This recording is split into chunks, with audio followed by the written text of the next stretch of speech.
Yeah, okay, we should be up. Let me verify that we are up.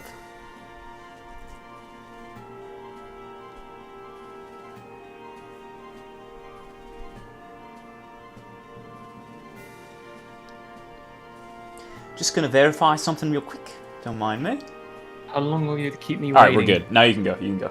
Alright. Last week, we entered the city of Rijon for the first time. The brutalist city, owning the Yoki Toki, and the brutalist natural tree-type clean architecture. A very lawful, kind of feeling white marble city. Now, when we first get to the city, we first stop by the tourist center and get a map, and we look around for a while. And then we know we have a couple things to do, so we start making pace pretty quickly. The first thing we do is, since we have the bone in our person still, we decide to go to see Dr. Krylomir at the Yoki Toki. So, after venturing through the city and reaching the Yoki Toki, we stop in at the front counter and come across the receptionist Melinda Baltham, who Greg seems to have a pretty big crush on. Wow. After flirting with Melinda a bit, it seems like he's got a date after sometime this evening. I wonder how that's going to go.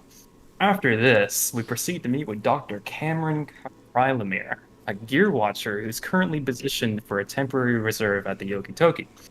We deliver this to her, letting her know we're friends of Piper, and back from the last city. And she's like, wow, you have this? And she crushes the glass with her bare hands, finally excited to get her hands on the bone.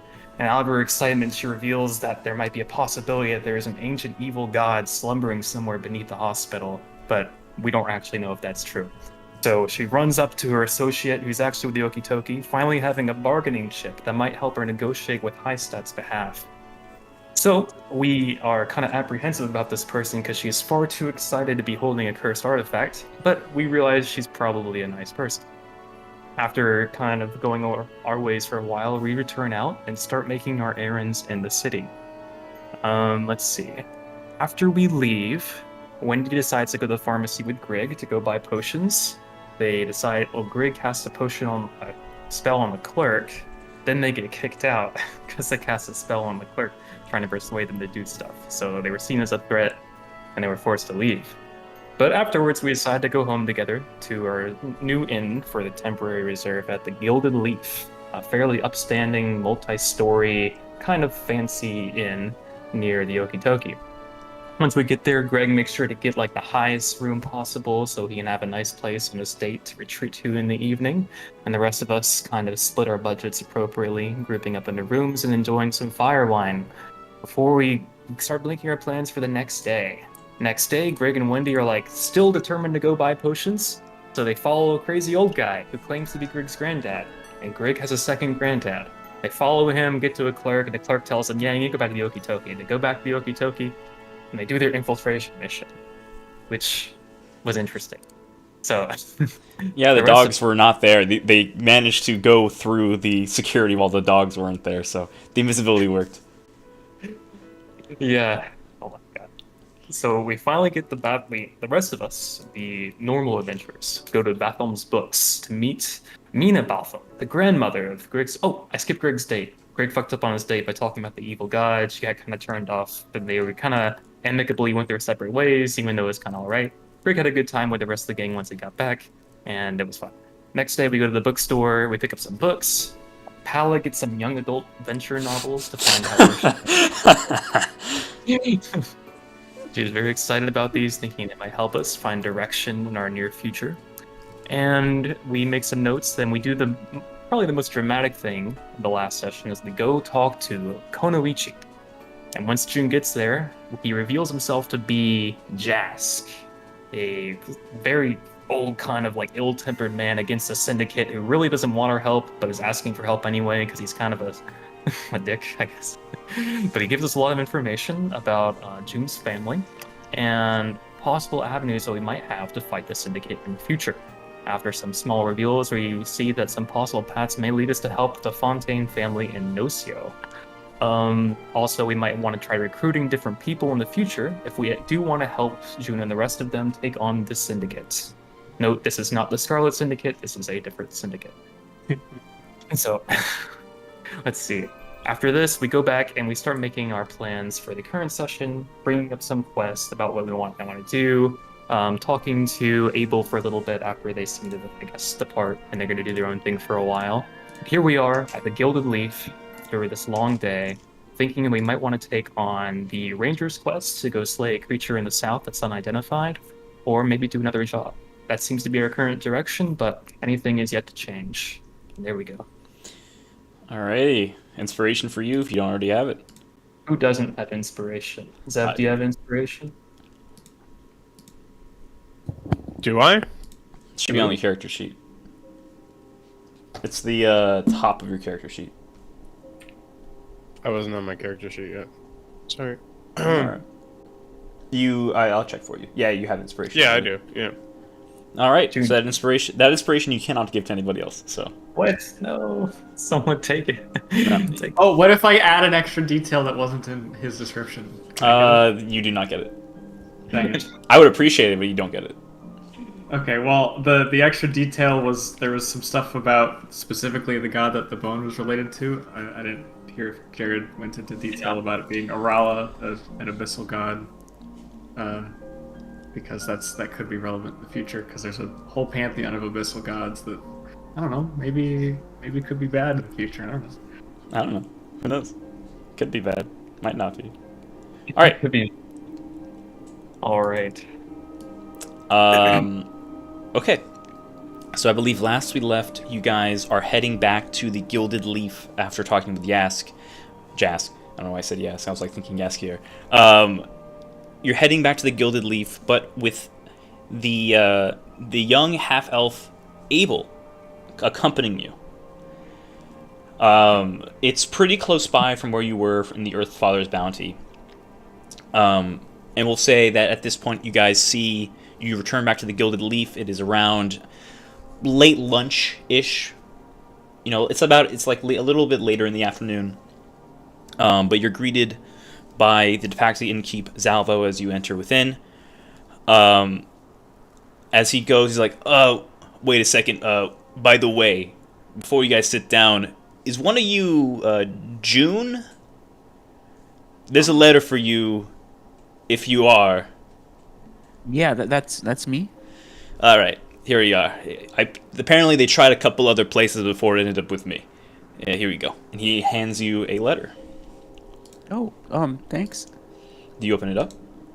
Yeah, I'm just gonna open it right there. Okay. Let me open it up for you.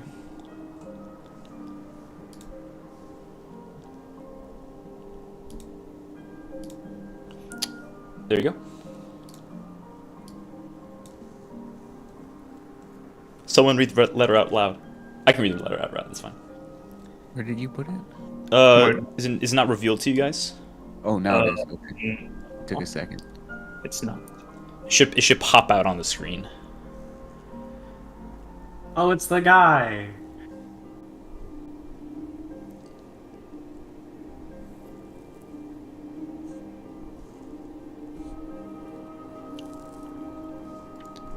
I guess I'll read it out. I don't see it. Yeah. No, you can read it. I can't.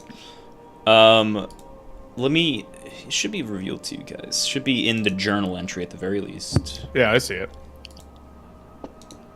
No. It's a beautiful letter, DM. Thank you. I really appreciate that. Your handwriting is so neat. Thank you. As I definitely did that.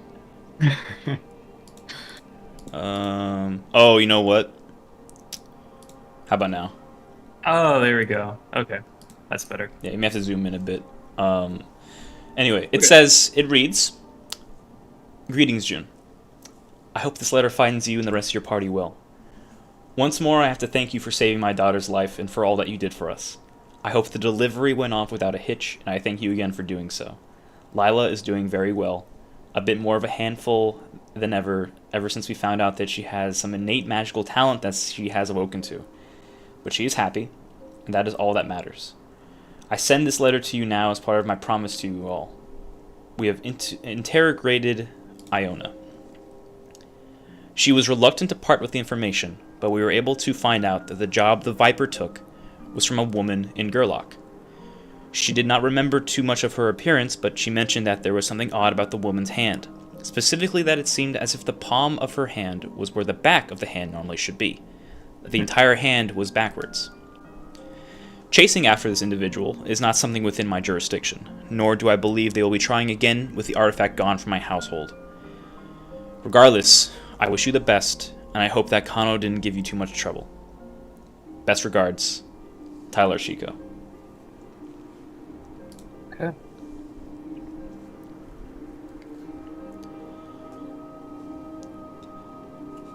And we all Alright. heard that was read out loud, right? Up to you, June. Yeah, I read it out loud. Well, that's good. Good to hear he's doing well. I'm glad Lila's okay. Yeah. I guess this is What? good. Why didn't he address it to the party? Why just you, June? Maybe he doesn't like you guys? Ah, yeah. Maybe. I'm Yeah. pretty sure that if you address a letter to multiple people, that it just ends up kind of going wherever the heck. So, probably just because it needed to go to one person in particular. Right, that makes Is that, sense. is that the case? Like, you can see me like take some letters out of my pocket, and I'm like quickly scribbling over like the envelope. It's more of a proper address. The innkeep pipes up. This specific letter got handed around a couple inns before it found its way to me. If you guys are heading somewhere and someone wants to contact you, it may be best to let them know where you're gonna end up or where the mail should go. Wait, so should we be telling every person we meet that we're going somewhere? Not necessarily. I'm just saying that there should be some way that the post office can find you. Is all I'm saying. Is the post office the most powerful being? It always is, isn't it? Don't What mess if I don't around with want- a Thalian state post office. What if I don't want the post office to find me? Perhaps maybe. Then you're not getting for some mail. reason- Okay, good. I don't want mail. Then there you go, problem solved. Okay, good. Wow. Incredible. Yeah, So maybe we should go. Oh, sorry. I wanted to and you see Abel kind of like nervous. I kind of just, is it alright if we talk for a second or two? I just want to get to know you guys a little better. Oh, sure. Hey, Zabo, get the fire wine on me this time. All right, you got it. I think it was a gold, right? Yeah, For I a think full so. bottle, yeah. 1 gold deducted. You have another bottle of fire wine. And go you guys have like a nice rabbit stew ready for you for lunch. You guys all situate yourselves down in the Gilded Leaf. Abel, looking towards all of you, nervously eating a little bit and sipping a little bit of wine, but for the most part, just like looking around. So hi, my name's Abel. I'm a friend of June's. We're from the same town. I'm honestly a little surprised to see you with so many people, June, as he focuses his attention on you, June. It must mean these guys must be pretty trustworthy and good. That's a pretty rare sight in this world. Do I have Yeah, that yeah. right? Probably, yeah. Okay. Well, great. Well, what were your names? Yeah, I'm Isaac. Isaac. Paula. Cool. Paula. This is my friend Wendy. She's kind of like sick today. Hi there, Wendy. And this handsome guy over here is, you want to tell him, Grady? Hi there. I'm Greg. Well, Oh, wait, we've met. We've already met, Greg, yes, but it is nice to see you once more. Always nice to see you. And I You guys believe okay. I believe And this Gain is is- also here, and Gain will say hi. Yes. Yeah, Marco put something in the chat, so he's also connected, so he's here. Oh, Yeah. he's okay. So syndicate stuff aside, how long have you been adventuring, I guess? Getting a feel for you as a person. So after everything went down back at our hometown, I went with June just to sort of kind of like lead her out of town, make sure she was safe. But that's when I met Grig, and we ventured more. I stayed behind here while June went off ahead. I don't like a lot of the injustices that are in this world, so I'm trying to do what I can to help out. What is your idea of helping? Making sure that anyone who wants to abuse or hurt others can't do that anymore. Okay. Like, go on, please, in more detail. I mean, ideally, the state justice should take care of them. But it has state been, justice. but it has And been in you my, lost me. has been my experience that state justice is of itself a form of evil a lot of the time, as you can't trust anybody. Even people who say they have the best interest for you end up betraying you. So, you gotta do sometimes what you can. We're not going to the Region headquarters and telling him that the Syndicate is out and about, are we? No, we're dealing with this crap ourselves. So yeah, Okay. I'm making sure they stay off the streets one way or another. Well, at least I wish I could do that, but I'm just a guy. So, Okay. Are you particularly religious or anything? I wouldn't really say that, but I mean, I'm well aware of the gods, and they exist, and I know June has a connection with one of them. You could, yeah, I guess. Could you call that the connection? I've heard many things muttered under breath that sound not very connected. I've never said anything about anyone. Okay. Never Never mind, mind. at least. To make eye contact with Pala and like raise my eyebrows. Abel goes, it's a connection at the very least. I know that the Guardian does interact with her sometimes, from what you told me, June, anyways. And I've seen her perform miracles, so it's got to come from somewhere. Okay. So you said you prefer to do things alone, right? Yes. Where are you gonna go after this? After you split up? Well, since I was told, I'm essentially going to be looking for various allies and relics, right? I'm thinking maybe I could head up north first. Directly from here, it's a bit easier to travel the Misty Valley with one person rather than a group. So I was thinking I'd do that, head to Nocio, get some intel before you guys head on over, let you know what can happen. Maybe. I think there's a shrine to the Baron there as well.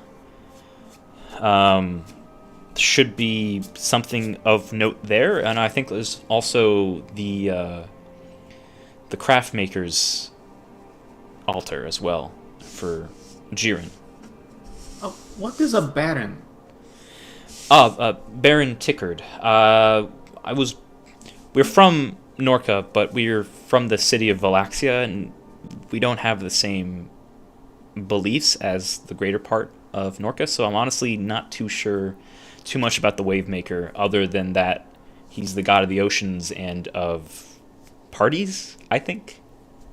Parties. God Yeah, of ocean and parties. I don't know too much about the Wavemaker. You'd have to ask someone else. Do you So, think your granddad knows about the Wavemaker, perhaps, Greek? Oh yeah. Granddad knows all about the Wavemaker. Okay. Looking at Abel, what do Yeah. they look like after talking for a while? Like kind of like visually and kind of like their posture and everything. Sure. Visually, his posture at first was more hunched over and kind of nervous. And then, let me see if I actually have him here. Yeah, here you go. That's what he looks like. Oh, okay. So he looks a little hunched over and nervous at first, but then over time, as he starts talking, it starts to relax a bit. But actually, roll me an insight check. I would say those are the things you notice off the bat. And anyone that would like to roll an insight on Abel right now may do so. 8. You know what? I'm not gonna use a different time of the day. I'm gonna use an inspiration for this. Okay, go for it. Hello. Set up people. Okay, just Grig and Isaac then. So I would say both of you notice that his eyes don't really soften as he's talking to you, all of you. He really pretty much is not wary of June. Like, when he talks to June, there's definitely a lot more softness in his voice and in his posture. But as he's talking to the rest of you, there's definitely some sort of wall. And Grig, you notice that it's almost like he's sizing each of you up. Okay. Hey, Abel. I don't mean to interrogate you too much. Do you have any questions for us or anything? Yeah. So, how did you all get together and meet? Well, looking around all of us, we all kind of had a need to meet with Lord Chico, one point or the other, and then we kind of all bumped into each other over there.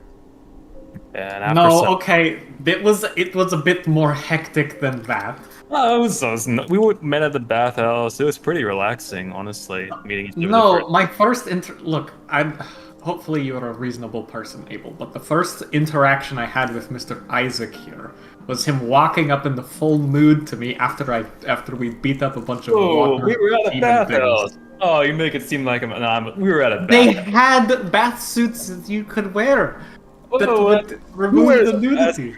Cool. That's crazy talk, right, Abel? You wouldn't wear a bath suit to a sauna, right? Go Make a for it. persuasion check, both of you. Advantage on this. All charisma checks next 10 minutes. Oh my god, dude. 22. 22? Crap, with persuasion, I'm not proficient. Just a dirty 20. Dang. Dirty 20. He looks at the two of you. It's within 5. He looks at the two of you, looks at you, Isaac. I mean, yeah, bathhouses, I guess. There's one in Rijon. I haven't really been to one, but I hear that you do take your clothes off for that, I think. But also, I think their sections are divided between men and women. Yeah, and Is it okay if I'm just gonna stay out of this one, I think. Okay, well, anyway, the point being that Isaac here is underselling the interaction between we met after. Hello? Guys, talk to me. No! Damn it. Just gotta wait till that comes back. Why is this happening?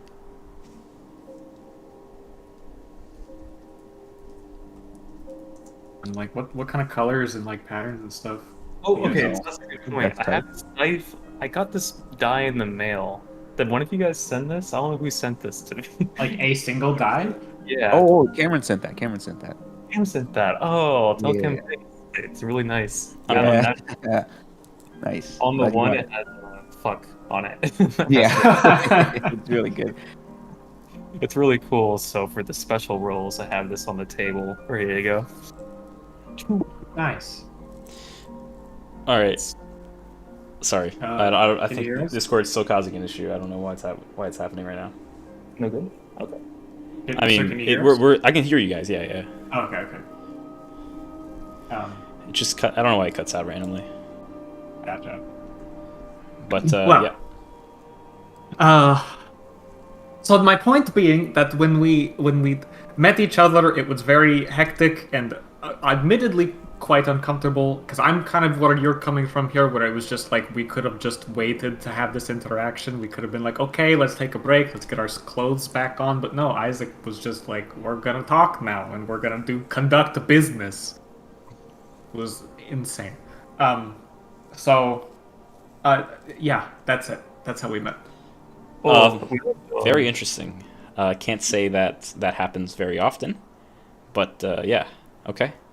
I mean, we're also leaving out the best parts. Like, we took care of some mercenaries after the festival, and we had some big fights. No details spared for privacy reasons, but yeah, we did a lot of cool stuff. And then, So now privacy matters to you. well, I mean, nudity isn't really like a need for privacy, right? What? I mean, like in the respective spaces, if you're in a bathhouse, right? It's expected. I think we just talked about this, right? Whatever. I'm. Oh, come on. I'm gonna drop it. I understand you have your differences, but I see that, like, looking around, that Abel seems to kind of agree with me. So I'm gonna move on. What an insane claim after what he said. So we're just moving past this. We had a couple of Surprisingly, fights. Abel, between the 20 and the 22, even at the bathhouse, just seeing you guys argue a bit, Abel seems to relax a little bit more. Perfect. So anyway,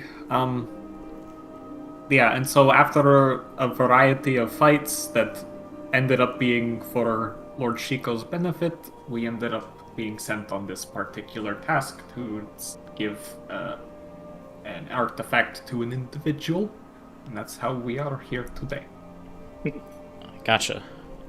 I mean, I guess you guys must have a pretty strong bond if you're all gonna fight the Syndicate on June's behalf. So, Yeah, I mean, June could use the help, right? that's a. I mean, I like the idea of getting at people who deserve it. So, that's pretty cool. Okay, I guess. Yeah. I mean, it sounds like the two of you kind of have similar reasons then, getting at people who what'd you say, Abel? The state? Yeah, whatever the state doesn't take care of. Yeah. In your own hand. Yeah, when you've been around like I have, you notice that, well, there's a lot of pretty awful people in this world. Let's just say. Yeah, I can agree. Then you definitely know what I mean, Afala. Absolutely. Someone's got to take care of him. Yeah. Anyways. Well, I'm into this energy, and I want to keep taking this forward. And we're going to, I don't know, make the heads roll, so to speak. Yeah, absolutely. Yeah. I guess with that being said, I guess you guys seem interesting. Please make sure to keep June safe. Again, I think I probably should get going. Yeah, do you need anything? If you're going alone? Feel kind of bad. No. You're going up. No, I'll be fine. Trust me. Okay. Yeah, sure. That sounds good. I guess we'll see you later then. Take care. Hey, June, can I talk to you real quick? Oh, yeah, sure. He pulls you aside out of earshot from everybody. He kind of just says, June, it's great to see you, and I'm sorry that all this is happening, but we'll do what we can.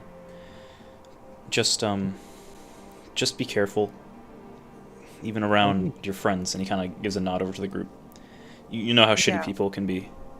I get it, but these guys are like I've never met anyone like them before. I mean, they're kind of like you, Abel, but not as. Never mind, Abel. Thanks. Okay, I trust your judgment. If you say they're okay, then they must be okay. All right.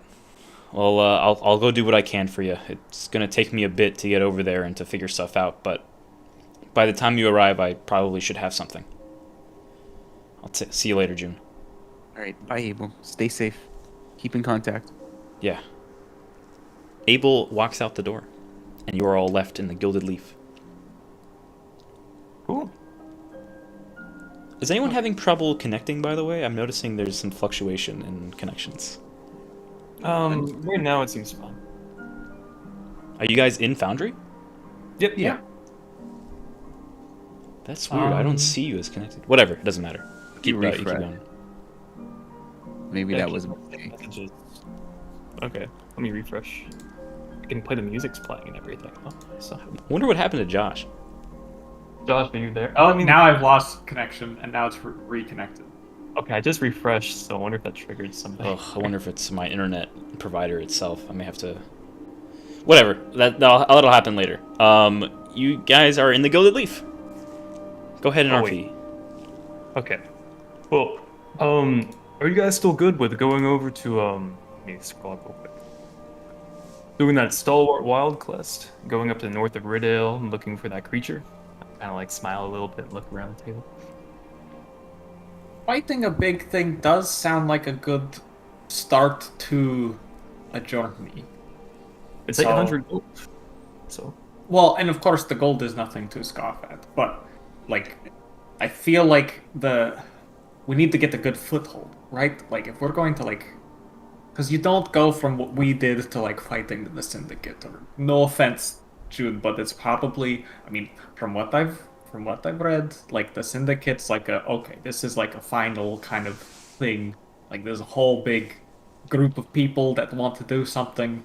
We need to start with a monster hunt, you know? yeah. When you first start out, like my dad tells me, you start with like the small boars first, like the kids. You gotta isolate them and then hunt them. Whoa! What are you suggesting? We kill children? The boars, not people. We don't kill people. We don't eat people. Right? Once you kill the small boars, you get a hold of like the Right, bigger. but you specifically mentioned children. Yeah, children animals. Like the little guys? Yeah, like the little guys. I mean, when you're first starting to hunt, you can't kill the big guys. You can't isolate those. You can run for a long time and you can throw a spear, but you can't get the big boar by yourself. When you're starting out, you got to take the easy things first, and that builds confidence. And once you have confidence for a while, you can take up the big guys. But we need the little guys right now. The Well, symbolic, what if you're not people. Well, what if you're more confident in hitting the big thing than the little thing? Because big- you you don't might want to get hit the really little thing. And you crush your confidence after you hit it. You'll be really confident when you get your first hit, but after the first hit, when it turns around and bears its tusk at you, you're gonna have to be really good at running, and your confidence might go away. So you can't take on anything too strong. But we can find easy targets. That's the point, right? Something a little easy. Big target, not a lot.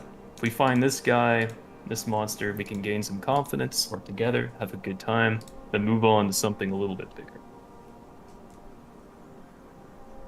Okay.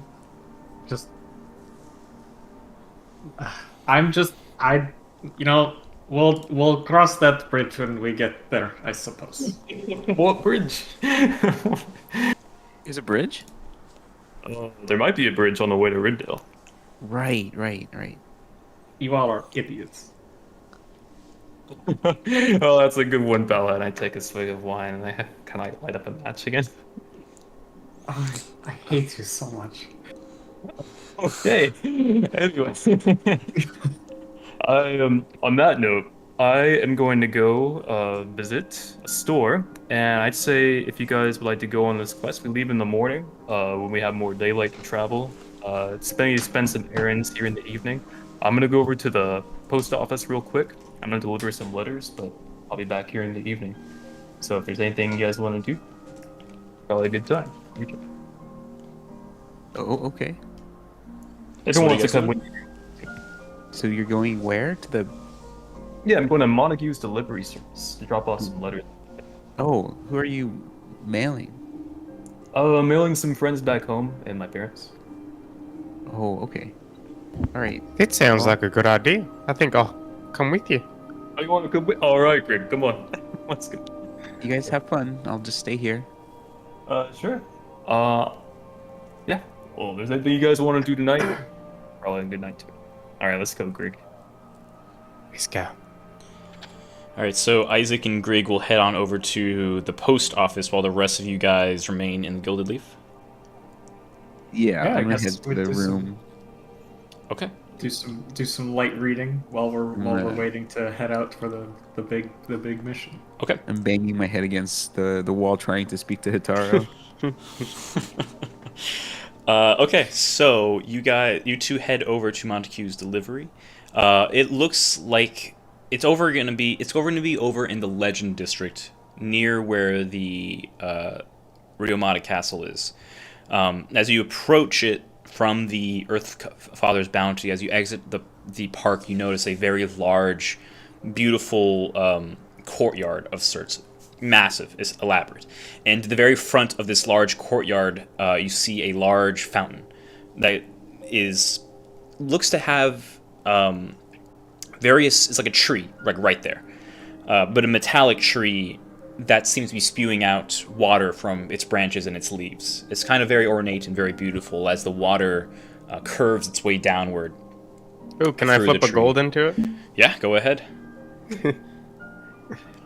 You flip a gold coin, And I'm gonna make a into- wish. Go ahead. What is your wish, Greg? I can't say my wish or else it won't come true. You can send it to me. How about that? Okay. Greg, you sit there, make a wish in this beautiful ornate fountain. You guys see other people walking around, kind of enjoying it, and the beauty of the city itself here, and especially of the Legend District. Asking a couple people, you find quick, easy directions to where the post office would be. I'm going to go ahead and speed this thing along. The post office is to your disposal. You see a Furbolg in there, asking you where the mail wants to be delivered. He takes it, Yep. pops it up. I believe, where are you sending your mail to, Isaac? One's to Maple Grove, and the other is to Ant. Okay. Yes. Okay, I know what you mean. Then, in that case, he gives a nod.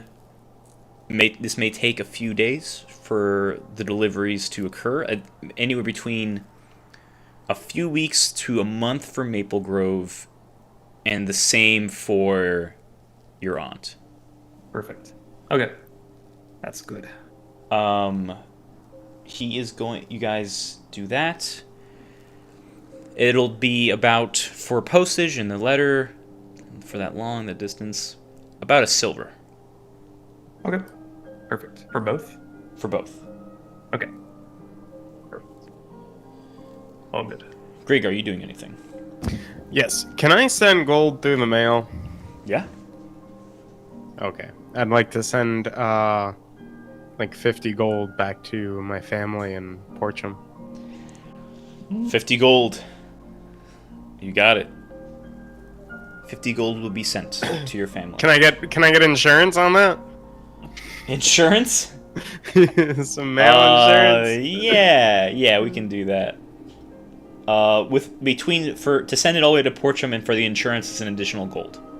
Okay. So 51 gold? 51 gold. Gotcha. All right, you send that moolah over to your family there. Here we go. Perfect. Awesome. Okay, then after that, unless Greg has anything, I'll probably get back to the Gilded Leaf and turn in. Where'd you send your letters to? Oh, I sent mine back to my family over there and some friends back in Maple Grove. Maple Grove. Where's that? Yeah. What's that? Where's Maple Grove? Oh, Maple Grove is to the east of here on the other side of the mountains. Oh. Is that where you're from? Yeah, I grew up there. This is my first time out, really, in the past couple weeks. Well, second time. It's interesting. Yeah. Where were you from again? Porcham, Oh, Portrait. Okay. in Norca. No. Oh, yeah. Sounds like we have a lot of reasons to go to Norca then. Do you want to visit your family eventually? Go back, say hi? They're okay. Greg's always going out and about, and Greg, she makes her days go by. All I want to do is just make sure they're okay, but we don't need to go back. Granddad's not in Portram, I could tell you that much. Oh, I gotcha. How do you know he's not in Portrait? Maybe he wanted to go visit Greg. Greg. Well, I mean, I feel like Granddad wouldn't go back to Portram.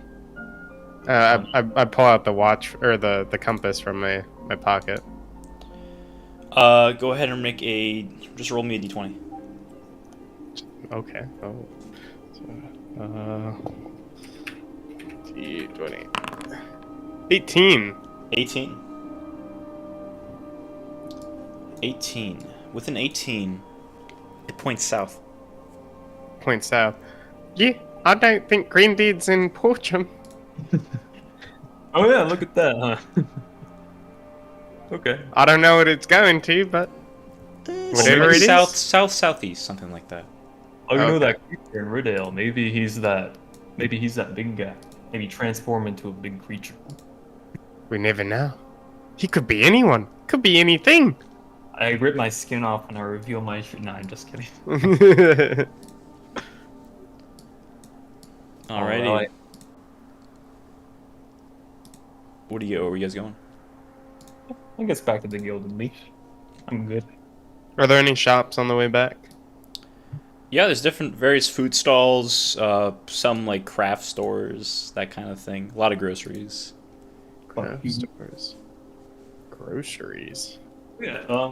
I'll get like a couple days of like, let's see, some meat to like hold over for like the group for like 4 days. Okay. Grab some. Oh, it's for like the journeys. Some grub for the mission. Yeah. Okay. Yeah, That'll but- be like a few days for the entire group. Yes. It'll be about 3 silver. Okay. Are we supposed to have this much money? Just like as like a question. Adventurers have a lot of cash. Okay, I just didn't know if we were like It's a very dangerous occupation being an adventurer. gotcha. Yes. Oh, cool. I put that, lugging it around like my big bags. All right, we'll keep this one a secret until once we're out there. Anything you want? Looking around. I mean, you pretty much took care of everything. All right. Thank you. Yeah, sure. All right. So you guys head back to the Gilded Leaf. I'll say that you guys are brought back together. Are you guys just going to go to bed? Is that the plan? Yes. Unless Yeah. they want. Anyone would like to do anything before heading to bed? Yes. Usual. You know, I was thinking about going back to the Yokotoki real quick. I'm just kidding. No. Okay. All right. Nah, for me it'll be the usual. No need to roleplay it, but meditation, exercise, doing that type of thing. You got it. With that, you guys head to bed. 1 second.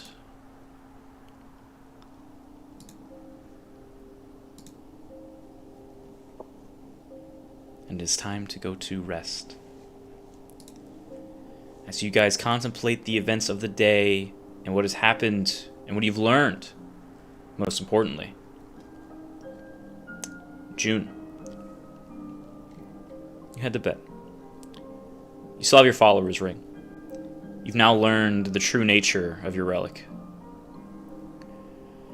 How's June feeling, actually? In what sense? Just in general? Just in general, a lot of things have happened. You learned a lot of different things. What's June feeling? I think June is not as panicked as she should be. She's more curious because she didn't know she had any family other than her mom. So she's kind of like slightly excited. Gotcha. So your excitement at learning that you have more than just your mother as your family. A hint of maybe sadness hearing about your father, perhaps. What does June think about the fact that her family may be dangerous people? June does not. She's kind of frustrated at that because if they're so dangerous, right? Like, why kill her mom if she's part of the family? Yeah. Yeah. Yeah, that's more than fair. With those thoughts in your head, the excitement of learning your family and just general confusion for everything, you head to bed. And you rest. And as you sleep, you you find the blackness fade away as your surroundings go fade to black, let's say. And as your dream starts to take over, you find yourself back home in Valaxia, outside, right outside of the town, in like the wooded area where you used to practice with your relic. It is dark, and the moon is full. From the moon, a figure stands before you. The moon shines directly down upon you, its light encompassing all your entire sense. And eventually, a figure is revealed directly in front of the moon, almost encompassing the entire sky. You see this hooded figure, dark robe, helmet, glow, and like this wisps of smoke coming from where the eyes should be. You recognize your deity. This is not the first time you've seen him.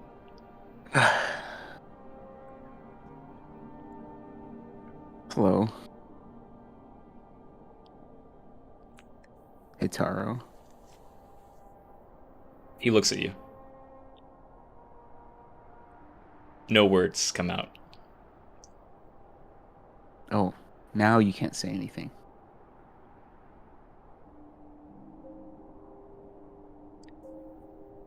What do you do? So the silent treatment, is that what you're doing? I'm just still talking to him.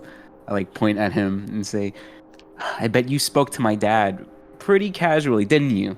You knew my dad this whole time? And you didn't even mention him once? As you mention your father, you see the moon behind you. I mean, the moon in front of you behind this entity, and his form almost becomes that of the moon behind you. And you can see on the moon's surface the visage of an individual. Like this like late 30s visage. There is a few wrinkles and a hint of hair going a little gray, but not really. Absolute handsome face, a bit of a short beard, wearing this very ornate looking armor of red and of white. And he holds the Luna Rondo in one of his hands and a spear in the other hand. He looks a lot like you.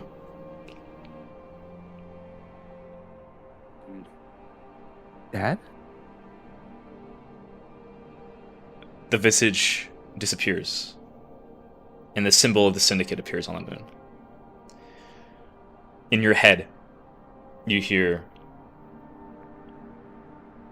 "What do you wish to do?" What do I wish to do? Excuse me? What do I wish to do about what?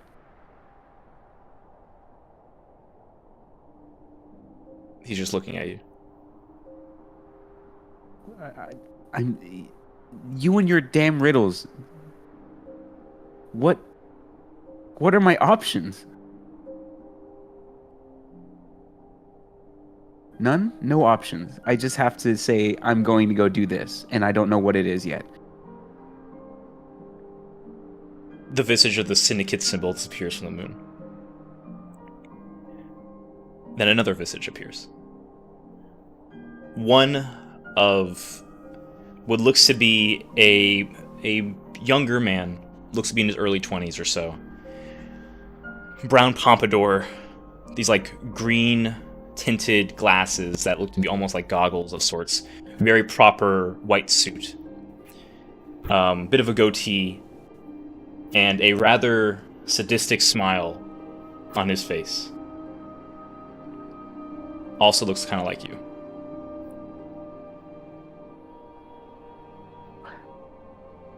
What? Who's this? The visage disappears. What? Another visage appears.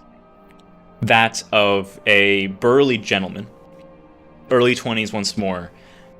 Thick, massive mustache. and like a little tuft of hair on his head, and a very nice suit as well, but it looks to be a little roughed up, and a big old smile on his face.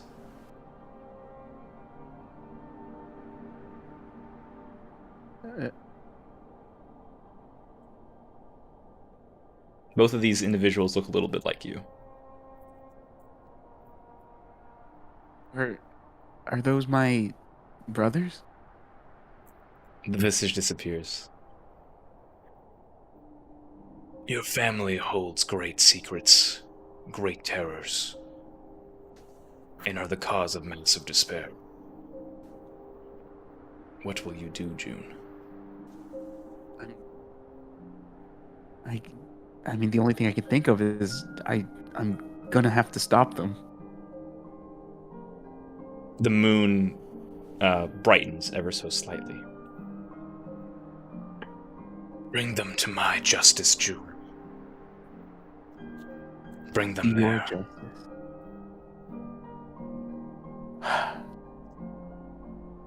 We'll see.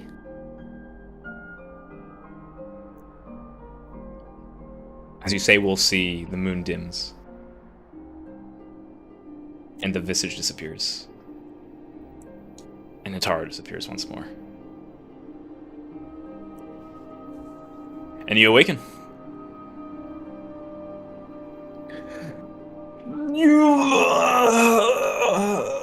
You guys went to bed pretty early. So you wake up, it's like 5 a.m.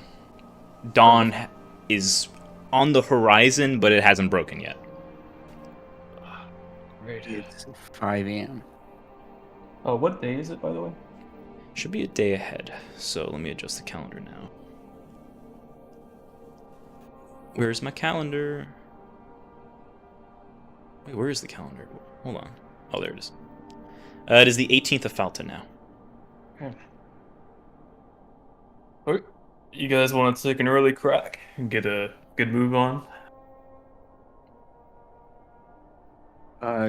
Sure. Oh, I need you guys to pay. You guys, Breakfast.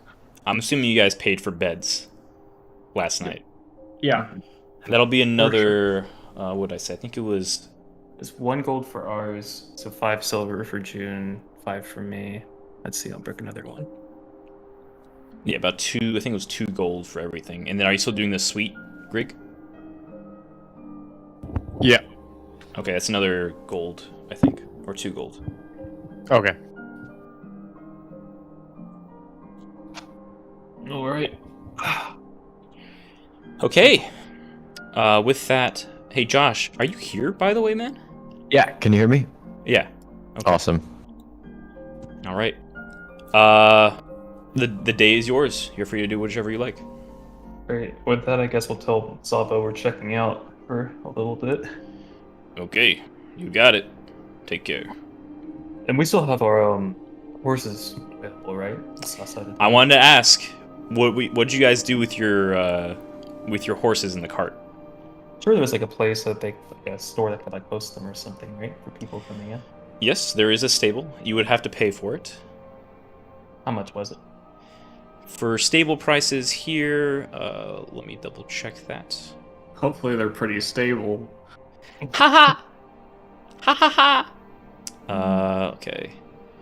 It would have been for the for the horses in the cart. It would have been a gold a day. Okay. Or you can pay for the week and it'll only be 4 gold. So we can split up 4 gold. Okay. All right. Okay. Are you heading directly to the horses? You guys, you guys want to do anything before we head out of town? We should probably eat before we leave. Well, I kind of like glance down in my bag. I'm like, don't worry, I've got it covered. I don't know. I don't want It's your so tall, like- granola bars. Whoa, look! I got like here. I got boar, I got deer, and I kind of show her like the venison and everything. Breakfast will be ready soon. You guys can stay here for a little longer. I can get it out for you. no, that sounds way better than It's like covered in salt. I'm like, it's perfectly. Oh, come on. I'll have breakfast here. Well, thanks for covering the 4 gold for those horses, pal. What? Just kidding. That's not canon. Yeah. It's not canon. What? Wait, hold on. What do you mean not canon? What does that Don't worry. mean? No, this is out of game. Don't worry. I'm just kidding. Alright. So, you guys want to split that, like the 4 gold for the stable and everything? Sure. Yeah, that sounds fine. A gold from me, I guess. Gold from me. So, where are you guys headed so early in the morning? 3 gold from me. Whoa, you see that stalwart ranger quest we're thinking about taking on, the one outside of Riddale. Oh, okay. What do you need the horses to get to the guild? What do you mean we get to the guild? We got to accept the quest first, right? Oh. Well, you got the paper. I thought the paper had the details on it. We need to I go mean, somewhere. by all means, if you wanna go do that, that's fine. But like, is there a reason we need to go stop by? He raises a good point because if someone else accepted the quest and was like maybe they signed something perhaps and then we go do it, technically if they were like assigned to it, maybe they get credit for it and Okay. that would be bad for us. That's an excellent point. Is it far from here? Actually, no, it's in the Earth King's Bounty as well. Should be about, and he gives you the directions of where to find it. Okay, I just kind of take head count again. Like, all right, I'm not really hungry. I'm gonna run over and run my back so we can really start. I sprint off out of the store. Okay. The rest of you eat breakfast and get ready for the day. Isaac, you sprint on over to the Stalwart Wild. Okay. As you sprint over, you see a large wooden structure amongst the abundant veridity of the Earth King's bounty. It looks remarkably bigger than some of the buildings you've seen otherwise. The exterior of this area has a large open space that is covered with these huge white tarps. The area is sectioned out by these like tall pillars that almost make pseudo rooms of sort when combined with the tarps. Walking around, some of these pseudo rooms are empty, and there are others where you see a few fellows around a small camp that look to be getting ready for the day. There's one that looks to be like a few guards with a few dogs that stand there diligently. One kind of sniffs at you and returns to its post. It's almost like a campground outside of this guild hall. And in this wooden structure, the exterior, you can think of it as looking like a large log cabin of sorts. It's like a ski lodge. Further ahead, past the tarps, there is an actual entrance to this building. And there's a normal-looking door with the imprint of the Stalwart Wild on it. And you notice there is warm light coming from within.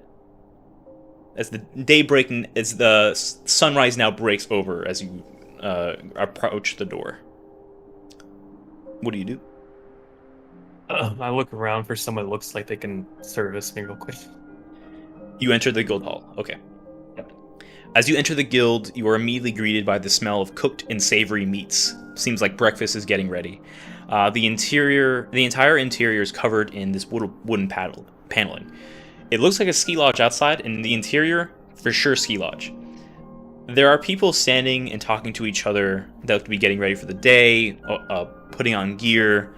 A couple stop as soon as you enter, look at you, and then resume their conversation.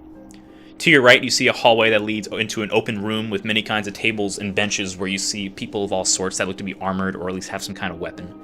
They're all eating and drinking and talking with each other. It looks like this is a mess hall. To your left, you see a large mahogany table with a large map of the Region region, similar to June's, along with various different markings upon it. There's also piles of paper stacked up and around this desk, and sitting behind the table on his stool with a quill and paper in hand, you see a middle-aged man, a bit of a scrunch on his face, slightly balding, short brown hair, and he's wearing what looks to be some pieces of leather armor that cover a white tunic underneath. Oh, excuse me, sir. Hey there. Bit early. What can I do for you? Yeah, well, actually, I thought I'd accept this quest I saw over here at the Gilded Leaf, and I take out a piece of paper. This creature outside of Riddale, an unidentified one. I'm with a group, and we thought we'd go take it out. Right. All right. Let me tell you what you need to know for that one. Okay. About a day's travel from here. A bit north of Rydale. As you can see on there, we got reports from our rangers. Large flying creature. Apparently, it's already attacked a caravan or two, so we definitely need this done quick. He leads you from the table down a hall and facing the front of the building. You eventually leads you to another room that looks to be a much larger space with different manuscripts and books strewn around on different tables. The walls are decorated with different hides and leathers, some trophies and the like of different creatures. One you see that looks to be like a large hawk-like head, one with a massive lion that has horns, one is a giant salamander-esque looking thing. We normally have a person that helps us identify what this beast is with a bit of magic, but unfortunately they're on other business at the moment. Ah, here we are. And he takes out a large spike-looking thing, about the size of his forearm, sorry. Imagine a porcupine quill, but massive. And you notice it's partially broken. Feel free to inspect it for yourself. This thing's part of what we managed to recover. Do you mind if I take this back since we're accepting the quest? My friends are pretty good at identifying things. They might be able to take a smack or a guess. So it's not just you that's doing this. No, I'm with about, let's see, 1, 2, 3, 4, 5. We have a group of about 6 people.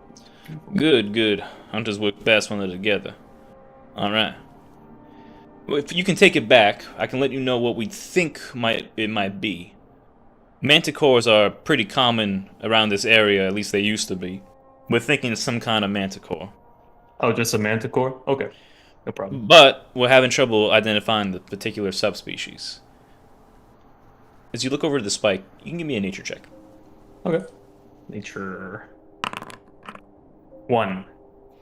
Yeah, you've never seen this thing before. You've absolutely never, touched this before.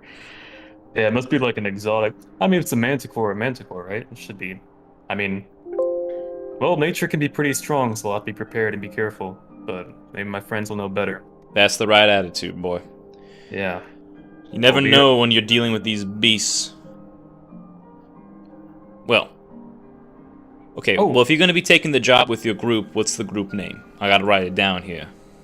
We're the, Oh, I thought of a cool one this morning. The Constellation Choir. Yeah, musical, spacey, right of the stars. It kind of gets everything. And put in parentheses after that, work in progress. Alright, Constellation Choir. Well then... Alright, sure. Well, okay, and that's the case. You take this thing out.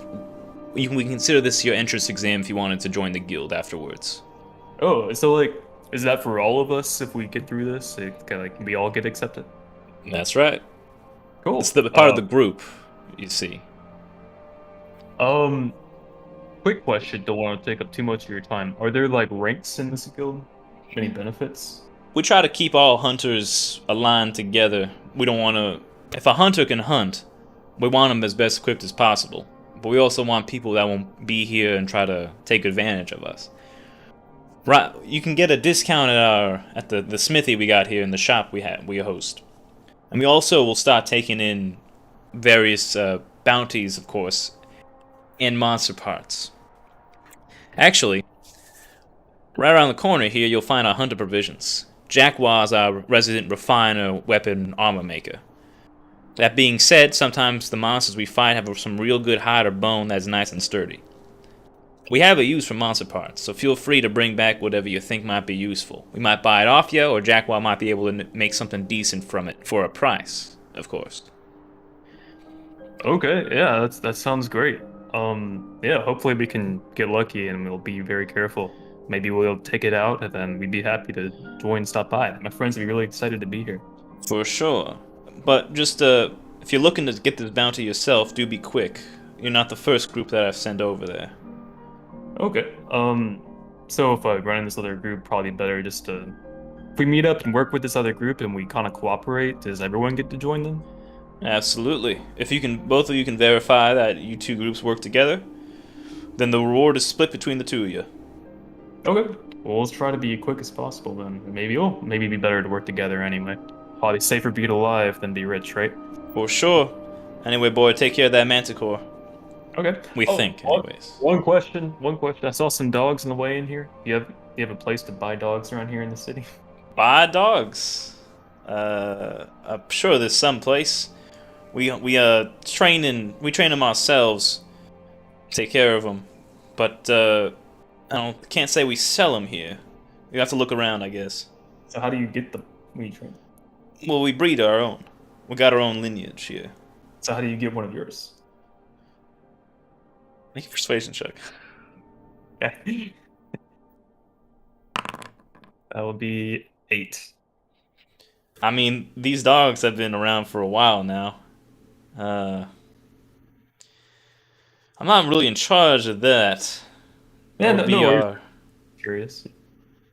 I can. You come back alive. I'll let you know more. How about that? I'll figure something out for you. Sure. Yeah, no pressure. All right. Sorry, what was your name again? One more time. Oh, my name's Matro Rootil. Not true.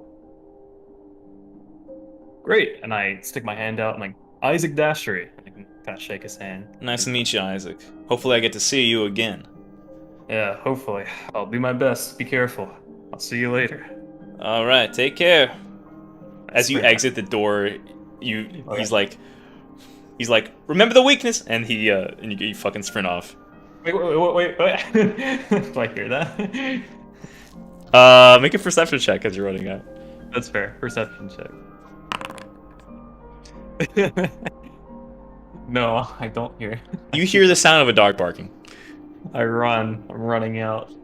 All Back right. to the Gold Leaf. You reconvene with your friends. I'm assuming at this point everyone's had breakfast and is ready to go. Yep. Cool. He would have marked out like on the point on the map where the beast is. Okay. Everyone done with breakfast? Yes. Are you ready? Did we have everything all signed up? Yeah. And I kind of show this thing out, pull out the needle. I'm like, this looks like to be one of the things. Looks like some type of manicore. You guys recognize this thing? I try to show the needle around. Show and tell. No. I You don't want- know anything. You don't have to. You can just look at it. Anyone else kind of seen this thing before? What kind Cool. of check would we have to make for that? It's a nature check. I'll make a nature check if you let me. Yeah. All right, nature check. Roll. Anyone that would like to make a nature check may do so. That's a 16. That is a 5. With the 16, yeah, it's definitely looks like a manticore spike. There's something weird about this one though. It's partially broken, so you can't get a full thing on it, but it's you feel it. There's some kind of secretion on it, which is a little odd for manticore. Wendy conveys that information to the group. Dude, so, like, I don't know much about these kinds of creatures. Is that bad? Is that good? Well, I mean, I haven't really seen like this type of thing before. I mean, I've seen the spikes, but I don't know. Usually just seen the little guys that get lost. Oh, well, it'll be fine. I gotta put it back in my clothes. I'm like, it's no problem. We'll know it. We'll find out when we get there, right? Okay, yeah, sure. Oh, before we go, do any of you have children? What? What? You never know. What are you talking? Why do you ask? There's a precautionary thing. Just want to make sure. Does anyone here have children? Nope.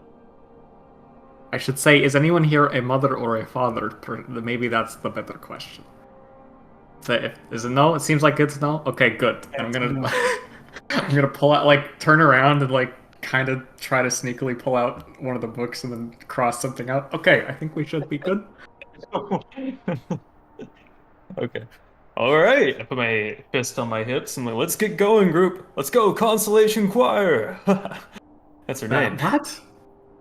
Oh, What we do you needed mean a that's our name? I thought about it once I got there. Seems pretty cool, right? No, it's fine. We can change it later. All right, let's go. Constellation Choir? Yeah, I mean, Ella likes to sing, and we did that right at the stars thing, so I thought it was kind of fitting. It sounds cool. Two C's. Let's workshop that. Let's workshop that. Sounds like a longer name than That's Constellation. not the name that we're going with. We need to workshop whatever the hell you made. Anyways, let's go. Let's go. Let's go, Okay. guys. You say so. All right. Let's go pick up the horses. Here we go. And it should be like about a day's ride. It seems to get there. About a day's ride. Yep. There are other people. It seems that might be heading out before us. If we run into them, we might run into other people doing the quests. We might have to get along with them. We can split the reward though. Oh, also, monster parts are useful. Probably just from any monster too. So if there's other stuff we run into and other stuff you guys have, they might want to buy it off you, or they can make it into armor and stuff. Also, if we get there, I kind of tell them about the discounts and the smithy and everything, and just catch them up. Okay. Oh, That's- so but I mean, if you really want to work with someone, I suppose we can. But we can just take it out ourselves. Yeah, that's what I kind of look over. I'm like, I think we can definitely handle it ourselves. But it's just a manticore. I think we can get there first. But if they get there before us, we'll just have to see if we can help them out somehow. But they'll still let us join if we do that. But hopefully we can be fast enough. So we gotta haul over to get there. You know what I mean? Well, unless they're willing to try to defend the kill while also trying to secure it, then I don't see any reason why we can't just run in and get a couple of swings in there so we can say that we did something. Perfect. Like your attitude. And we can probably take some monster parts off and sell it back, and it'd be good. Manticores probably have like a whole bunch of interesting like fangs and stuff you can get, and the hide is really thick, so I think we'll get some cool stuff. Oh, and meat. Manticore meat. You guys had manticore meat before? Oh no. Not that I can say. Don't say that I have. Well, you're going to, and it's gonna be awesome. All right. There's no other things keeping us. Why don't we make way? You guys disembark from Rijon, picking up your horses from the stall, getting the cart ready, and you start making your way towards the direction based on the map. Ritsuba should be right about here, is where you're looking. And that'll be about a day's travel. You should be able to approach the site in the morning of the next day. The first day of travel, as you guys leave the bustling city of Rijon, head back over to the similar decor. Though this time, as you're exiting Rijon, you notice a lot more, especially in this direction, of farmlands. Most of the nature out here, at least on the first half of this journey, seems to be all farmlands. Rice plantations, various trees that seem to be growing some kind of fruits, stuff of that nature. Mainly just agriculture. You see different farms that look to be breeding cows and horses, chickens, pigs, all of your basic livestock out here as well. The first half of the journey, pretty nice. The weather is good, and you don't notice too many things that track your vision outside of just the natural beauty of the landscape around here. There's something special about where Rijon is located comparatively to most of the other towns you guys have been into. It looks to be very well chosen, in a sense. Like, there's just something about the area it's in that just gives off a feel of, this feels right. It could be the bounty of the earth that's been around. It could be the way the air feels here. Or, and Isaac, I think you would have picked up on this a little bit. There's something about the flow in this area that's a little bit different. It's a little bit more condensed, a little bit more Condensed? prevalent. Anyways, you guys continue on. First leg of the journey, as you guys are going through,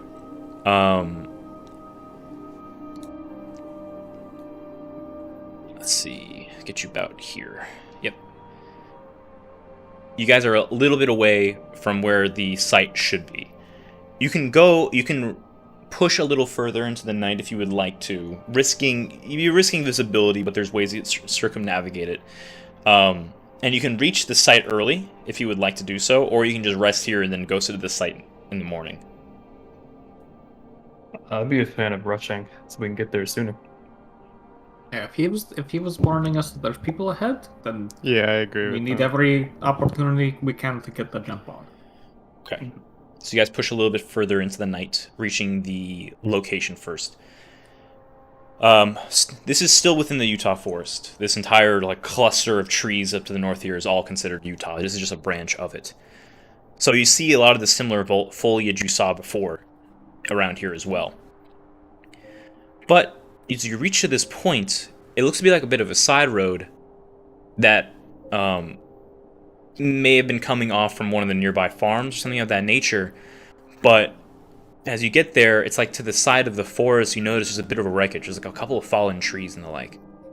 As you get closer, with your various methods of producing light, you can light up the scene around.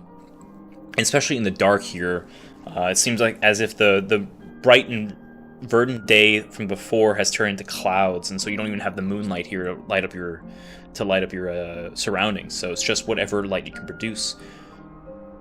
Those of you with dark vision can see out for a bit, and it's pretty normal. But the rest of you, outside of this light source, there's nothing but darkness as you look upon this wreckage of sorts. I'll have Nice. light, the kind of visibility, just kind of continuously. All right. I also have the light cantrip that I can cast. I believe Gain has the light stone as well that she picked up, so she'll be using that as well. Okay.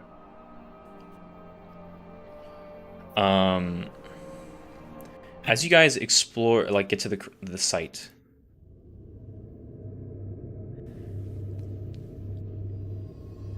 you see splintered off crates and barrels, the interiors of which look to be strewn about.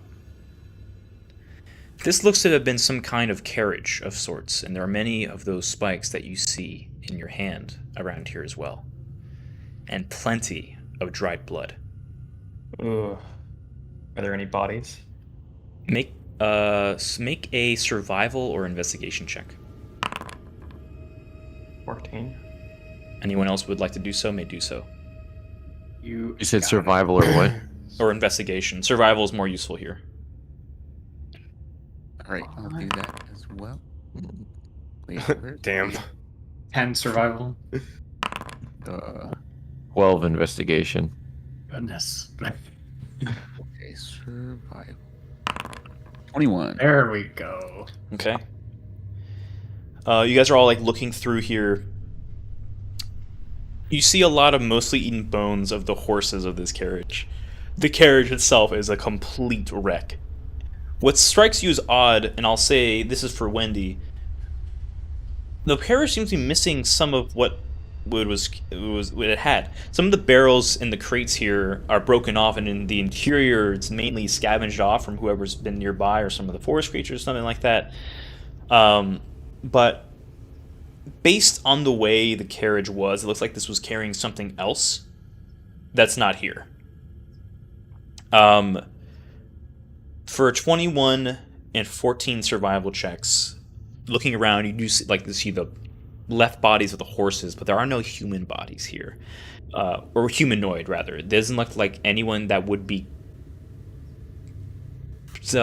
piloting this carriage. Their bodies are not here.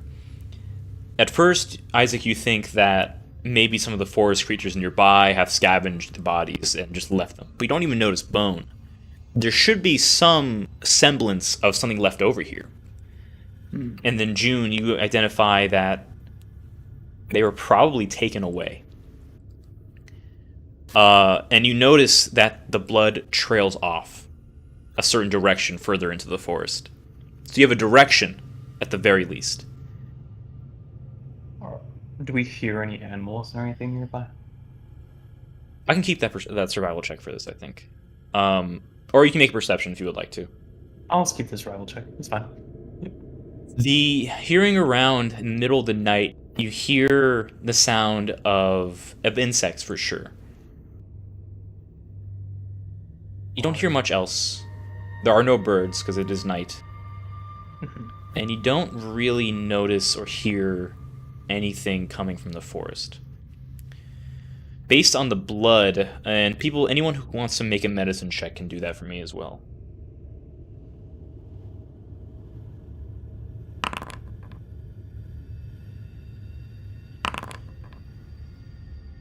What was my 18. highest? I got 18. The blood is dried. It looks like it's at least 2 to 3 days old. Oh, crazy. Well, hopefully this isn't that other group I was talking about.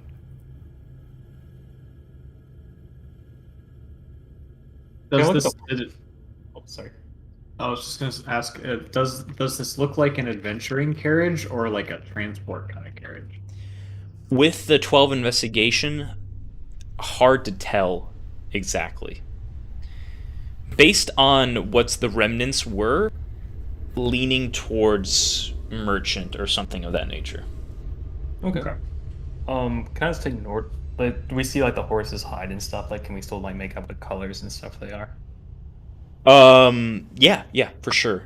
Some of the like most of the flesh has been scavenged and rotted, but what's left there, they look to be normal horses, chestnut colored, both of them. Okay, I'll just take note of that, just in case we run into someone who's wondering what happened later. And know they're identifying things that's in the wreckage. The Cool. carriage. Sure, yeah. Cool. Sounds good. What are you guys doing? Well, I suppose if we want to catch it while it's snacking, we might be able to follow this trail. Be careful. Well, if it's a couple of days old, I mean, maybe it's already gone through everything.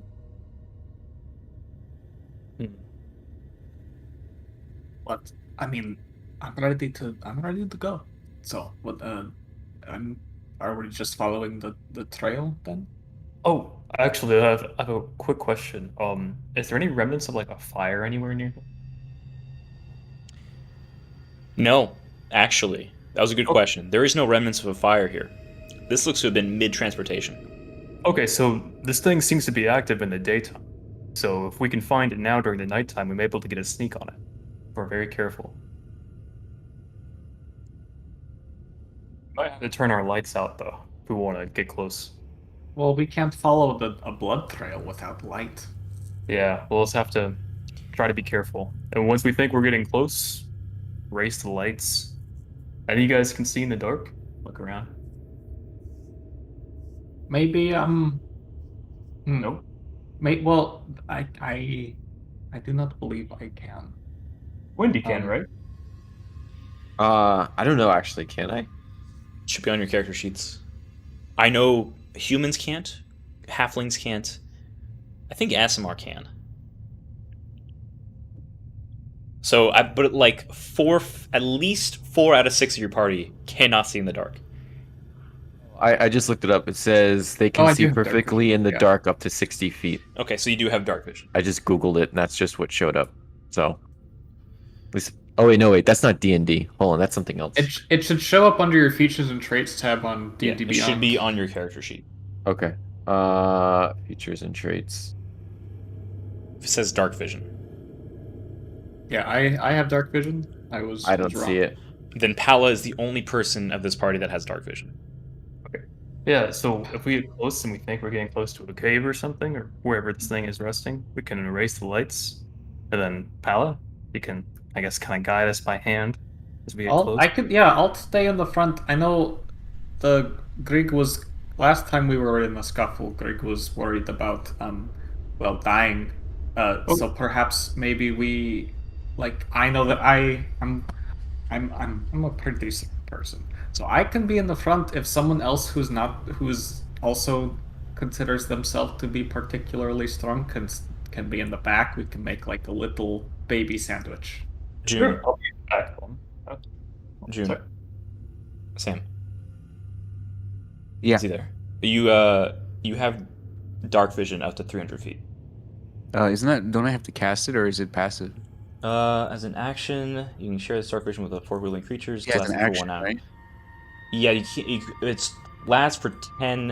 It lasts for an Yeah, hour, I but have it's not a I have to spell. cast You can do it once per long rest for free, and then afterwards, then you can cast it. But you get it for free. But isn't that my? It's Eyes of Night. Yeah, I know. It's not my. Oh no, it's not Channel Divinity. Okay, it's not bad then. Yeah, I guess I'll cast it.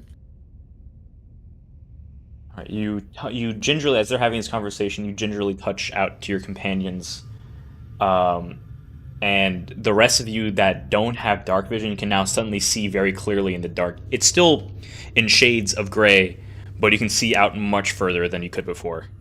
Oh, wow. Thanks, Jin. This is perfect. Yeah, no worries. Okay, I'll still take care of Grig though. Here, how about, let's see, yeah, I'll get in the back. I've got you, buddy. Then, Thanks, Neat. yeah, we can still do the same plan. If you want to still take the front, we can be sneaky as possible. Of course.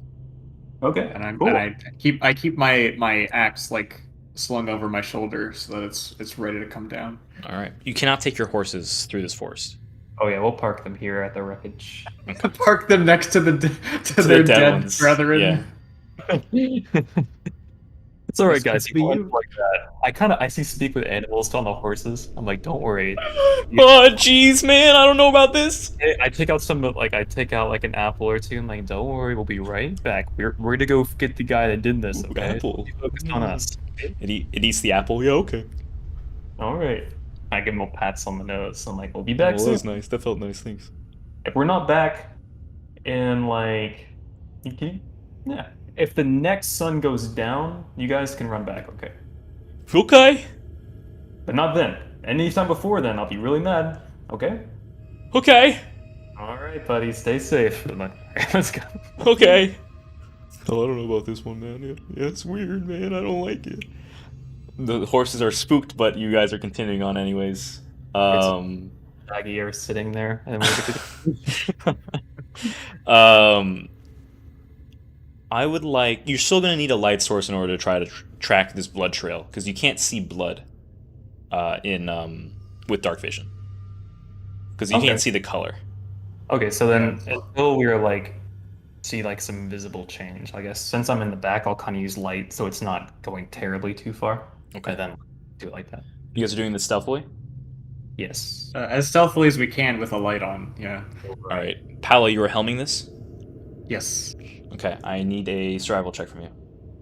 Okay. And now I also would need stealth checks from everybody, please. For our group stealth check. I have This is- Ooh, sick. Okay, that's a nat 20 survival check. Natural 20 survival check. For a Wait. total of? disadvantage. Oh, for a total of 22. Um, Oh, I can't. and then, oh gosh, my stealth was not. It might be nearly as alt good. click or shift click for you, Sam. Shift. Play. Okay, Disadvantage, yeah. There you go. Well, yeah. Just for reference, I think.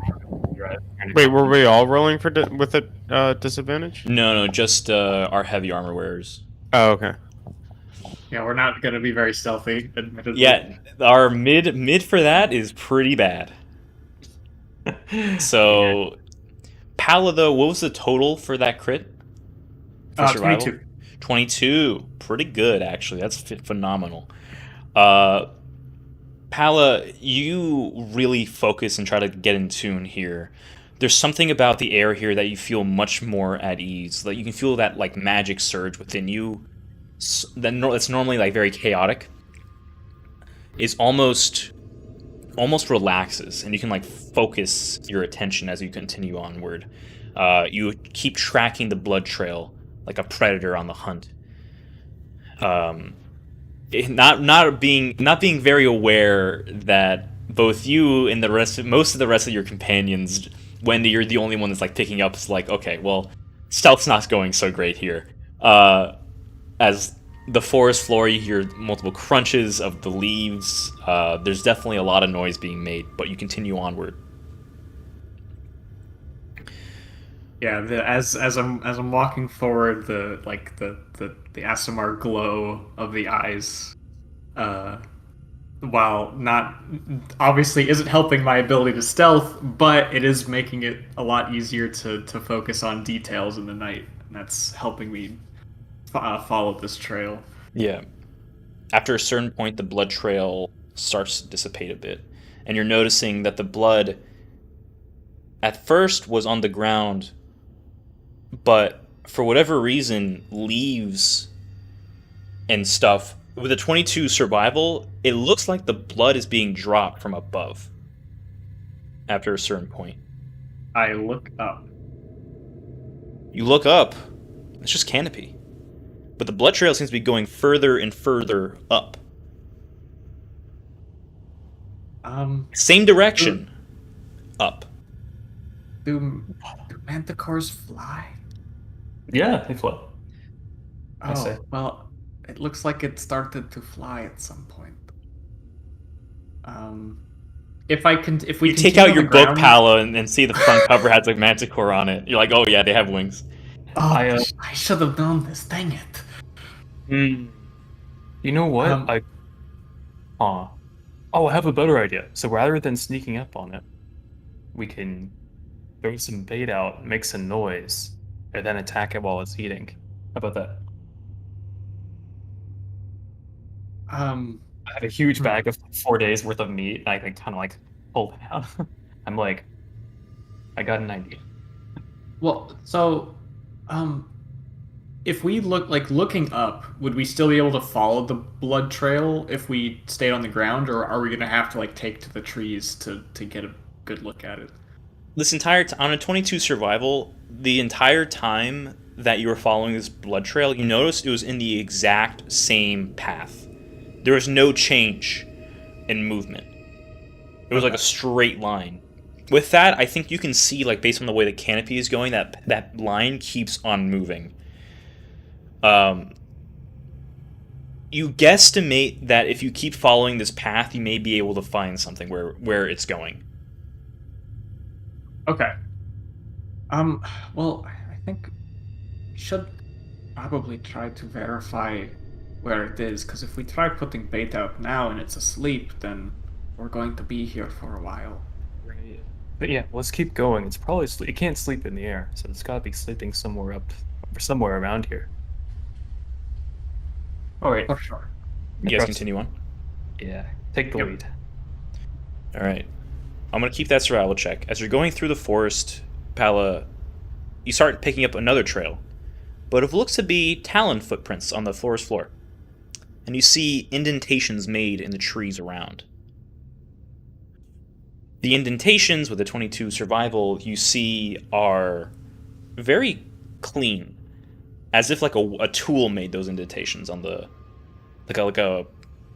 like an axe almost on the trees. But the trails lead off in a different direction than where you're going. I see the marks, and I take out my own axe and I start like putting the axe head into the cut to like compare. It's like, yeah, that looks like an axe. It's a bigger indentation than your axes. It's a big axe. Okay. Is it like one X mark? What was that? Well, there's a couple on the trees, like just kind of like lining this particular trail. Oh, is it like one cut or is it like multiple cuts? There are multiple different trees. Oh, it could be like one per tree. Couple per tree, honestly. It could be the claws of that manticore. Well, they look too clean to be something like an animal would do. I think you offended a lot of animals with that, but I'll hold my statement. You're probably right. Could be as You think I offended the animals? You're the one talking about killing their children, and I'm the one offending them. It's a circle of life, honestly. But now's not the time. We can talk about that later. Being an idiot is apparently also part of the circle of life, but that's beside the point. So we've got two options here. The blood continues in one direction, and then these marks go in the other. I don't know enough about manticores to know which is the correct one. Well, the blood is still in one direction. I'd say follow the blood. I mean, there might have been a fight that way, but I mean, it's better to follow the food. Hmm. Do you think is it normal? I didn't see it in the book. Is it normal to like? Do you like do adventurers like mark where they've been? Is that the thing? Do you think maybe they did that? Maybe. I mean, they could have got here after the blood, but I don't know why they would have gone a different direction in the blood, right? You said it was 2 or 3 days old, Wendy. So how do we know that? Hmm. It's why would they do that? Why would they go a different direction? Hey Eric, can think I so. investigate the marks just to see like if I could pick up anything from them, like information, like what they might be? Investigation or survival. Okay, investigation then I guess. 12. Uh, Looking at the indentations, they definitely they look pretty clean. They're probably not like claw markings because there's only like one on there. A claw would be a couple, but this is just one indentation, like a clean cut from an axe or something like that. You don't get much more than that. Okay. Well, I guess I'll keep following the blood then. Is there something we could mark this spot so that we can find it easier, maybe. I could like I can cast light on like a pebble or something, and that'll last for like another hour, and then we can come back. We'll know where we can come back to, maybe. Sure, that's a good idea. Shouldn't take an hour, I think. Okay. Yeah, and I'll pick up a rock on the ground and cast light on it so that it Okay. gives off a dim light for the next hour. The area is now slightly illuminated. All right, and then I start walking in the direction of the blood splatters. Okay. With this, as you continue onward, I would like everyone to make a Constitution saving throw, as now you're pushing exhaustion levels. Oh gosh. Oh, that's no good. Constitution saving there. Wow. Okay, we got Oh! big saves. Oh my gosh. That was a nat 20. That's 20 girl in Constitution. It's pretty good. Let's see. All right, give me a Same sec. throw. That's a. Did you put a 17. modifier on that, Eric? I bet you did, huh? Wink, There's no way. smile. That's not it. How do I? Oh, there we go. Can someone roll for 17. gain as well? Oh, sure. Ooh. That's a 4 plus whatever. All right.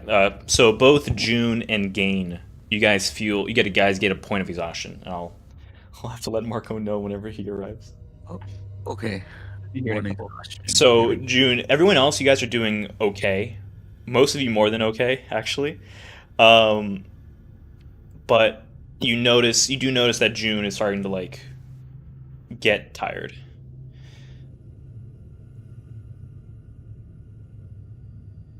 Mhm. But do you guys still push onward? Yeah. Yep. There's no place to rest around here. That's gonna make Yeah, Gene. Wake up. I'm okay. Yeah, if you need any support or anything, feel free to fall back. We can help you out a little bit. No, All right. I'll be fine. So you guys are okay. Most of you are okay for now. As you head towards the direction of where you think this beast was heading,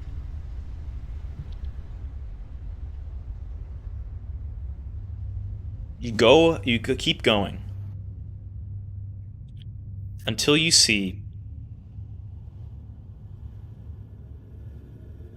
this here. Hold on. I gotta set this up. Let's see. It's been about. Oh, you know what? I think at this point your dark vision would dissipate, so you would have to spend a spell slot to re-up that, June. Yeah, I'm not gonna do that. I'm already exhausted. All right. So the rest of you now lose your dark vision except for June. You can still see everything, and Pala, you're the only one leading the group now. We still have the light in the back, so. Yeah. Okay. But you can't see much else outside of that. Right. As you guys head out, eventually you see. I would like everyone to roll me a perception check with disadvantage. Even with dark vision? Even with dark vision. This is more than 60 feet. Gotcha. Advantage. 13. An 8. 6. 23. And when do you get a 23 with disadvantage?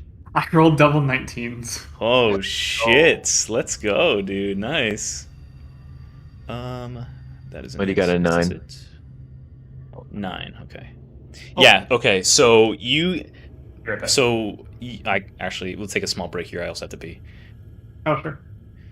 But I'll get back and I'll let you know what that perception check does. Give me one moment.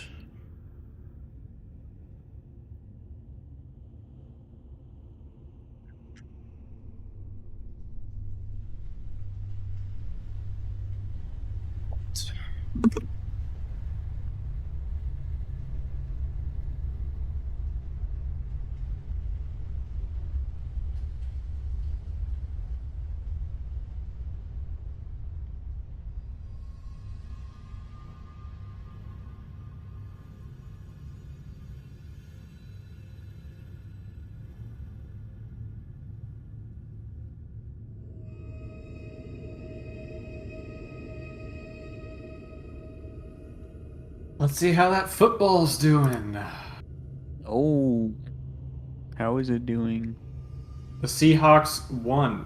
So the Lions are officially out of contention for the playoffs. Get out of here. But we want them to win against the Packers Oh. still. Okay. So now they aren't motivated to play, which hopefully doesn't affect the game, but there's a chance that the Lions are going to do worse than they would have done had they still had a chance to make the playoffs. Okay. Well, you know. We'll see. We'll see.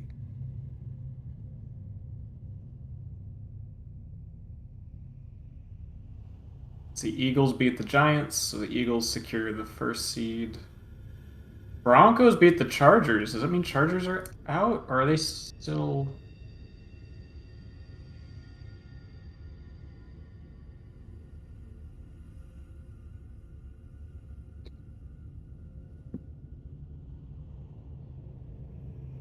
No, dang it. The Vikings ended up with the 3 seed. That sucks. That's okay. Could be worse.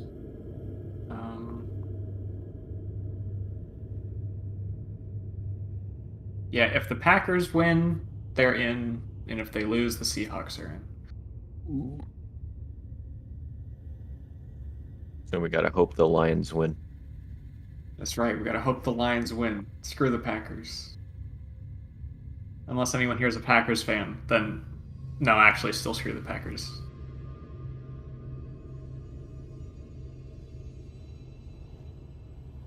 Okay, I'm back.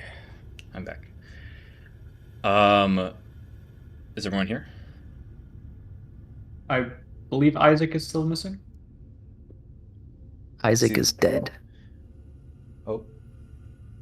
And you killed him, didn't you, Marco? I killed him. It was me.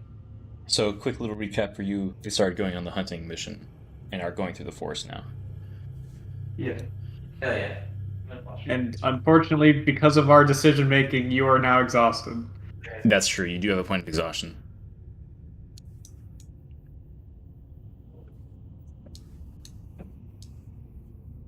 But Robo Bears can't be exhausted, so that's pretty cool. Yeah, your bear can't be exhausted, I think.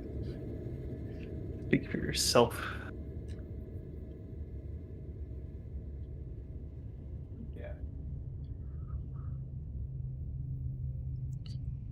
Get a glass of milk to have with my Oreos. The Manticore isn't a beast, right? It's a monstrosity. You are not fully sure. I don't know. Oh, the Manticore's best boy. Like, get it right, Jesus. Best boy. Manticore. Oh, is everyone here? Greg? Not yet. Yep. Wendy? Wendy's here. Not yet, though, Isaac. Yeah, probably a couple more minutes. In that case, I'm going to make some food. Are you making a pizza pocket? I wish I could. Just some eggs. I know, right? What about you, Jared? What? What are you making? Oh, I'm not making anything. Oh. You're just taking a couple of minutes just for yourself? Yeah. We have to get some things together. Oh. I wish I had some food though. Could use some food. Here, you take these. Let's share it.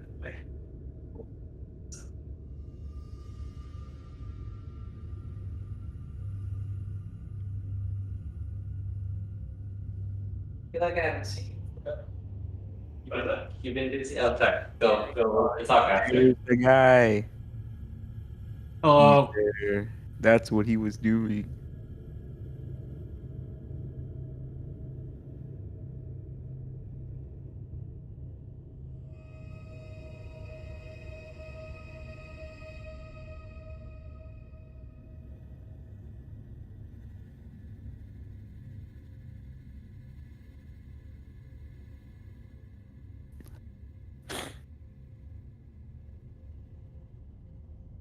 How's everybody doing tonight? Oh, you know. How was I your see. how was your drive and stuff? The drive was pleasant, and everything is pretty okay now. So Okay. That's good. to be here, I might. I don't want to impose too much on Jared, but I haven't seen him in forever, so Yeah. um, I might come find you a little later, Sam, if that's okay. That's Later. up, What do you mean later? you know, later. Oh, it's so late, Marco. Oh, never mind. I'll You should sleep in just my car. sleep. You should what? I'll sleep in my car. Oh my god. Do you need a place to sleep? I don't need one. I have other places I could go, but You can Lauren, sleep on on the top. couch and stuff if you want. Big deal. I Thought it would be late by the time we finish this session. I don't know. Maybe it'll be over in 2 minutes after I kill the rest of the party. Oh, good, good, good. Excellent. We still have another And lo- quest, don't we? yeah, we Oh. have two that we Yeah. were hoping to get done today. Oh, what Wait, time? what? Oh, yeah. Wait, it's the second quest. The guy who has the howling in town back in Rechon. You have to understand, Marco's going to kill us with his bear. And the session I'd will like be- to see him try. Ew. I couldn't bear to see it. Don't say that. He just said it. It's so weird. Well, knowing his intentions, I guess I'll just have to metagame and attack him first. Yeah, we. Yeah, the bear is our marker for travels. It's a giant bear in Region. This was the real story all along. Would you like a Sapporo, by the way? Oh, sure. Thank you. I like your box chair. Are you sure? It's funny because it has like actual like bar stools in it. Like so there's actually a proper seat. Not assembled.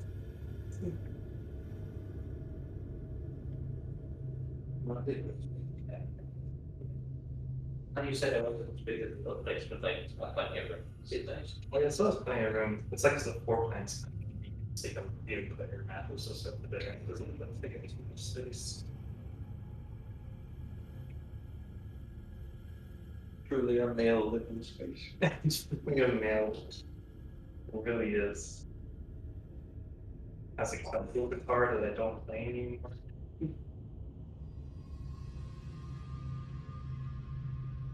It's not even out of tune. That's nice.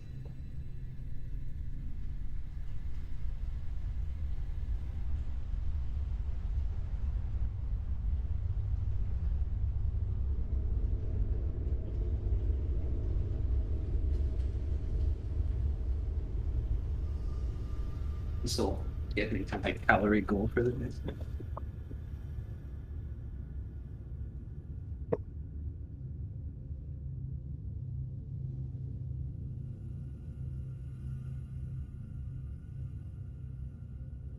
Let's see. Then I opened up this one over here. This one has the Steel Defender. And then if you want to sign me, that's also available. Or is it just the Steel Defender? Don't know. I can't even move. The game's paused. The game is paused.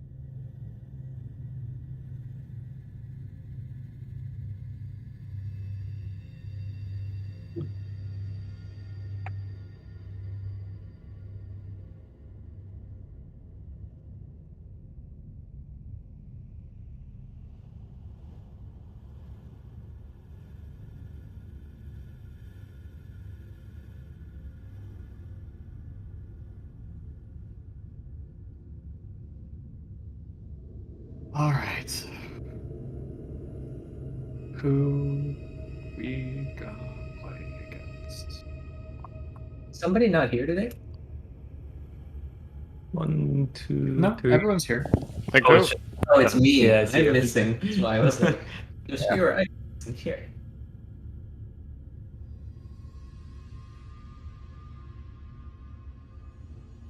You text me, Mom.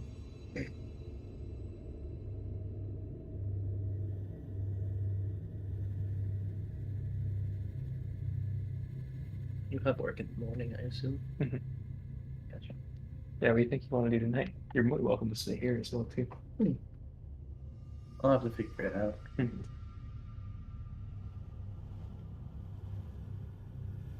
Guess it depends on what time we finish.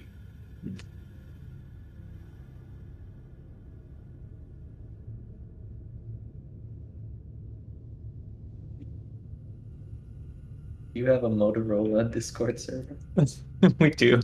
Sorry, I don't mean to snoop. Yeah, it's like the old intern Discord server. Yeah. There. Also, is this Linux? Yeah. I have kind of like a lot of the Windows themes on it, but it's pretty much. Oh wait. Oh, takes a second. I What did you enabled, just do? I enabled the compositor, so now we get the nice desktop effects. Let me show you. Yeah. Oh. Oh.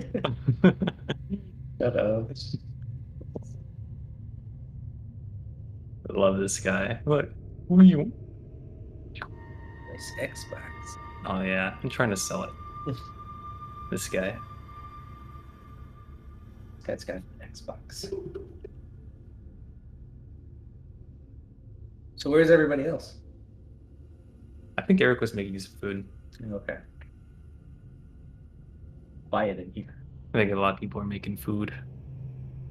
I got these speakers for Christmas. They're not like bookshelf speakers, but they're like Peterson. Oh, the clips though. And the We clip. love a good clip. I love the clips. Oh. Lauren's like, where's my friend?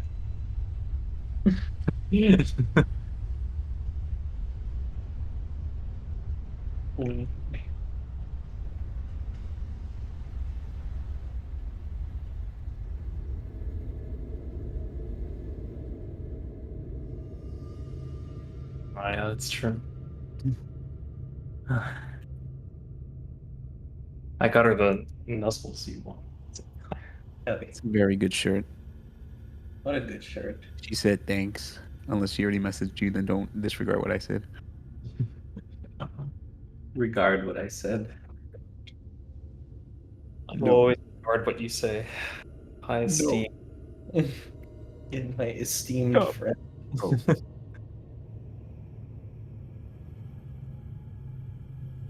Check out. Cam got me this die. Oh, hell yeah. Yeah, it's a metal die. Eric got me dice too. I brought him with me. What? Speaking of which, me and Amanda had a gift for you, and then it was lost in shipping for weeks, and now they're like, oh, it's undeliverable. Oh, what? So, oh, crazy. I don't have anything to give you right now, Oh. but I'm really upset. Yeah, I'm sorry that happened. It's okay. Yeah. They'll refund it. Mhm. Check these guys out. Oh, these guys are huge. Eric, you bought these? That's crazy. Yeah. They're like Elden Ring themed, apparently. Oh, that's really pretty.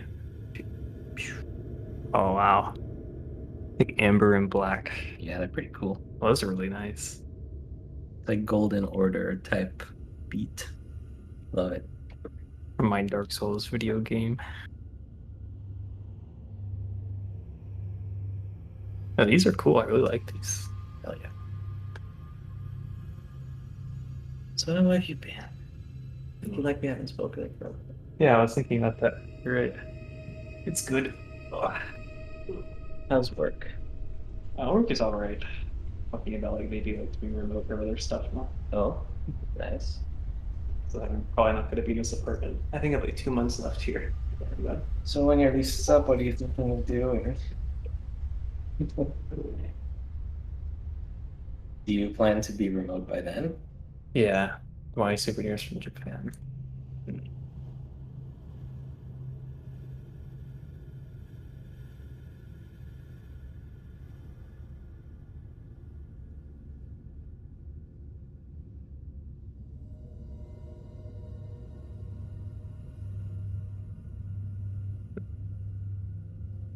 Probably. I'm gonna have a one-on-one this week. Still probably no. Ooh, okay. Manager, sir. Will that require you to change roles? I don't know. Probably not. Okay. We have some people that work for my New Jersey and stuff now. They got hired. So you're gonna move to New Jersey. I went to New Jersey. Hell yeah. New York. Just trying to make a change. Yeah, it's been good. Only 2 months more left here though. Nice. I mean, it's a nice space. Glad I got to see it. Okay. I'm back. Everybody Well, ready? Yeah, it's just Josh. Yeah. Josh? Yo, what's up? Probably made it more. Everyone here? That was a lot. Yeah. Okay. Then I will. Pala with a 23 perception. 23 or 22? It was 23. 23 perception.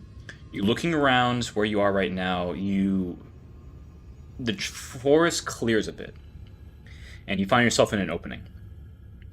You see spikes thrown across the ground, similar to the one that you guys have in your hand. To that point, now that Gain is here, I would like to let you make a nature check, Gain. Oh, we have the spikes from the Manticore. Oh, Manticore. Yeah.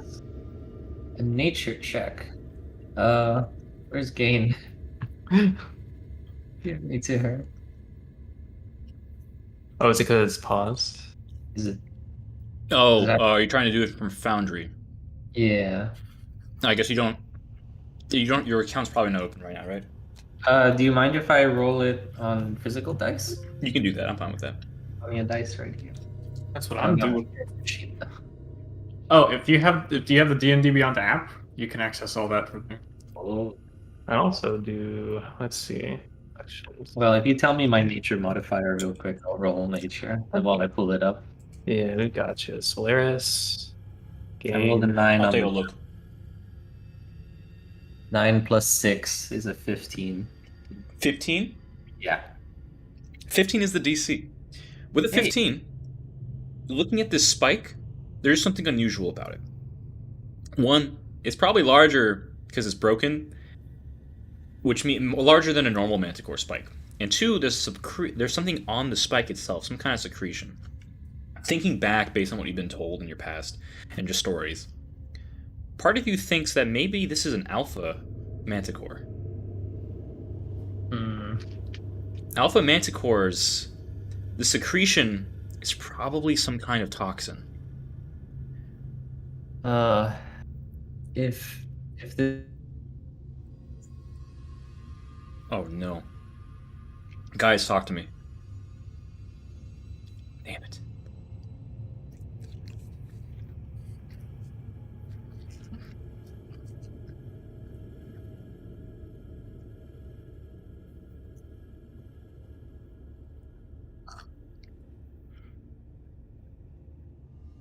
Damn you, Discord. Okay. Well, I mean, Manticore's a Manticore, right? They'll recognize the real alphas once we meet them. Oh God, I see. I hate that you said that. Yeah, that's. I've heard people say stuff like that, and it's kind of gross. I gotta be honest. It's a joke. Come on now. You know that. No, I don't. Everything that comes out of your mouth comes out at the same tone. Okay.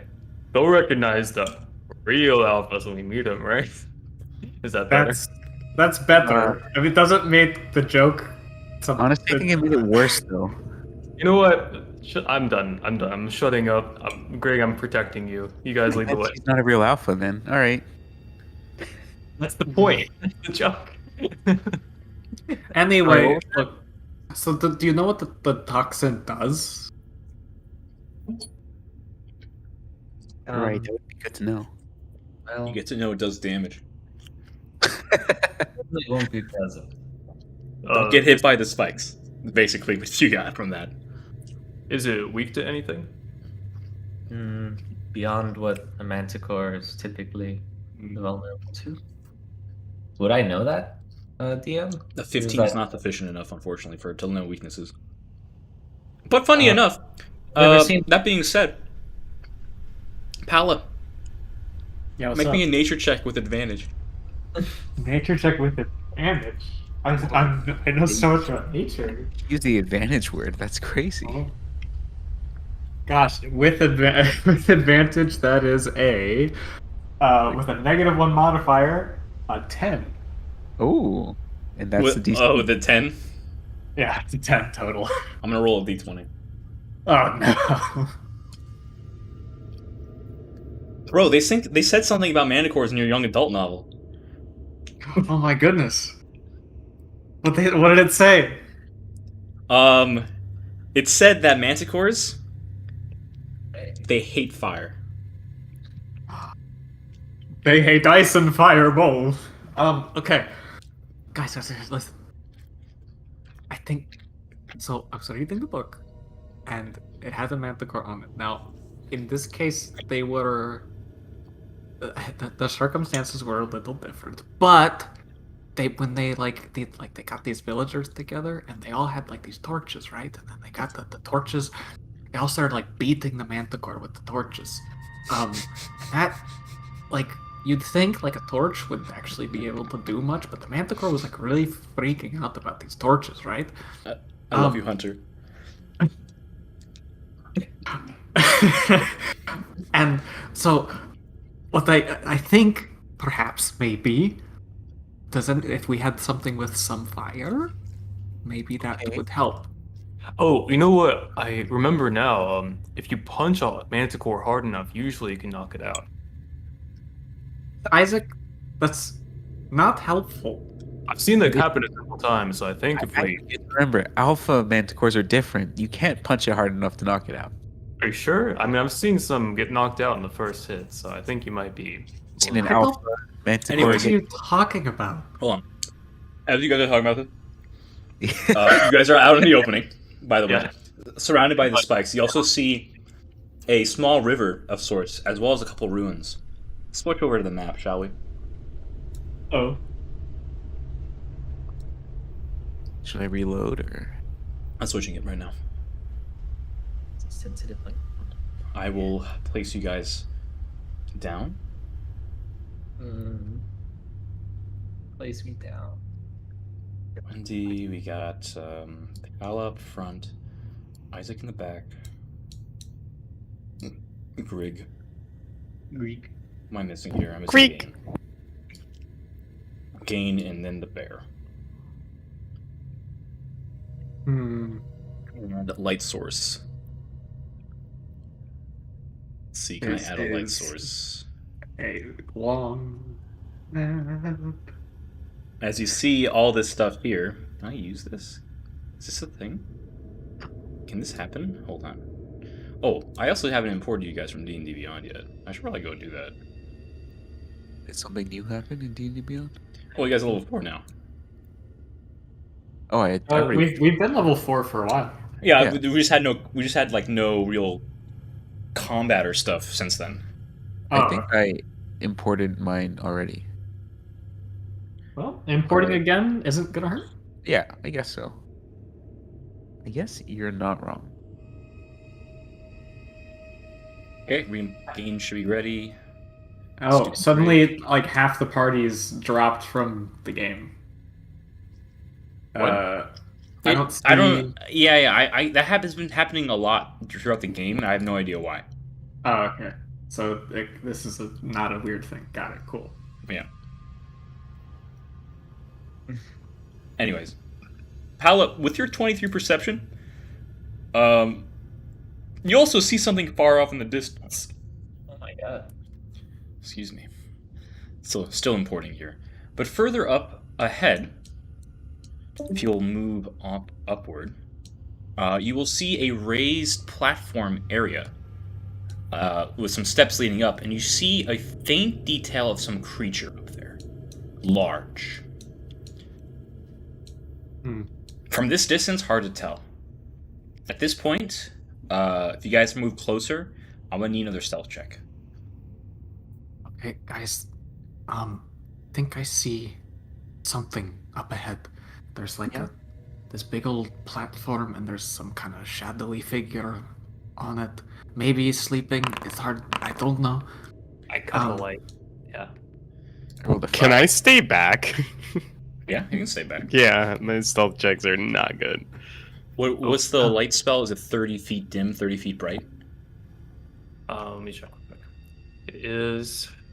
The light cantrip is 20 feet radius. And dim light for an additional 20 feet. So 40 feet. I'm in the back. 20, so it's 20. 40 feet. Can I cast a preemptive invisibility just because I'm scared? If this was- Yeah. Okay. You guys watch as Greg goes invisible. Oh. Do I? Don't worry, I'm Steely. Okay. If you want, stay safe here. I'm gonna cut the light. I cut the light. And then, Okay. Well, you're going to need it, I think. Well, I mean, we can't get closer with the light on. Fair. So, are you just be ready to turn it back on, unless otherwise you guys aren't going to be able to see when it starts attacking. I'll try to shout. Okay, but I hold guess for now we'll start to try to get closer. While we approach, I'm basically holding like an action to use light. So like that'll be my first move basically. If we get closer, we need to do that. Okay. Until then, and then okay. So I'm just having that ready. I guess Grig's staying here, but I'm still in the back. And then we'll try to get closer with I guess the power like holding our hands. Okay. With this, I think you guys, before you need to roll me a stealth check. Yeah, I rolled 5. You rolled a 5. Okay. Oh, June's yeah. clanking. Damn, June. Doing my best. I'm also exhausted. Hey. Yeah, so double- it would have been disadvantage anyways. Yeah. Double 5s, baby. I don't think my roll. Did anyone see my roll go through? I No. don't see it. Let me try again. We supposed to roll for something again? This stealth. Stealth. No, it's really convenient, Jared, that when 19. your roll was bad, we don't see it. That's so crazy. Oh, I tried again. Did it not go through on D&D? No, it didn't. Okay, we'll You do can it just this. tell me what it is. Yeah. We're doing it live. Where's the? Oh, here it is. Okay, so it's negative. It's +1 disadvantage. Okay, 21 and 13. 13. 13. Do I have disadvantage? Greg, you have advantage because you're invisible. I still have to roll? Yeah. Oh, man. You still have to roll a Aw, stealth man. check, but no one can see you right now. It's with All right. advantage. 17 and 12, so 17. 17. All right, Gain got a 20 natural. And then some 22 with modifier. 22. With those stealth checks, I would say you guys feel pretty comfortable getting at least up to where the river is. How far is the Okay. river? You should be able to see it. So before fording the river, we feel pretty good about like getting like Yeah. right here. Yeah, you guys can get all the way up there for sure. Wait, Cool. is there some? Wait, Can you Wander. guys see something that we can? There's a map here. Do you guys not see the map? Oh no, I don't see the map. No. Refreshing. Yeah, some of you aren't in the game. Oh, some of you aren't at the map. It only shows us 4 of Oh us. yeah, that's weird. I only see the bear. Oh wait, is there a map we're there's supposed a to see map. right now? There's a map. Yeah, that's weird. How it only took some There's of a us, map. not all of you. There's a map. Just try refreshing the page. All the way there. Yeah, loading the first hunt. Okay, that seems correct. I will stay back because I am loud and clanky. But I'll position you guys all the way up there with the rest of the crew. With Pala here. And you guys can let me know what actions you take here from here on.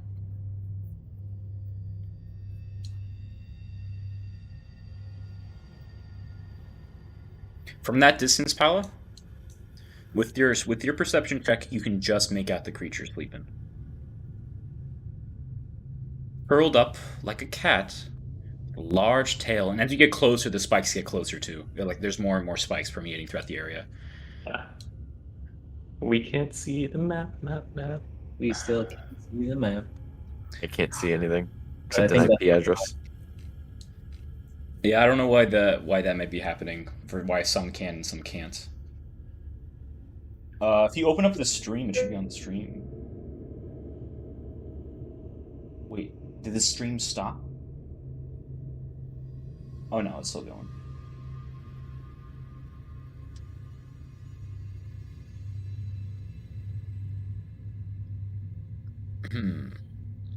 Double check that the 0 tier is working. I can also do this.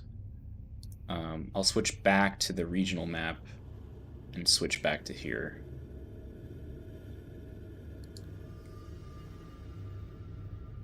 Okay, everyone that was that says is connected can see that. Guys? And they're always streaming. Oh. And I know that was random, just like I thought it was funny. Oh, my Discord cut out once more, so I couldn't hear you guys for a bit. Oh, Well, Eric, looks you like- got some nice chats in the Divine Smite, some nice Yeah, it's bot incredible. chats. It's incredible.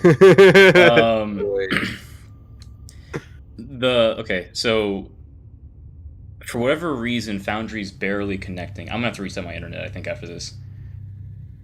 But, Oh, I can get it to. It's loading now for Foundry. If you're, Foundry. we're in a call problem, so Yeah. it's weird that Foundry wouldn't load. It's probably not on your end, I guess. It does seem like there's a high amount of like traffic going in and out either. Well, regardless, can you guys see the thing on the stream, or... No. I still can. I can just see the tokens and nothing else. Yeah. How You just see the tokens? Yeah, just the tokens. I literally can't see anything. I can't even load Foundry anymore. Yeah, what? Yeah. It's And we hear the music too. yeah, the music's coming through. Yeah, I don't really know how to go about fixing that, honestly. Just keep trying refreshing the page, maybe. Because I only see a couple of you guys connected to Foundry in the first place, and I keep seeing disconnects and stuff like that, so I don't even know what's going on there. You want to like reset Foundry real quick, so we just kind of like restart, or yeah, I guess I can do that. I don't know if that'll actually fix Oh, anything. I just connected. yeah, I just disconnected as well. No, I just connected. Like I'm in. Oh, let me refresh. I see Jared in as well. Yeah, like as soon as the music cut out on our on one window, it started like reloading everything. Oh, never mind. I got to the screen where it Okay. says select your name. Oh, no, never mind. I'm back again. You guys can see it? I can see this window. Sweet. I don't see the map yet. It's still loading. I see the on. map. Oh, okay, I see the map now. I'm in. Oh, we have the map. Oh my god. There you go. There you are. So you guys are up here. It is dark.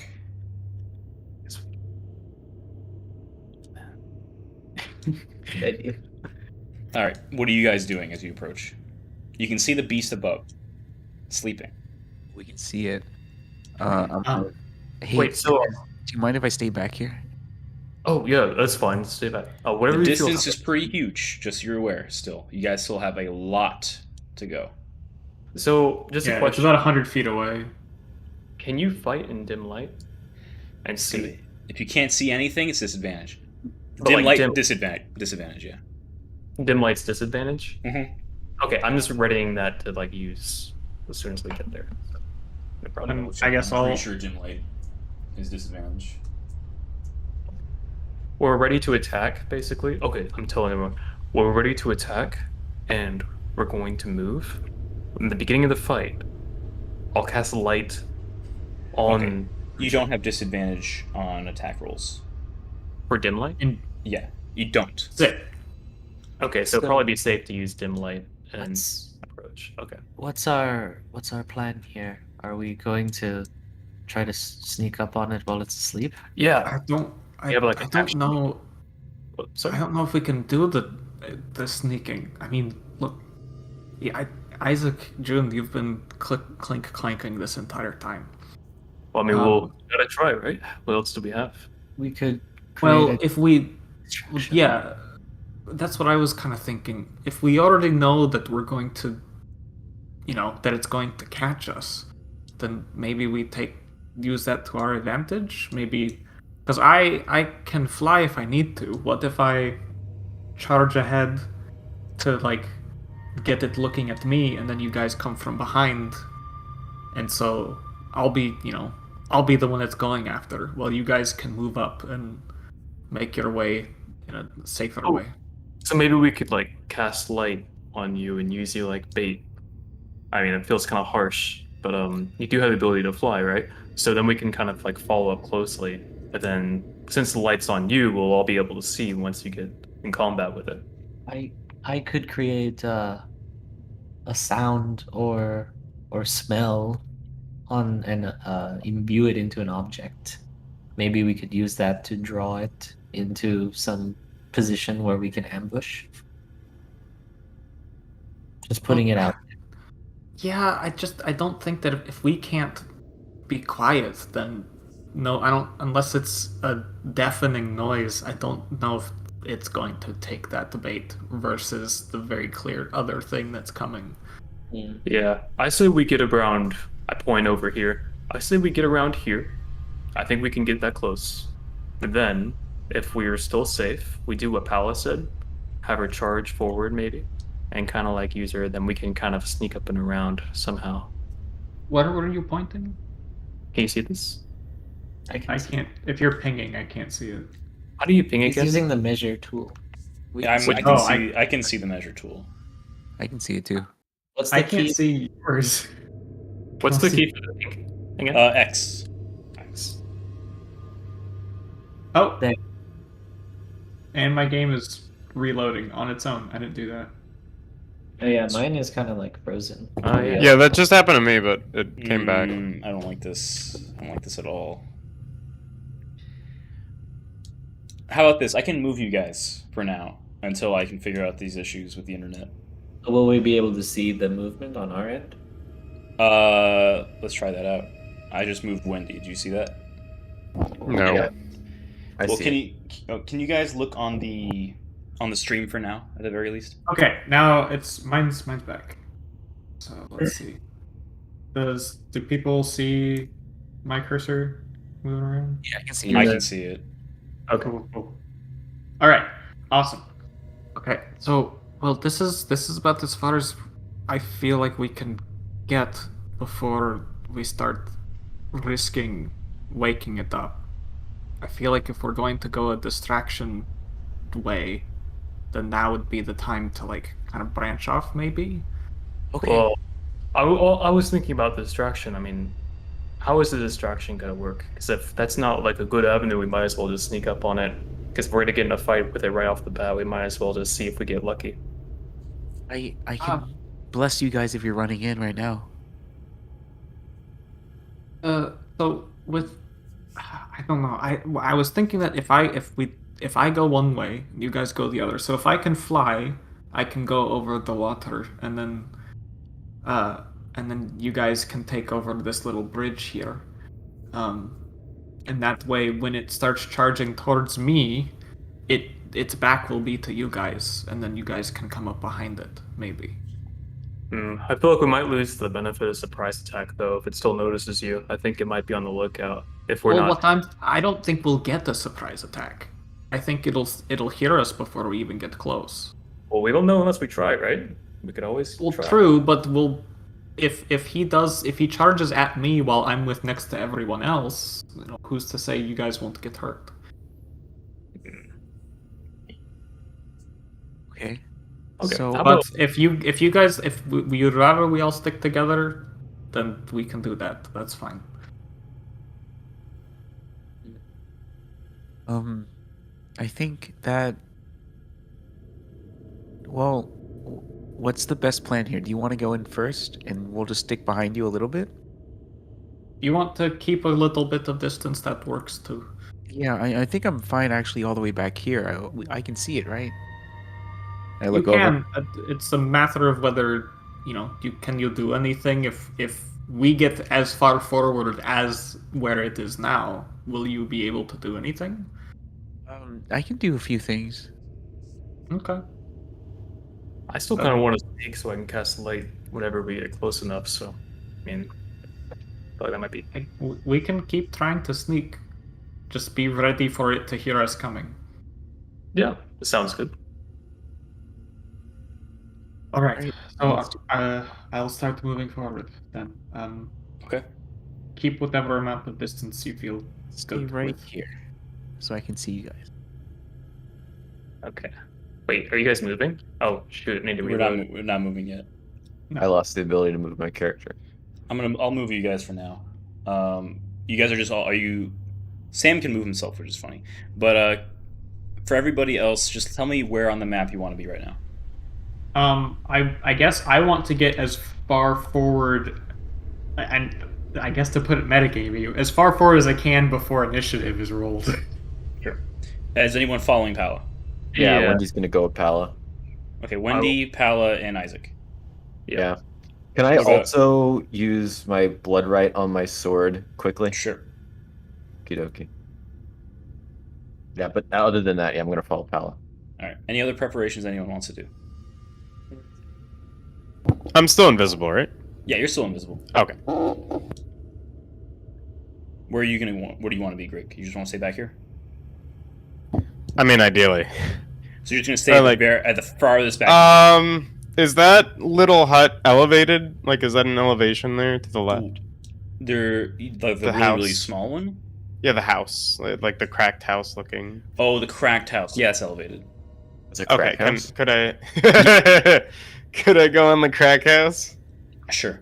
So we'll say Pala. We're gonna do this one by one. I would say Pala there. Gain, where you are at? I'm going to try and hang back a bit, but I'm sending Bear with them. Okay, so you're staying back with June. Bear. Do you want to come with me to the crack house? Sure. Yeah. All right, Gain and Greg will be in the crack house. June on the other side. I have There. like hand in front of me. I'm like prepared to cast light, basically. As soon as I wake up, if we startle it. You got it. Okay. With positions ready, actually, I'm just gonna have Greg there, and I'm just gonna put invisible or something. Yeah, there it is. So I don't see like the updated tokens. Like, how far are we behind Pala exactly? You guys are exactly behind Pala. Again, Okay. if you open up the stream on YouTube, you should be able to see what's happening right now. Oh, okay. I'll see if I can reload. All right. With this, I'm gonna need stealth checks from Pala, Wendy, and Isaac, and the bear. This is for sure gonna go well, guys. Okay, disadvantage plus. Wait, what is it? Plus. Wait, that's with disadvantage to stealth checks? upper mind. Just for Isaac because of heavy armor. Oh. Okay. Well, I rolled like garbage, so I have a 10. 10. Okay. Okay, 14. 14. And then 17. 17. 14. And 8. And 8 for bear. Bear. That changes things. It does. Bear. Bear. I mean, what are the odds of 4 people rolling above a 10? Come on. You guys move a little bit closer. Bump. Bump. Bump. The bear accidentally steps on something. You hear a crack as he steps on what looks to be bone and spikes. As his deafening crunch echoes throughout the night, you guys hear a as the manticore wakes up, and you see it in all its glory now. As it moves over, Isaac, you cast light, Yes. right? Yes. Let me get your light source over to you. You cast light, and as the light opens up as you do it, the manticore will awaken. You see its full body, massive, like 20 feet long in length, a gigantic scorpion-like tail, a face that's almost human-like, but with a lion's mane around it, the body of a lion, and these two feathery, but almost also kind of like bat-like wings on its back. And there are spikes covering all over its body, heavily on the tail. You hear, who dares come to my abode? Oh, it talks. There's a bounty on your head. I'm sorry, but we either have to talk and work this out, or we have to fight our way through it. Bounty. Look around you. This area is loaded with the bodies I've consumed. Little humans, I will eat your flesh. And I'll eat yours, and I'll return it to the ground just as it belongs, alright? I could do for a midnight snack. I need everyone to roll initiative. I take a bite of the meat in my pocket. Okay. Okay. With this, no one's allowed to move anymore. I'm gonna move over to where is the apex, as you are fighting a very powerful creature right now. I'm sure it's fine. Oh yeah, Alright. we got this. Yeah. Easy Are peasy. you guys adding yourself to the encounter? Oh, that's right. I gotta do that. I'm not in Founts. I can add you guys. Hold on. Oh, I actually can't right-click myself and give myself. You guys can just roll. And just tell me what it is, and I'll Okay. Just roll. Unnatural 20. unnatural 20 for Pala. Oh, that's fine. Oh. Okay, now I can. 13 for Wendy. Plus 2. 13. Oh, there's no active combat encounter, by the way. Yeah, I'll set it up. Wendy is what? 13. Yeah, I Gain. rolled kind of meh. Do I get disadvantage or no? Oh, yes, you would actually. Thank you for rolling. Okay. Then 12. 12 for June. What I did rolled Gain an get? 8. King got a 21. 21. That's pretty good. And then Greek Yeah. got an 8. Roll that on stealth. All right.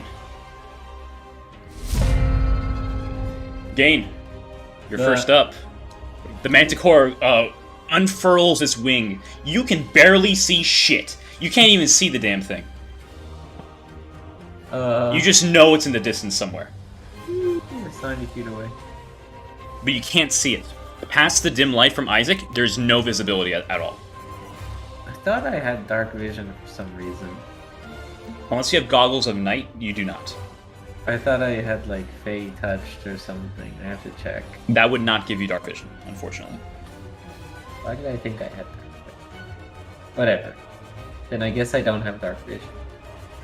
I have normal vision. And I can't see anything. Can't see anything. The bear has dark vision. Can he help me see it? No.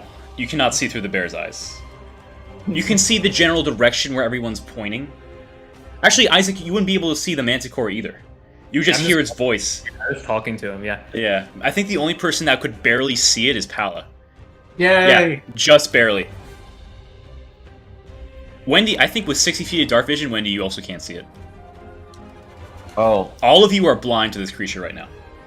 So like I couldn't even cast a spell onto it or something? Any spell that says a creature you can see won't be able to work here.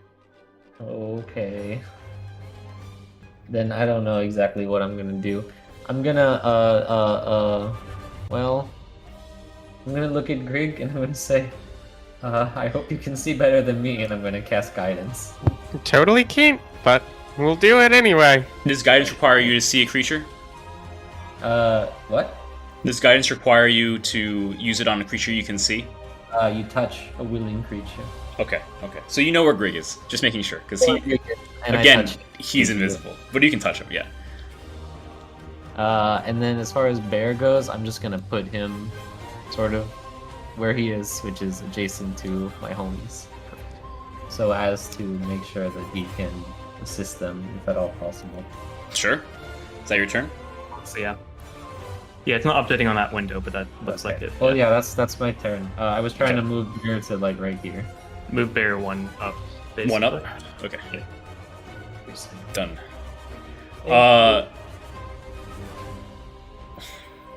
If that's your turn gain, then we're moving on to initiative count 20. Lair action.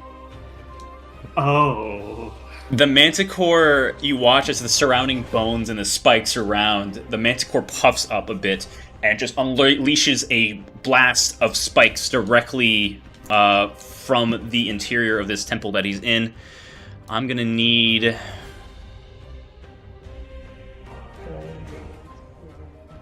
Let's see. I would need our intrepid guys up top and up front. So Pala, Bear, Isaac, and Wendy. I need you guys to make dexterity saving throws. And let's see. Grig and Gain, you guys have advantage on these dex saves. Oh, and June. Let's see. Because I'm a cool barbarian. Alright, I'm gonna roll for it like this. June, you were just out of reach. Okay, let's fine. go. I planned this. 5. Say 22. Bear 22? rolled a nat 1. Okay. That bear is going to need a lot of repairs. Anyone that rolled below 14 takes 9 points of piercing damage. Okay. Anyone who rolled above takes 4 points. I didn't roll. What about a nat 20? Nat 20, Thanks. 4 points of piercing damage. Damn it. As the spikes go out from this creature, expelling you guys through the darkness. You guys, there's just spikes. The assault is prevalent. Seems that maybe doing this at night was not the best of ideas. Oh my god. Pala, your turn. All right. So just double checking the distance. Yeah, I would have to action and move to get close. I am going to. It doesn't say explicitly that the wings have any kind of illumination, but would they at least be able to see them? Not necessarily anything around them, but the wings themselves.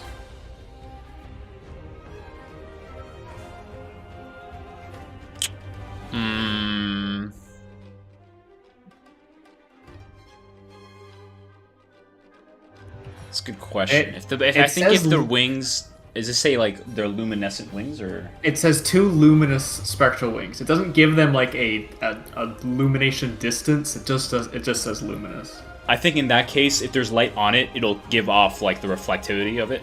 But I think Okay. the wings themselves don't give off light. Gotcha. So they can see like the outline of the wings in the distance, but nothing around them. Nothing around it, yeah. Cool. All right. Keep your eyes on me, I guess. And I'm going to bonus action Celestial Revelation to get the wings out.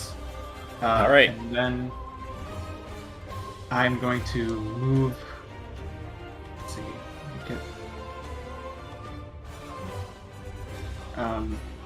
Oh yeah. I've got the wings, and then since I'm not going to be able to attack this turn anyway, I'll move up to. Let me get right here. Is it right? Oh, I can't move myself.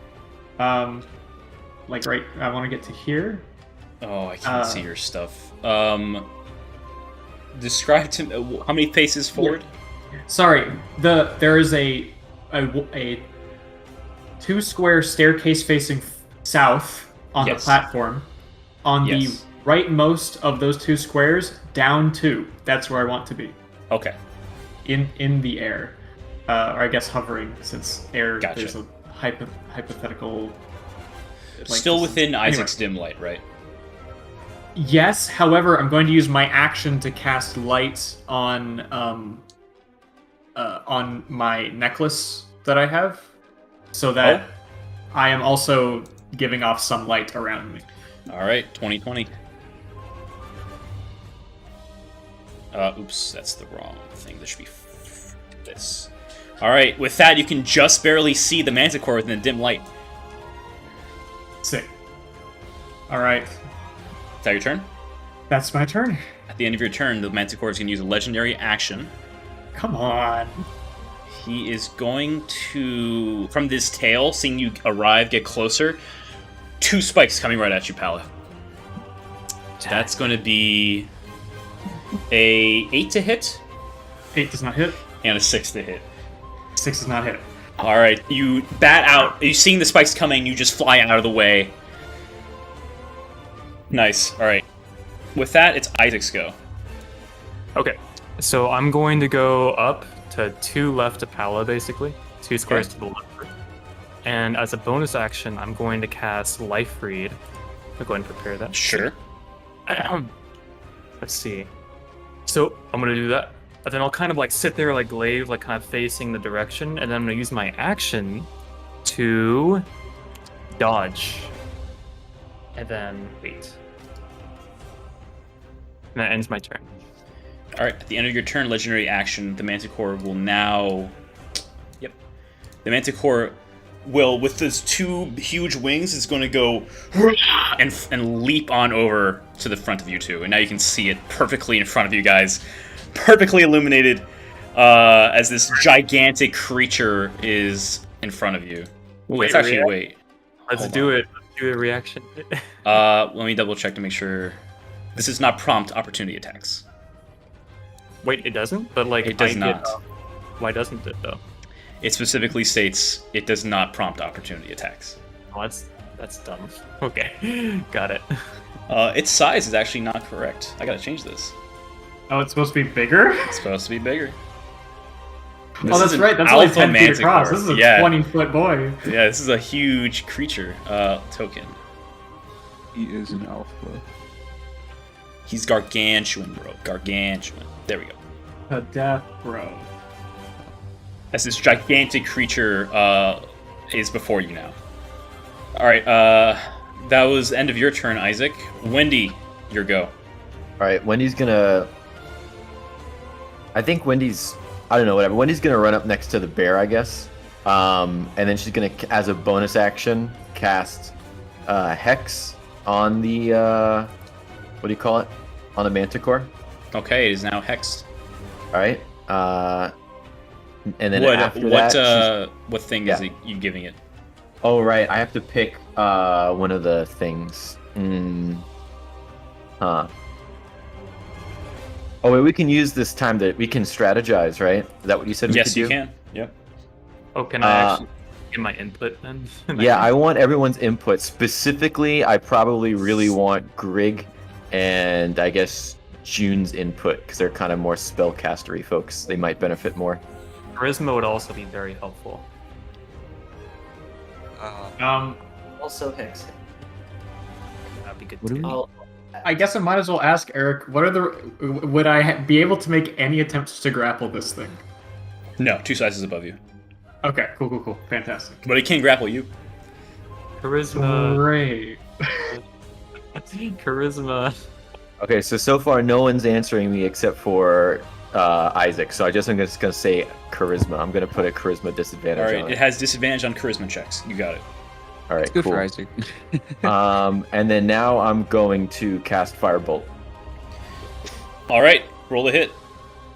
That's gonna be a 12 to hit. 12 misses. Okay, and that's the end of Wendy's turn. I can't end my turn because I don't have a connection to the thing. Yes, I got you.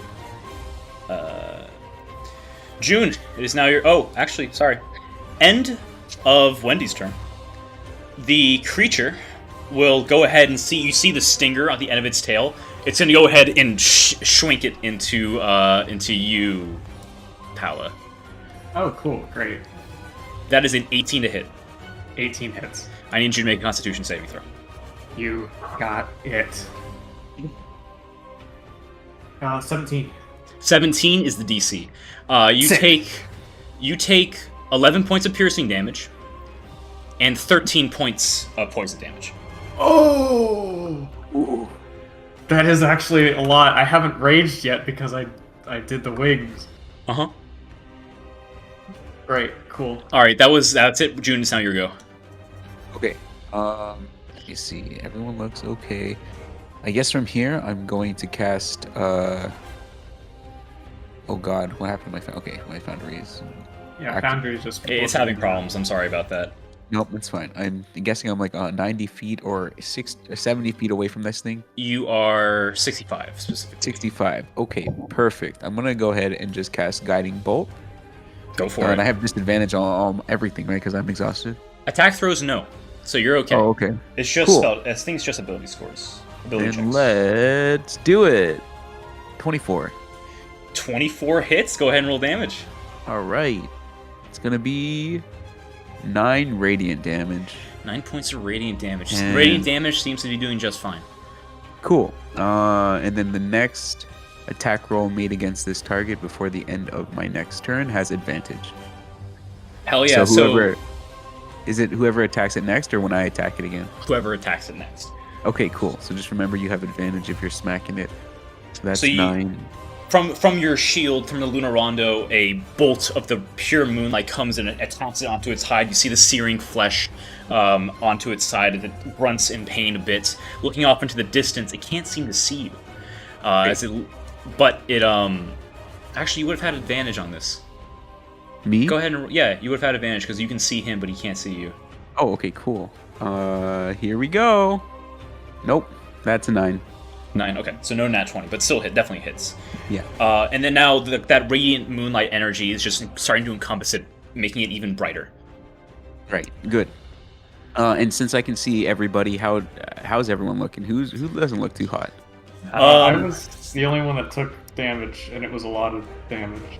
Okay, well I can't do anything about it right now, but I just want to make sure I can. Okay, cool. Cool. Great. I just want to let you know that I'm thinking about you.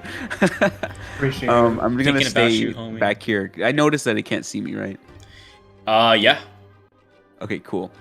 I don't have any other bonus actions, so I guess that is all I'll be doing. Okay, awesome. At the end of your turn, it's now Grig's turn. Grig, Okay. what are you doing? So we do have light on it, right? Yes, you can now see it. Okay. So I would like to charm person. No. Use Tasha's mind whip. How? What's the distance on that? It is 90 feet. Okay. Listen, intelligence save, I think. It is a intelligence save. Yes. Rolls a 7.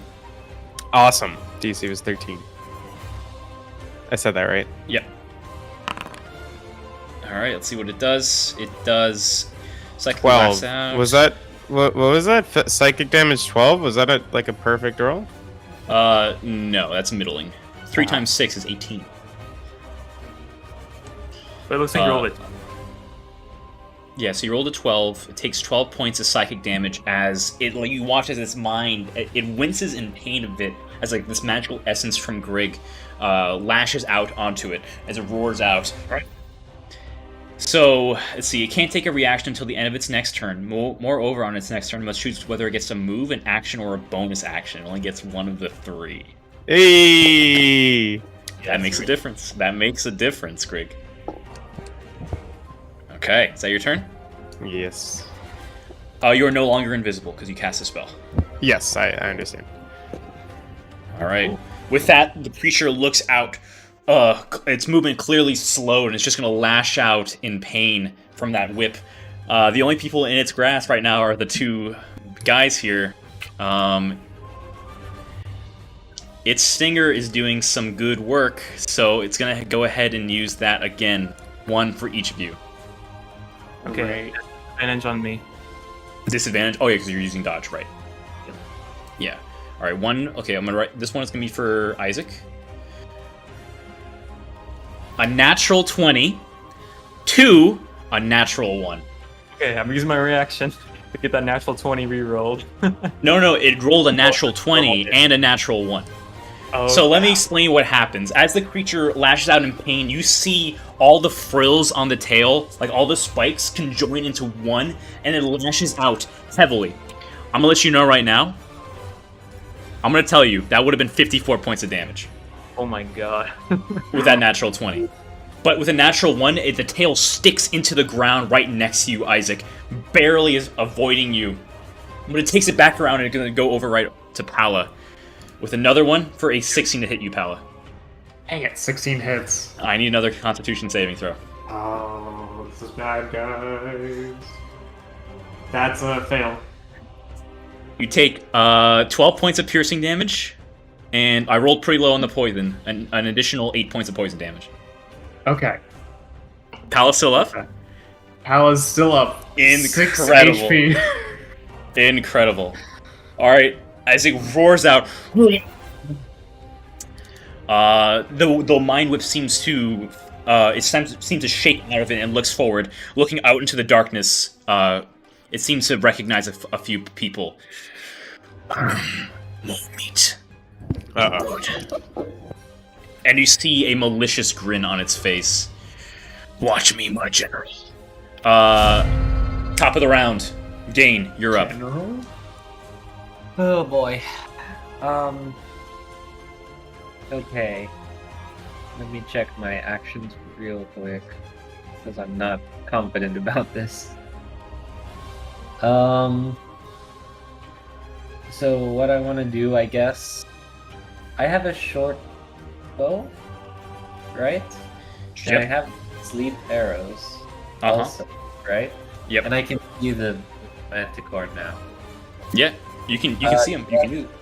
Does Gain have any reason to believe that they would not work on the manticore? Like, heat of the moment.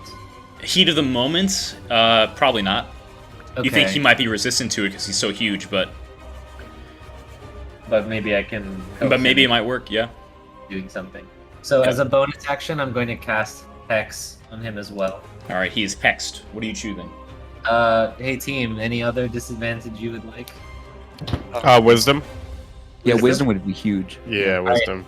Wisdom. Make it wisdom. It has a disadvantage on wisdom checks. Yeah. Next That's time, my- okay, guys. And then, well, my short bow has a range of 80 feet, so I'd like to move within 80 feet of the manticore. You're within 80 feet. You don't have to move at all. Okay, then I'm going to roll my attack. +4. +4 to hit. I'm gonna use your Yeah, die. yeah. Yours has good juju. Good juju. All right. With Jared as my witness. All right. 13 +4, 17. 17 just hits. Oh my god. Hell yeah. All right. So standard damage for the Yep. short. Standard damage. I think he has to make a saving throw. Correct. Okay. I don't have the rules. Yeah. DC 13 con saving throw. Yeah. Oh, cons. Okay, that's fine. Well, anyway, the damage, I rolled a 2 + 2, so 4, I guess, piercing damage, and then because of the hex, an additional d6, so 3 necrotic damage. Okay. Then the piercing and the necrotic look to do just fine. Okay. And then the manticore has to make a saving. He does. Yes. The manticore. So you shrink out the tranquilizing arrow that you got earlier. It flies true. You see like you have advantage on this because of the thing from Guiding Bolt. Oh, yeah, that's right. It's the first hit. Yeah. So roll again and see if you get a crit. Oh, okay. Sure. I'm gonna roll with the other die. All right. Get crit real quick. It's a 3. Okay, that's fine. So the arrow goes through right and true, and you see where a part of the body is illuminated, showing off like a small weak point in the hide, and the arrow lands right in. The creature throws out in pain a bit, the adrenaline really pumping through as it snarls out, looks directly towards you, Gain. And it's going to make the Constitution saving throw. It does this with advantage, because it's within combat. Rolls a 26. Okay. That's probably the DC. I think that beats the DC, unfortunately. Okay. But that was your action and bonus action. Are you moving? Do I have any cover around here? Right now you have half cover from the Manticore. But if you move, I want to say if you move 2 up and 2 to the right, you'll have more guaranteed cover. Okay. Could you please move me into cover? You got it. Who's You got it. Like right there. Yeah. And then what about Bear? Because I really wanted him to like follow them wherever they were going, but I feel like I didn't communicate that last round. Have You just kind of put him, like over there. Yeah. Oh yeah, And- sorry. With this, you used your bonus action this turn. But also, you can't really tell Bear to go to a place you can't see. Can I tell him to follow somebody that we know though, in the future? Yeah, I would say the Bear's smart enough to know how to do that. Sure. Well, I guess so. He's stuck where he's at. I take it. Yeah, he takes the dodge action. Okay. Works for me. All right. Initiative count 20. Lair action. The two of you see the creature get a little bit bigger as its wings furl up, and there's a huge, gigantic gust of wind coming directly downward. I need Isaac, Pala, Wendy, Bear, and June all to make strength saving throws for me. Strength. God. Okay. 9. You are Strength. You are knocked back 10 feet and knocked prone. Am I I'm at disadvantage, right? That is also Yes. a 9. Okay, Strength 13. saves. Let's see. No, you have no disadvantage on strength saves. You just roll it straight. I roll a 2. What happens to me? You get knocked back 10 feet and are knocked prone. Okay. Bear rolls a 16. Bear saves. Where's prone? There's prone. Pala? 9. 9. Knocked back 10 feet, knocked prone, so you fall to the ground.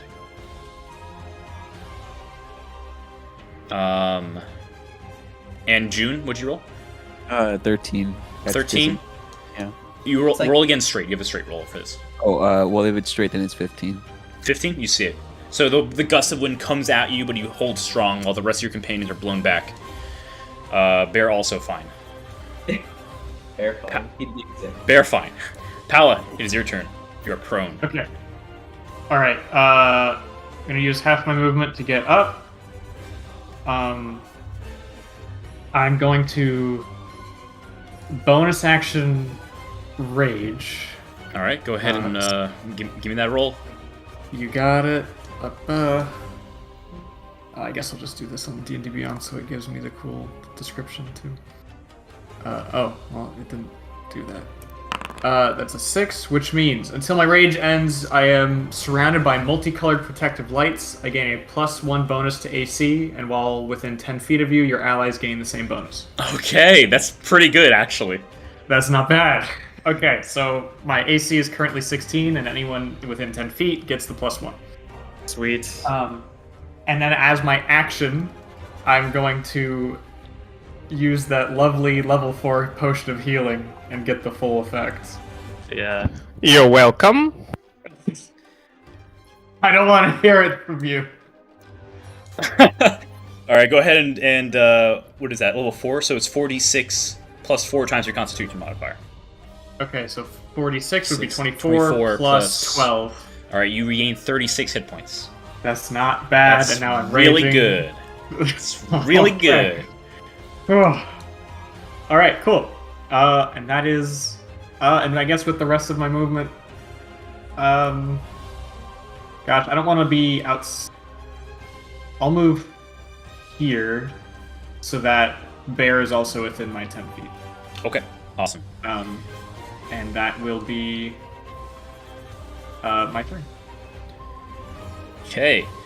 At the end of your turn, the Manticore, as he roars back, he's 2 spikes come out of the tail, and one going to Gain, one going to Grig. I have cover, right? You have partial cover. That's correct. Grig, you do not, unfortunately. So what do I do? You're fine. For Gain, it's a 21 to hit. 21 to hit. Yes. What was your normal Jeez. AC? And that's Partial cover gives you +2. So 16. So yeah, this hits. So 12 points of damage. Oh, sorry. I need you to make a DC. I need you to make a Constitution saving throw actually before you take that damage. Okay. 14. 14 saves. You take 8 points of piercing damage, and 4 points of poison. Okay. I don't know if my foundry is updating. But Just you can keep track of it on D&D Beyond too. Right? Does that work? Yeah, that Or- works. Okay, cool. Okay. Cool. All right, and then 1 to Grig. That is- Constitution or do no, do the to saving hit. It's a 13 to hit. throw? God damn it! Yeah. Constitution saving throw. Hey, Fail. God damn it! Fail. Can I? How much You- damage is it? You take 11 points of damage. Oh my god. Yikes. So as he roars out from the wings, the tail comes up and 2 spikes comes out, 1 to Gain, 1 to Grig, impaling both of you. You both feel the poison permeating through your body. That's its turn. That's its action done. Isaac, you're up. Okay, I moved 2 blocks in front of Pala to stay within 10 feet of her, basically. Okay, that's half your movement to get up, and then 2 up. Yep. And 5 feet over, so I've used 20 feet. I'm probably gonna plant there, but 2 I'm going to blocks. point to the Manticore, be like, we're eating you, not the other way around. And I'm gonna, you'll see like the energy emerge from the soldier's trinket, because I'm gonna cast True Strike as a bonus action. Oh, one to Okay. the right. One to the Oh, right. to the right. Got you. Yep. And then from there, I'm going to take the glaive. I'm going to do a straight like thrust. When I guess I have advantage. Shit. Okay. Never mind. And then I'm standing 13 there. does not hit. Yeah. Unfortunate, bro. Okay, I'm standing here. I'm standing. All right. At the end of your turn, Isaac. Yeah. Let's see. What do I want to do here? He wants to kill us. That's what he wants. Yeah, I'm just trying to figure out what's the best way to kill you. You just said you're going to try to eat it. Make an intimidation check for me. Okay. Intimidate his ass. Natural 20. Yeah, you draw its aggro. He looks at you. You will be the first I consume. That's going to be a tail spike over to you. Okay, and that'll be a normal hit. Normal hit, and it's 2 of them coming to you. Actually, no, it can move now, right? Yep. Yeah, but you aggroed it, so it's gonna take both at you. So you watch as it flaps its wings, goes up 15 feet in the air, and it's gonna bomb at you as its tail will jut down from where it's at. Okay. So I'm gonna put it here, but it's like right above you. 15 to hit on the first. Misses. Oh, this is I'm rolling the wrong thing. Sorry, the first one actually should have been. I'll just re-roll them.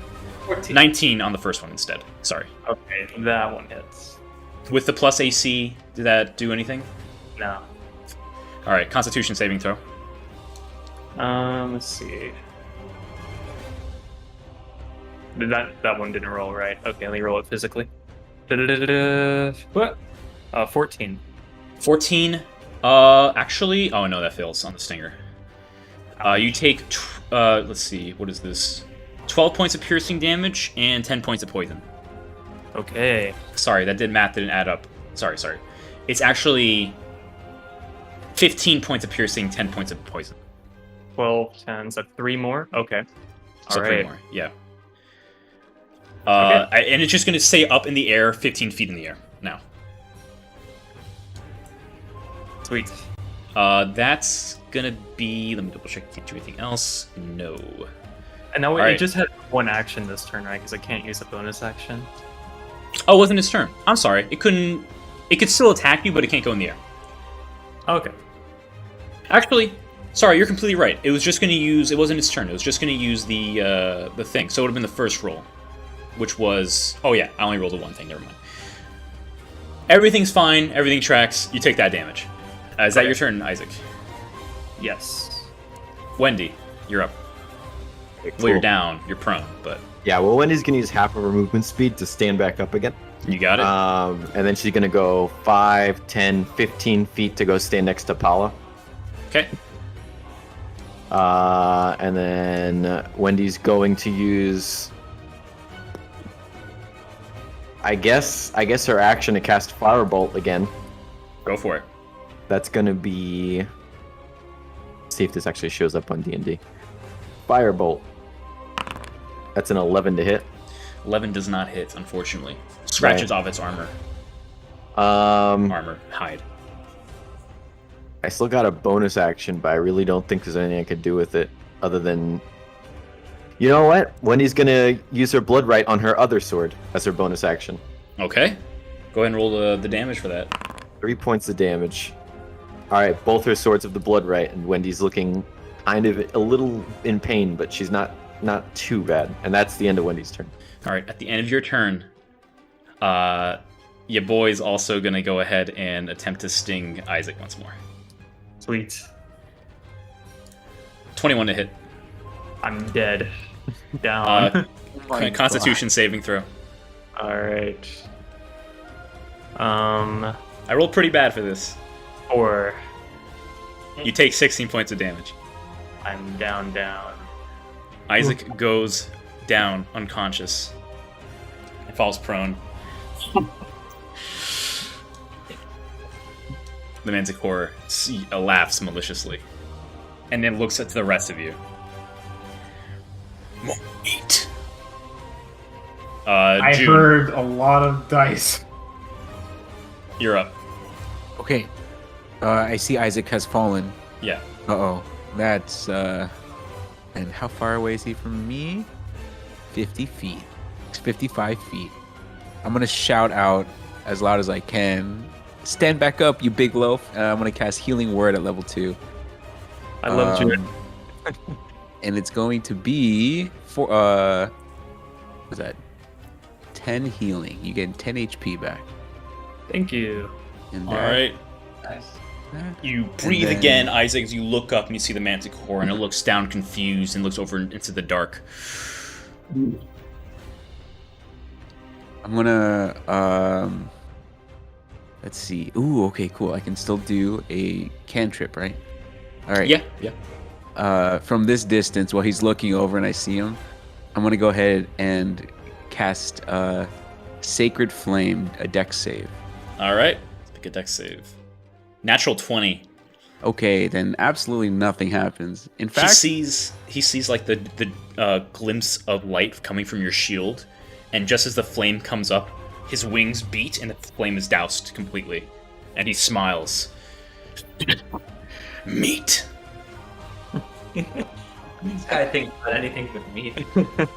it's so weird of him. Anyways, let's see. Where are these two? These two are 30 feet away from me. I'm gonna go ahead and after I see him, did he look directly at me? He looked directly at you. Oh shit. Okay, I'm gonna move back over. Can I move myself? Aha! I'm gonna move over here, assuming he can't see me moving. Okay. So I'm gonna do everything up here, and then the moment I see him see me, or look at me, I'm gonna sprint, just 30 feet over here. You got it, A little buddy. bit further. That'll be my turn. All right. End of your turn. It's Grig's turn. Grig, what are you doing? All right. I still have an apple, a blessed apple. You do have that. My God. Is that an action or a bonus action? Should be an action. Did you ever use my guidance? What is guidance? It's for ability checks. Oh, okay. Okay. Does it say? It just says apple seems to give a faint glow. Oh, as an action, whoever an can action. shoot. God damn it. Alright, well, I got one level 2 slot left, so I'm going to use Tasha's Mind Whip again. Okay. Intelligence save. Rolls a 17. So it takes 6 points of psychic damage, but you can see that as the magic starts to consume it, you can see the Manticore furrows its brow a bit, and the magic doesn't seem to be as effective this time. And he just smiles. But the damage, there's still some damage done. Gotcha. Good. At least I got some done.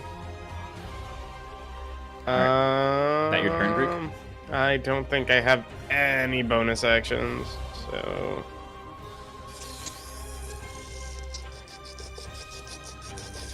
Yeah, I literally have none.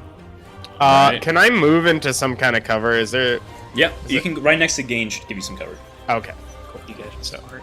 Alright, so you guys are hiding in the pillar. Hi, Gain. All right. It is now the creature's turn. The creature flaps its wings as it's going to now take flight. Where are you going? It's going to move, completely ignoring you now, Isaac, now that you've fallen on the ground. I'm gonna take my. Oh wait, I can't because I'm on the ground, right? No, you can't. It would be a disadvantage. Okay, I'll still try it. Let's see. Okay, that's not working. So +5. I'll just do it physically. Yeah, go for it. 19 and 23. So 19 to hit. Hits! Go ahead and roll damage, buddy. 10 plus 3. Let's see, where's the 1d10 over here? 1d. This? 1, 2, 3, 4, 5. Okay. Okay, 2 plus 5 points of whatever. It is. Plus the force damage. Oh, that's right. Oh no, I don't have that because that's a concentration spell and I got downed, right? Ooh. Yeah. Say it like that. That's ooh. So no life read. That would have been a good. That would have been a good life read. Yeah, 5 slashing damage.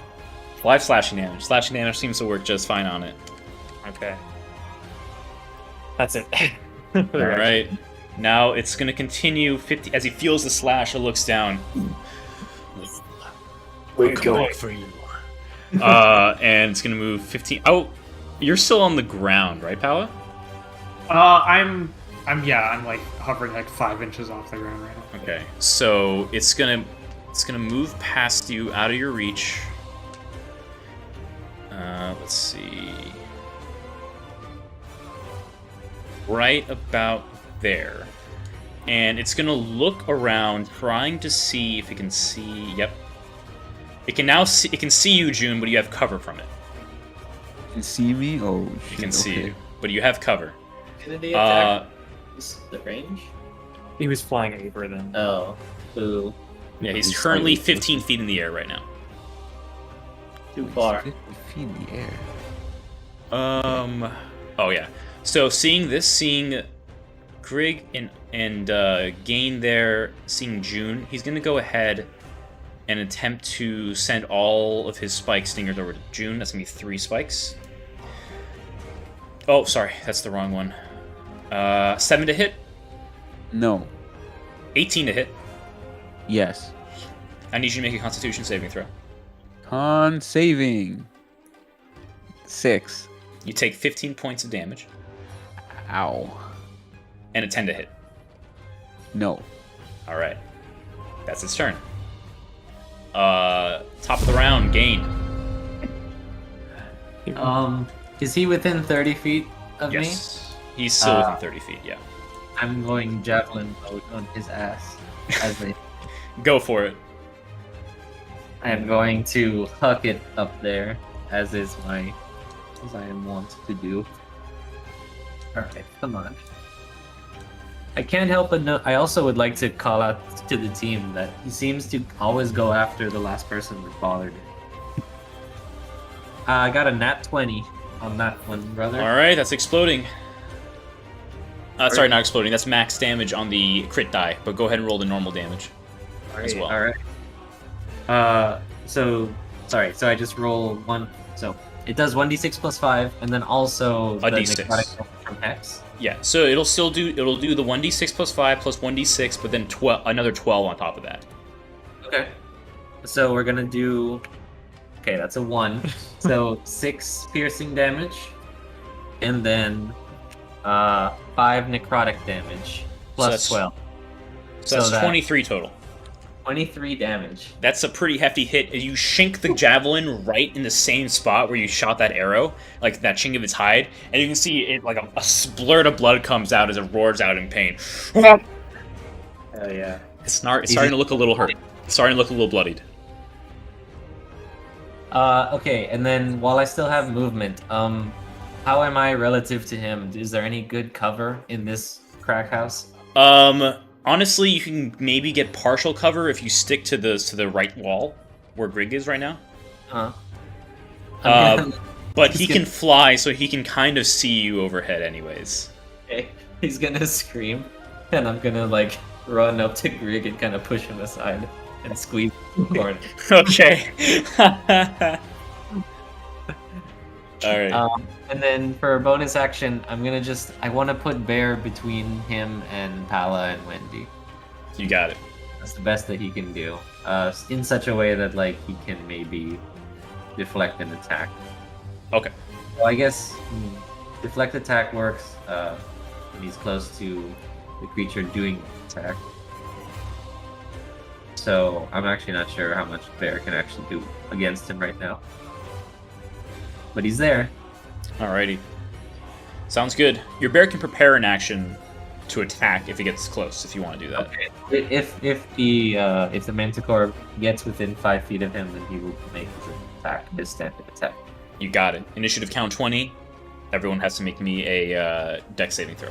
As the tail spike flares up and spikes shoot out again. A natural 20. That's the wrong thing. 20 unnatural. Unnatural 20 also. Wow. Wait, For- you see everybody has to do it? Everybody. 13. Oh, okay. Can I use my inspiration? Yes, you can. I got a 9. Wait, I'm at disadvantage. Oh my god. For dex saves, no. You don't Okay, have I still got a disadvantage on 9. it. Okay.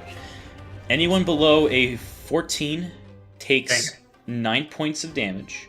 Greg's down. What kind of damage? 5 points of piercing, 3 points of poison. Okay. 9, you said? 9. 8. I rolled Nine. low on this. Greg is down. All right, you guys watch as another shrink arrow for Greg. As a spike shinks into Greg, knocking him unconscious. I would have never pushed him. All right. With that, it is now Pal's turn. All right. I'm about to swing my axe, guys. Yeah, I jump up into the air and I fly up to where the Manticore is. Okay. I am going to. Let me just double check. I'm going to give. I'm gonna look at Wendy's. You better hit it this time. And I'm gonna give her a bardic inspiration, D4. All right, that's for you, Wendy. Alright, thanks, Paula. And then I'm going to reckless attack this bad boy. You got it. Go for it. All right, come on, baby, no whammies. That's first roll. Okay, so that is that's a 26 to hit. 26 hits. Go ahead and roll. Okay, that is 15 slashing damage plus 2 radiant damage. 15 slashing plus 2 radiant. So 17? Yes, total. You heavy as you leap into the air, axe going down, reckless slash into its back. It howled out in pain. Oh!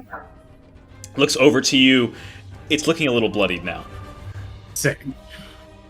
All right, I can end my turn, so I will. All right, at the end of your turn, you just hurt it pretty badly. And you're within distance, so it's going to go ahead and, with its tail, as you strike into its back, the tail's going to try to go at you once more. Oh, great. That's going to be with advantage because you went reckless. Yeah. This is a 20 hit. A nat 20? No.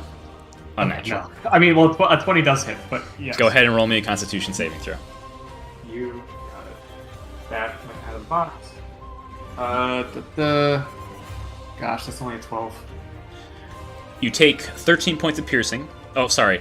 17 points of piercing damage reduced to... What was that? 9? No. 8. 8. Yeah. Reduced to 8, and you take 15 points of poison damage. Alright, looking not good again. Alright, guys. Isaac, it's your turn.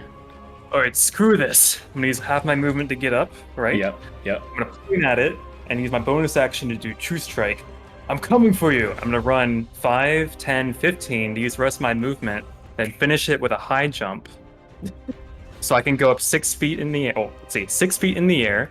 So he's 15 feet up. Use the 10 feet reach to stab him with my spear. My All blade. right. You got it. All right, I have +5 and advantage.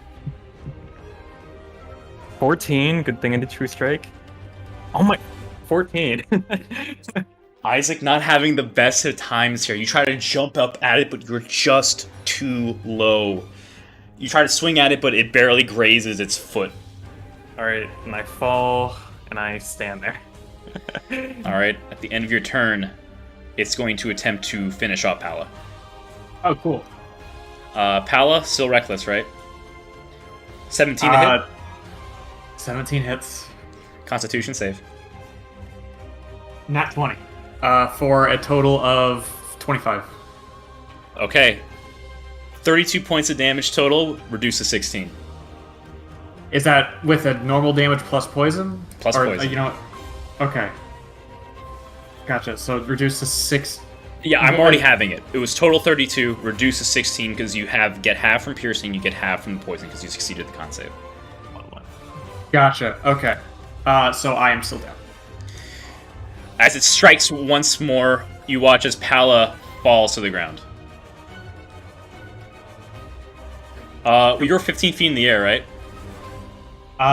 If the Manticore is 15 feet, then yes, I'm 15 feet. As you fall, you take 1 death save. You fail 1 death save. You are no longer raging. You are no longer flying. Sorry.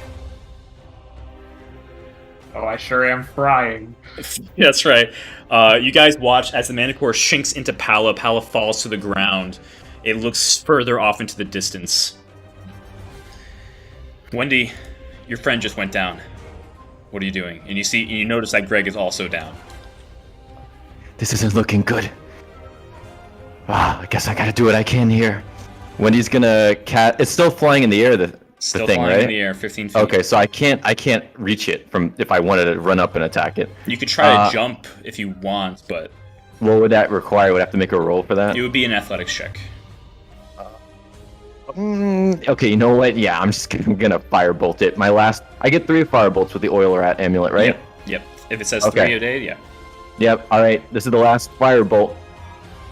Come on, 12 to hit.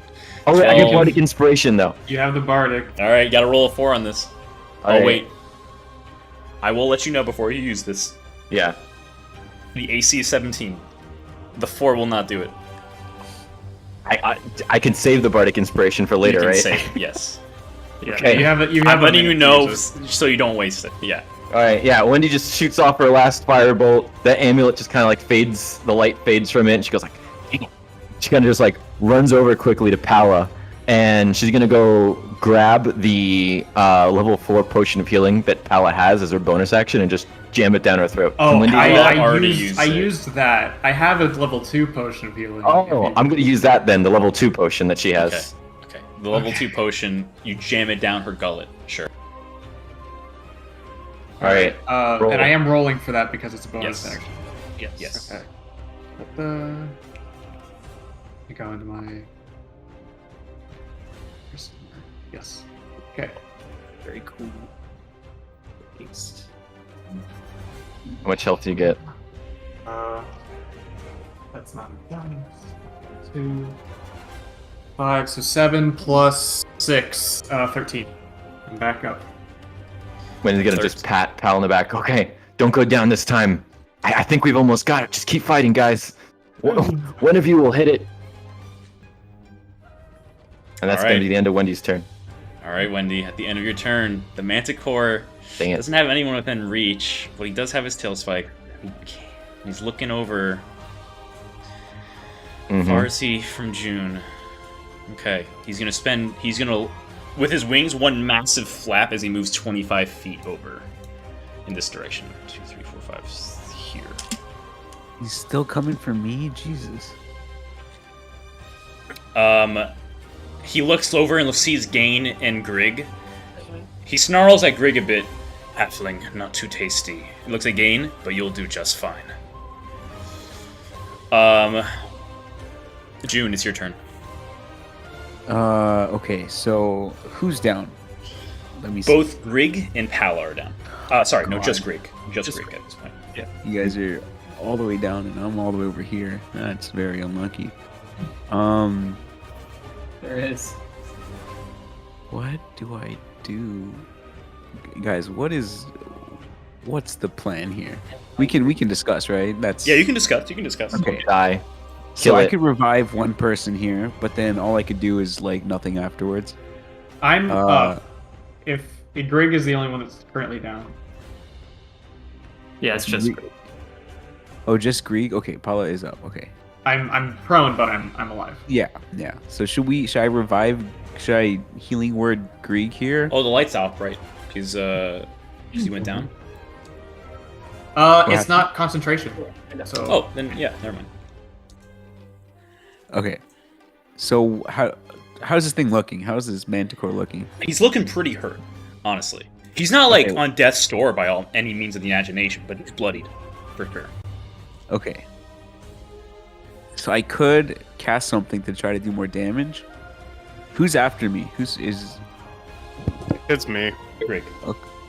Oh, it is Grieg. Grieg, do you have any super cool things that you can do if you're up?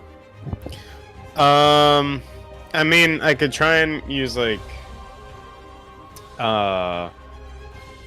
the forest thing to try and bring him down, I guess.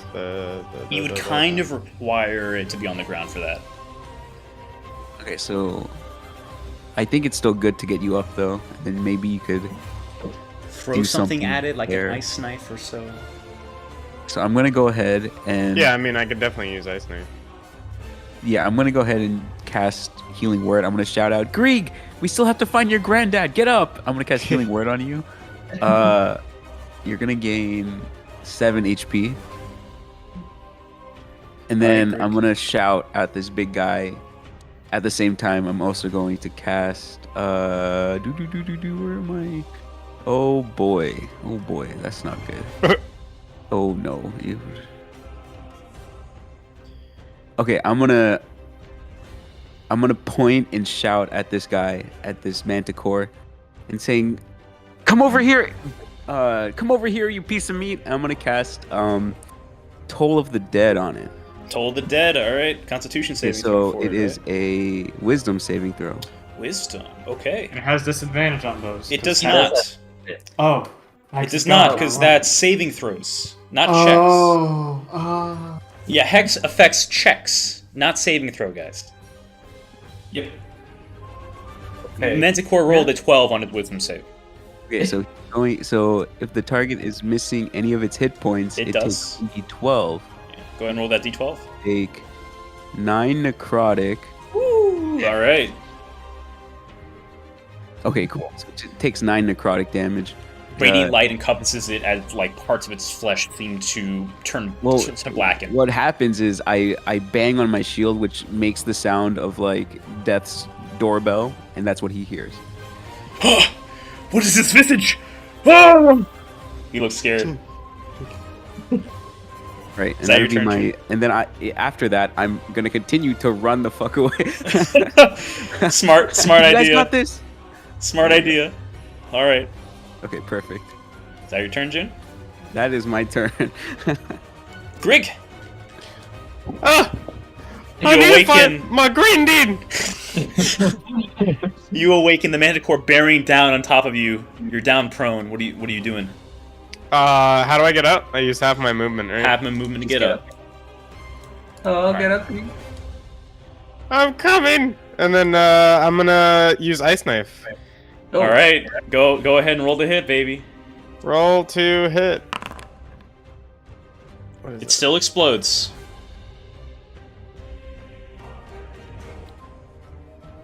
Okay, Grig.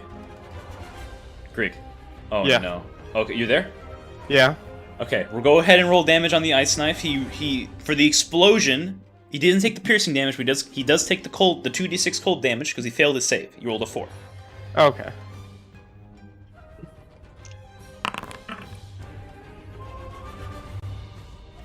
So 4 points of cold damage. Right? Yeah.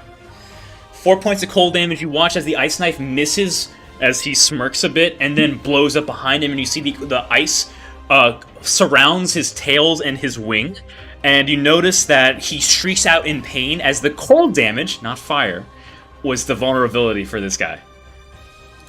As the cold damage seeps into its wings, you watch as he falls down onto the top of the thing where you're at, canceling his ability to fly. And you watch as the tail from the cold damage, the secretion freezes, negating the poison. Wow. Took him most of the fight, but he finally got it. I just thought Tasha's mind whip was gonna be more. You wouldn't have known. It You was couldn't the have known. play. You couldn't have known. I mean, that did help a lot. Mind whip. Don't get me wrong. The fact that it couldn't move was huge. Well done. Nice job, Greg. So you guys Well, watch thank as it you. screeches out in pain. Its lukewarm blood now cold, as it can no longer fly. All right, can All I right. run away with the rest of my Yeah, movement, you sure or can. Is there an attack of opportunity? Because he's no longer 15 feet in the air, because he is now like on the wall of where you're at right now, you will be risking an opportunity attack. Yes. Oh god damn it. Okay. Well, I got nothing. So. Unfortunately, it is now the Manticore's turn. Oh god. It can no longer run away. I mean, it can no longer fly. And it's looking pretty low. It just felt the cold damage. Looks over to you. Sees June's running away pretty quickly.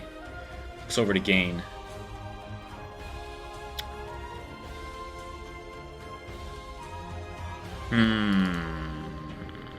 What do I want to do here? We get a number that's above 20, we win the fight already.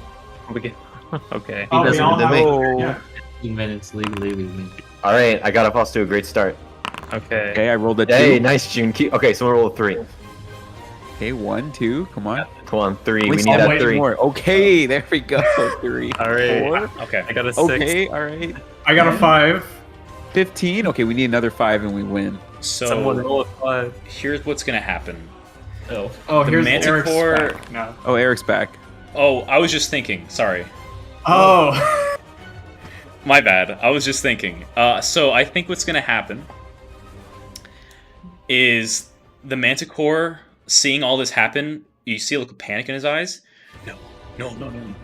It's going to, with this movement, 5, 10, 15, 20, 25, 30, 35, 40. It's going to move here.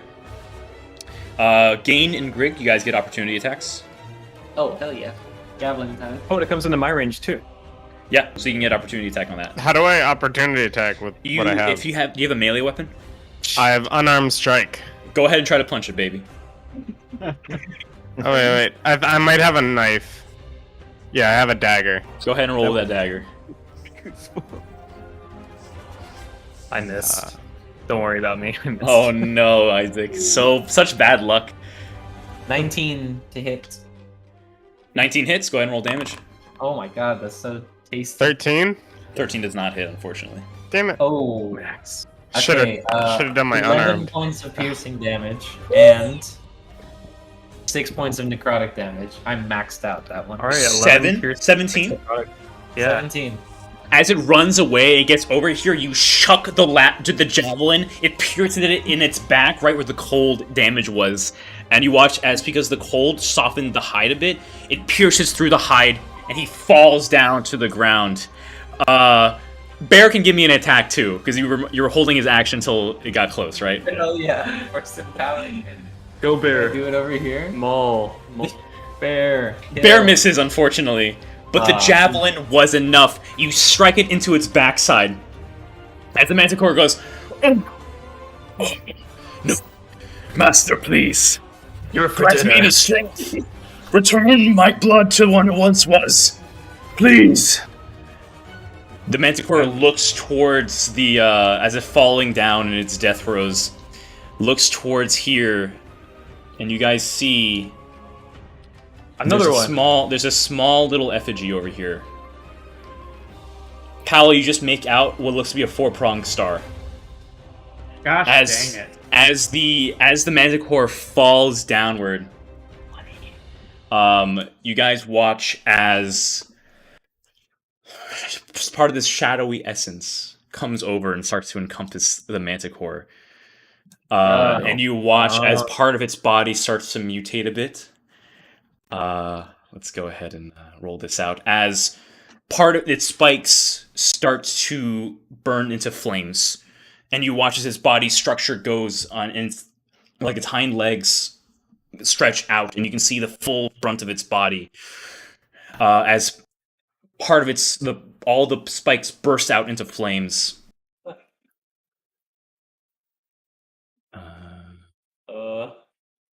As you watch, They do that normally. sorry, I gotta double check the token here. As you watch as this creature breathed in flames now, seemingly its prayers answered. Where's the music for this baby? When I see this happen, I look up to the sky and go, Hitara, why can't you do that? It's disconnected again. Does he look like he's really healthy now? Does he look A lot of his wounds seem to have healed. Oh man. As the Alpha Manticore, now in a much more powerful looking state, happens. You killed it on its movement. That was its turn. Top of the round. Dane, you're up. Well, he's alive again? He's up. Yeah, he's a Sigma now. Does he look healthy? He looks like a lot of his wounds have healed. He's back with a passion for fashion, baby. This is too much. I used my stuff already. I'm going to shoot at him with a tranquilizer arrow. Sure. Go ahead. Go for it. I'm gonna go for it. Short bow out. Let's go. Come on, please, please, please. Oh, how's a 22 to hit? 22 hits. Not a Roll and crit. roll damage on that. All right. 6 plus 2, so we're gonna do him 6 piercing damage. Is he still hexed? I can move the hex if the creature dies. Yeah, he's still hexed. He's still hexed. Okay, so 8 piercing? No, 6 piercing. Yeah, 6 piercing. 6 piercing and 5 5 hex. 5 prone. And then what about the tranquilizing effect? He rolled a natural 20 on his con save. Okay. The arrow shinks into his chest. A little bit of a trickle of fiery blood comes out, but he doesn't seem any phased by it. How much damage to that total? That was 6 plus 5, 11. 11 points. Oh, pretty good amount actually. And I'm gonna tell Bear to attack. Go ahead. Bear. His ass. What is it? It's plus 6 to hit for the force and power grade. Yeah, he's good. How's a 21 to hit? 21 to hit. Yeah. 21 hits. All right, 21 to hit, and then this one's a D8. Nice. That's gonna be 9 force damage. Ooh, pretty good. Killing it. I'm gonna chomp on his leg, kind of like thrash him around a little bit. And singe the wood of his body, but he's unfazed. The force comes in and attacks him as the flames flicker on. The bear claw reeking across his chest. More bloodiness comes out. The fire blood. All I right. want damage to like blast embers out into the sky. Absolutely. You can see he's actually on fire and burning around. Yeah. Oh, so it's like the flame effect lighting happening Yes. over there? Yes. Oh, that's cool. Yeah. He looks over to you, Isaac. Oh, shit. Oh, so this is the power of my blood. You can do nothing. And is going to attempt to claw at you. Okay, do I still get the AC bonus from Pella? You do. No. My rage ended. Oh, I got Okay. you. What are you at right now, Isaac? I only have 10. 18 to hit. Yeah, whatever damage that does, yeah. I rolled pretty low. You only take 9 points of fire damage. God. I had to double check because I saw a 9. I'm like, I think he has 10, right? No, it's not working. He's got to say it. All right. Pala, you're up. Alright, half my movement to stand back up. Bonus action, back into that rage. Let me roll All that right, wild go for magic. it. Alright, bada bop. Bada bing. That's a 5. Whenever a creature hits you with an attack roll before your rage ends, that creature takes 1d6 force damage in retribution. All right. Um, You gonna attack it?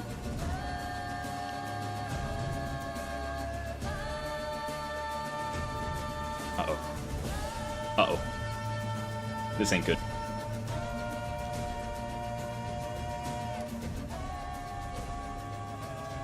Uh-oh. I'm assuming she's going ahead.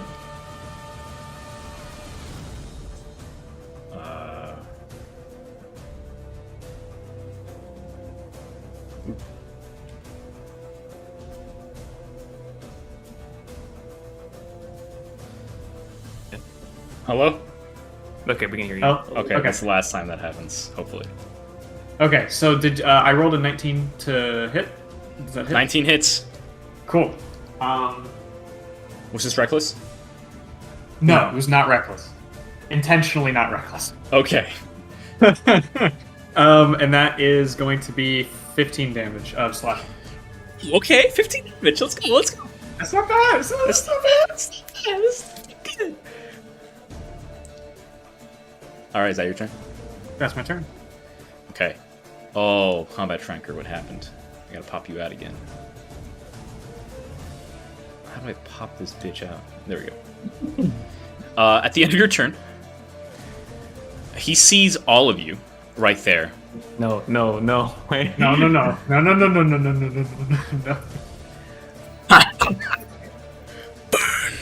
Damn it. Gust of wings comes out.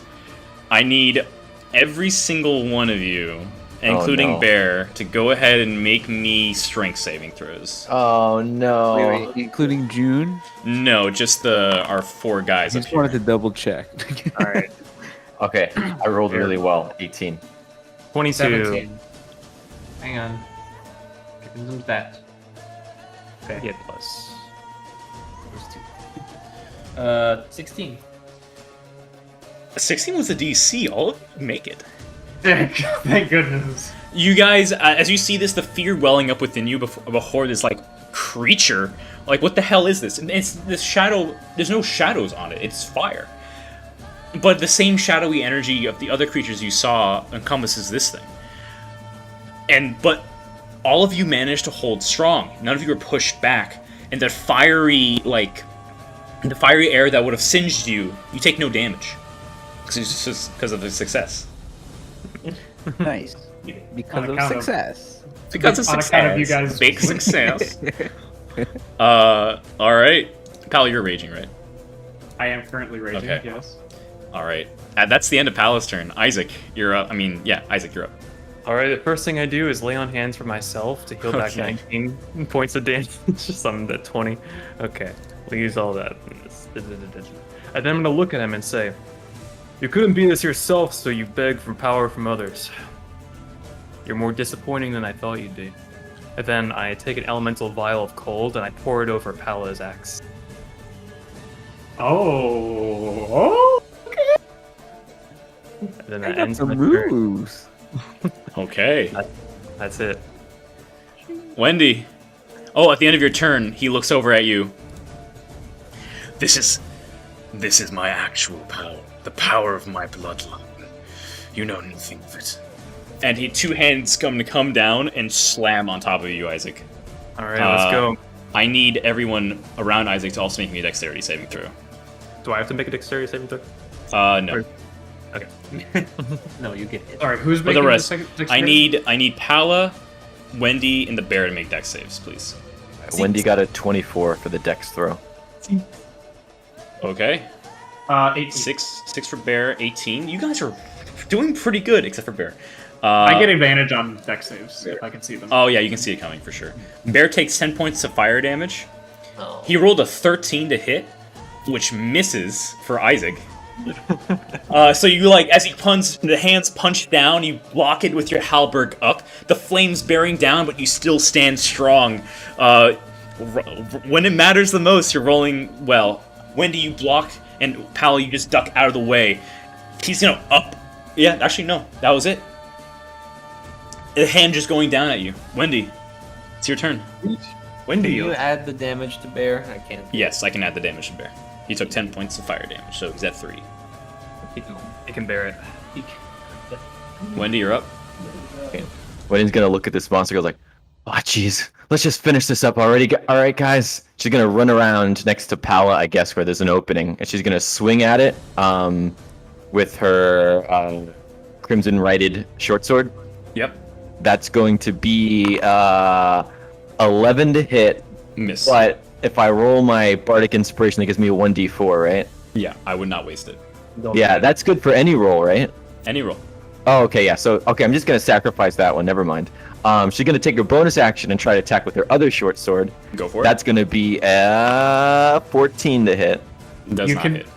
Well, the bardic might help on that one. I don't know if you want to use it on offhand though. I think the AC was like 17 or something. I mean, if I get unlucky and I roll 50-50 one, chance. Yeah. it's a 50-50. chance. Yeah. Ugh. I mean, Okay. every turn, I don't know. Every turn that it's up, we're taking like layer and legendary actions. Okay, you know what? Fine, I'll roll the 1d4. Let's see what happens. 3. So that brings me up to a Bad 17. Yeah. Okay. Great on this weapon, right? Earlier you said you took your bonus action to put on your off weapon. Yeah, I put it on Yeah. both weapons, so I get all this stuff. So let's see. So first of all, I have a hex on it. Mhm. So okay, let me roll the damage first. Hold on, this is the first time I'm doing damage this whole battle. I'm excited. All right, so that's 9 points just from the short sword, 5, because you don't add the modifier. Okay. and This is then offhand. now we're gonna do a 1d6 whenever you hit it with an attack. So that's 1. That's just 1 point of damage. Okay, 6. You got the total 6 and damage so also far? I've got the crimson right, so that's 3 points of was it lightning damage? You notice that the lightning does a lot of damage here. Its resistances have shifted once more now that it's turned into what it is, and the lightning shocks it thoroughly. Shoot. Oh, I'm so sorry. He's gonna point this out. All right, guys, if I can actually land hits, I can do a lot of damage on this thing. So 12 points total, I think. Yeah. 12 it looks like. Because you said I don't get Okay. the whatever Yeah. to my normal attack, the plus 4. Yeah, you do not, unfortunately. 'Cause it's offhand. Right. Okay. So that's 5, 6, 7, 8, 9. No, that's 9 points of damage. Times 2. The 3 is times 2 because he's vulnerable to lightning. Well, right. Okay. Yeah. So At the end of 12. your turn, Wendy, he does not like that you hurt him. Oh. He looks at you. The tail that he has, what was once spikes, is now a stinger wreathed in flame. That's gonna come at you. I'm gonna die. 21. That's a 26 to hit. Okay, that definitely hits. You take 21 points of damage. Holy crap! Okay. Guys, I'm not looking good. You're not dead though. You're not dead. None not of you, dead, that's none of you are down, which is incredible so far. You guys are doing fantastic here. Really? It doesn't. June, it's your turn. I look over and I realize I'm so goddamn far.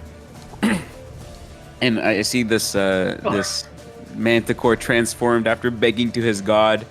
And I look up to my god and go, "Fuck you! Just kill that bitch!" And I'm gonna cast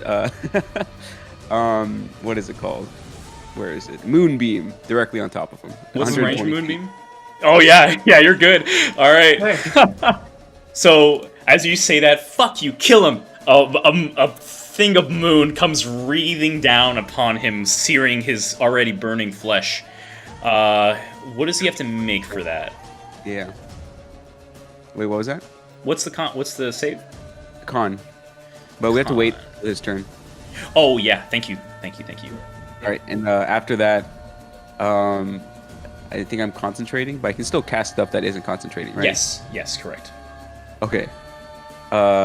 Then, let me see, where am I? I am 100 feet away.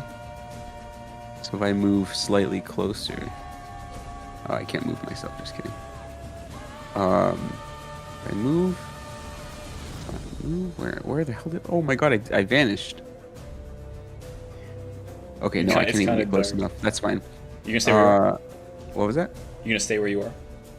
Yeah, I'm gonna stay. Oh, I see myself. Yeah, I'm gonna stay where I am, and I'm just gonna concentrate on Moonbeam. That'll be it. That's my turn.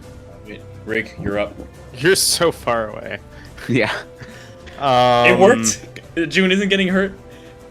yeah. I have 5 HP. Of course, I am still far away. All right, you know what? That's a great idea. Enjoy me. How far is my move? God damn it! I can barely get anywhere. 25 feet. Yeah, you're just a little Heflin guy. Can I go? Oh, I can move myself, right? Yeah, you can move yourself. Yeah, right there. I think that's. Is it? It's 20. But like, am I behind these stairs? Like, it goes downward, so like.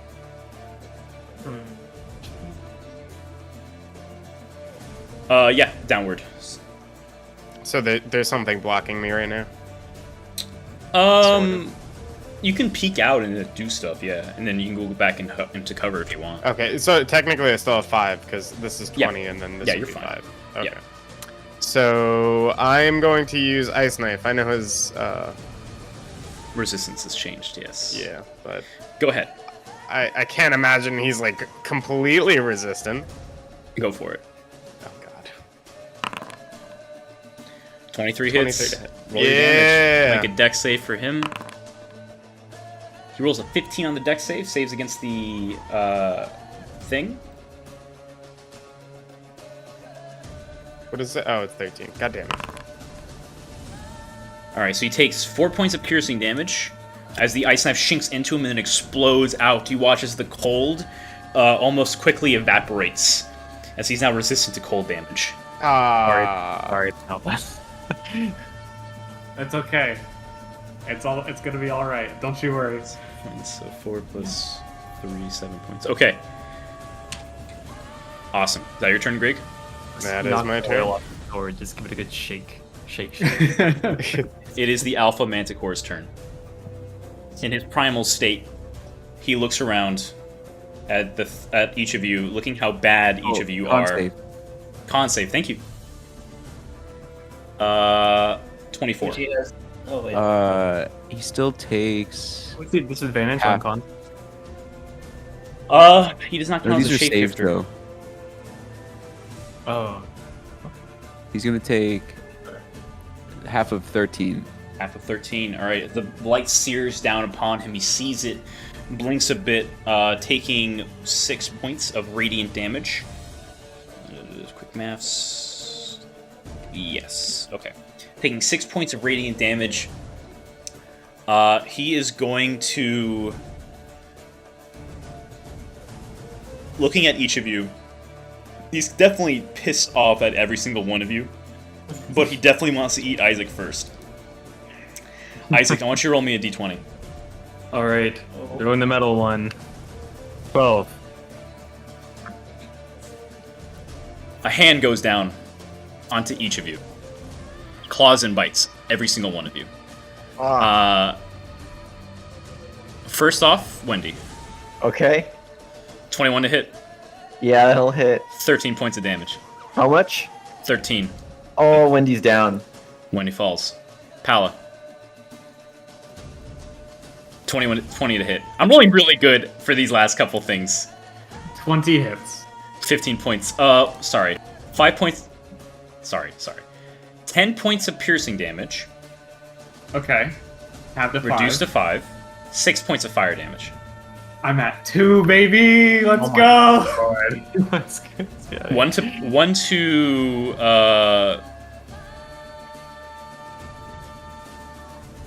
yeah, one to Isaac. Gain. Huh? This guy's attacking someone next to your bear. Does he have his action this round? Reaction. His reaction? Yeah, he Wait, has- so I, Yeah, because you. Oh, yes. You should have it. I didn't think that I could use it. Okay. So you can force a disadvantage on this if you want. Yeah, I'm gonna do that. All right. So as your bear butts into him as a claw comes over to Isaac. Disadvantage. Good thing it was disadvantage because that was a natural 20. Again? Into a natural 1 again. This is what happens.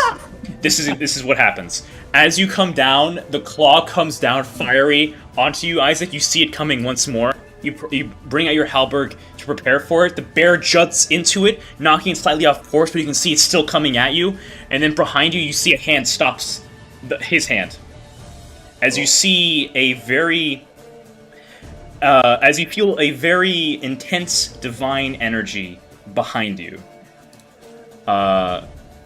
As you see from the ground itself, wreathed in vines that disappear, you see this thing.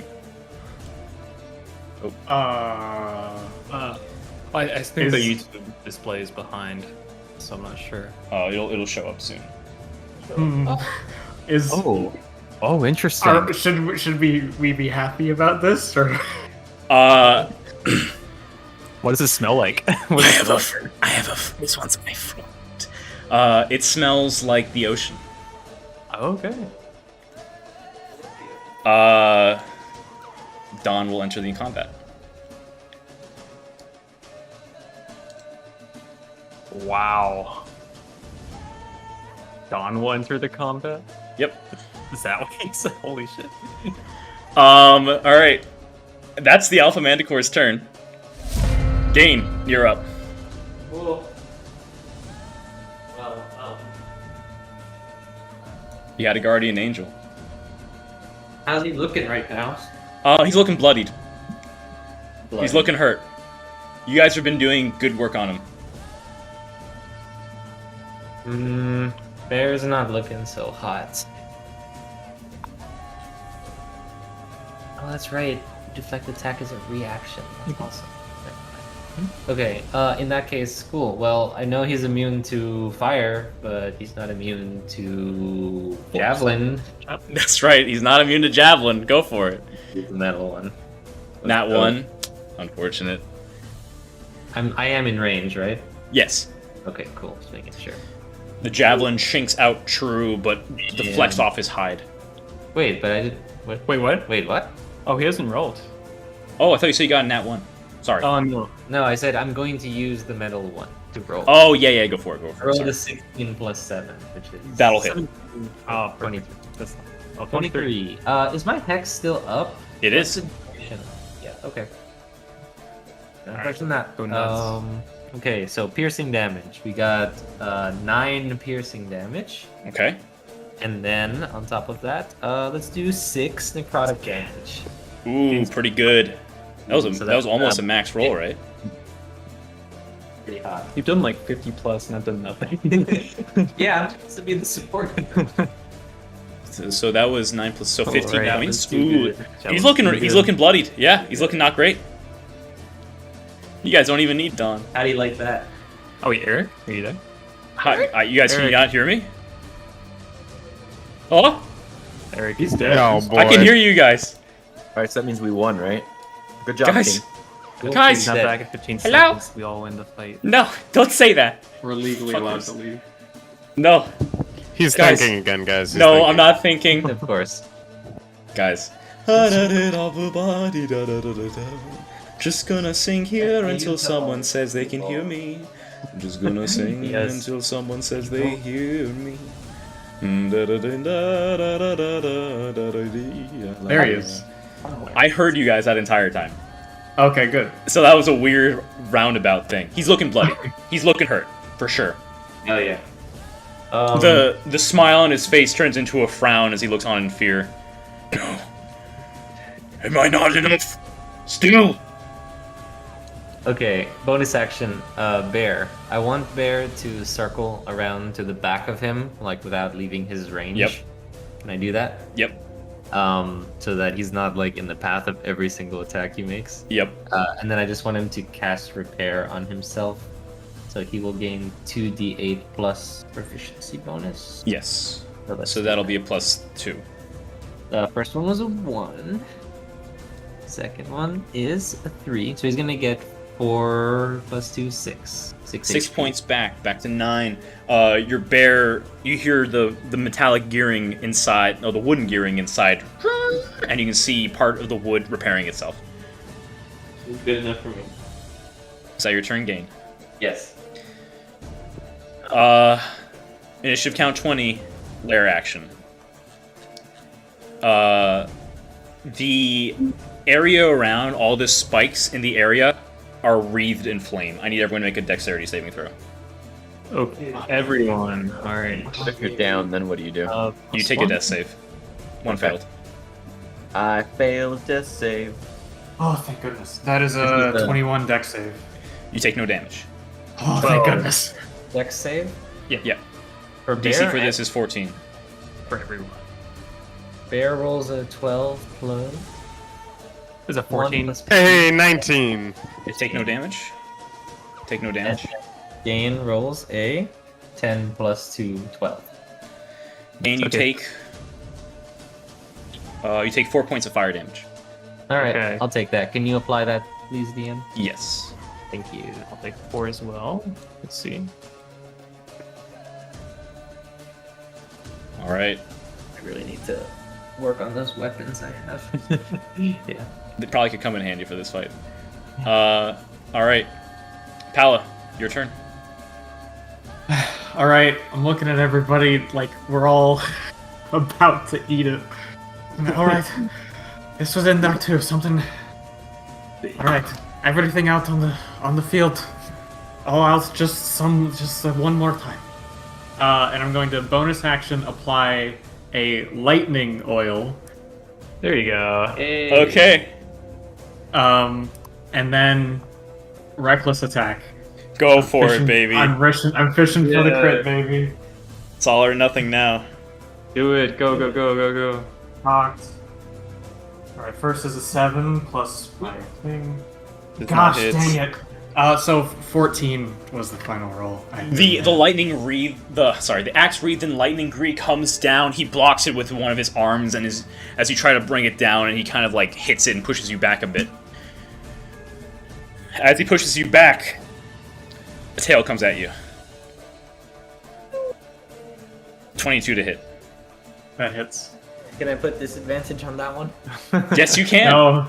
Wait, Yes. but bear. Okay. Is it within 5 feet? Hold on. Yeah.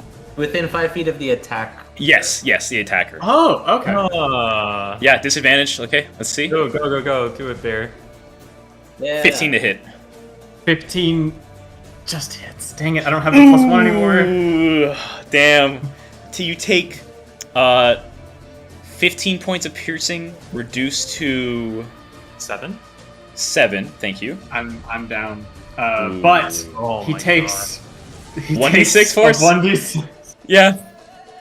That's a 1, baby! Takes 1 point of damage, lashing out as some energy comes and slashes him across his chest.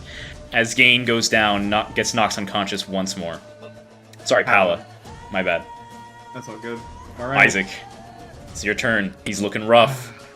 I see Paola and Windy to my right, knocked down, and I look back at Dawn. I see her behind me. You know the motion you make when you're gonna throw a spear? I take both hands back, kind of like I'm offering Dawn to hold it as well, and then I cast Thunderous Smite as a bonus action to infuse it. Yeah. As you do that, as a reaction, she'll use Heightened Element. Your Thunderous, as she slaps over your Thunderous Smite, it turns into pure lightning damage. Okay. Here we go. And then I stab it in, and I roll to hit. Oh my god. I got 23 to hit. 23 hits. Go ahead and roll damage. You get an additional 2d6 for lightning. Okay, so 2d6 lightning. It's going to be a divine smites going on this as well, so that's 2d8, right? Okay, so 2d8, and then we'll roll the 1d10 first. So the glaive's damage is only 5, but then give me the d8. That's 8 and 6, so 14 for the divine smite. And then how does the element work? You get it's a 1d6 from the Thunderous Smite, right? It's 2d6. Height 2d6. Yeah, Oh, would you cast at a higher level? it's level 1. It's 2d6. Really? For Thunderous Smite? I thought it was just 1d6. Yeah, can I see if I can put it in the chat? Thunderous smite. Yeah, I don't doubt you. I just want to make sure. Yeah, it's the Yeah. 2d6. Okay. Then yeah, you get 2d6 lightning damage, and you get another d6 on top of that. So 3d6 lightning. Okay, so it's 14 divine smite, 5 slashing. So 19, yeah, and then whatever this is. 5, 4, 6. 15? Yeah, 15. Doubled because he's weak to it, so 30 plus the 19, so 49 points of damage. Yes. How do you want to do this? When Yeah. I like take it and I put the spear like when he's facing me, I'm like, I'm sorry. Back to the earth you go, and I stab it through his entire body, like through the face, and pierce it through all the way to the back, like I'm throwing the spear. As you throw it through in a display of raw strength, the lightning encompasses his body, electrocuting it entirely. The flames douse out as you can smell burnt flesh on an already fiery body. He looks on up to the sky as he falls, the spear, the halberd in his head, just enough to eke out the words, "No, I'm sorry." And he falls to the ground, dead. All right. With that, the combat is over. I'm running over to stabilize our friends ASAP. I'll just use- Sorry. I'm sorry. Yeah. Before all that happens, I apologize. The initiative next up was going to be Wendy. Oh, I you gotta make a can't death see saving that throw. one. Yeah, if Wendy gets a natural 1, Wendy is dead. Okay. All right, let's hope I don't get a nat 1. Yeah. 1d20. I'm okay. That's Not 2 great. deaths, failed death saves. You are very close to death. Yep, I am I'll run almost over and dead. help Wendy after we get out of combat. All right. I'll just Let me wanna- know what spells you guys are using to get your friends up. Lay of hands on Wendy. Lay on hands on Wendy. 1 HP. Okay. I don't have any healing spells, but can I stabilize Pala? Within 1 turn, can you reach her? Is the question. You cannot. Would I don't Can a think bear stabilize me? Dawn will come over to you and cast Cure Wounds. Because it would have been her. You have to make me a death save anyways. No, you don't. Never mind. Sorry. She'll come over to cast Cure Wounds. You get back 12 HP, Pala. As this, you guys don't recognize this creature, by the way. As this thing just stabilizes you, looks at you. Good, you're up. And looks over to Wendy. You guys are no longer unconscious. What are you? I'm really still. What's going on? I give a Did I get it? You look over to the manticore. It is dead. It's still in that form that it had, but it is gone. No longer moving. I give a little bow to the creature behind me, Don. I'm like, Nix, good to see you again. You remember your courtesy. I do not blame these others for being scared. Perhaps this form is better suited. And Dawn will transform back into her normal form. Okay. Okay. Just fall back, like lie back down on the ground. All right. Cool. Yeah, take a break, fella. Man, Don, how can you be out here? How did you do that? Well, if I'm gonna be honest, I was keeping my eye on you. I just wanted to make sure you were safe. But I felt also a disturbance over here. And she looks over to the manticore. Such a thing should not happen. Let me unmark it dead because I want the image. I'm just gonna. He's still gone, but like that. He's gone.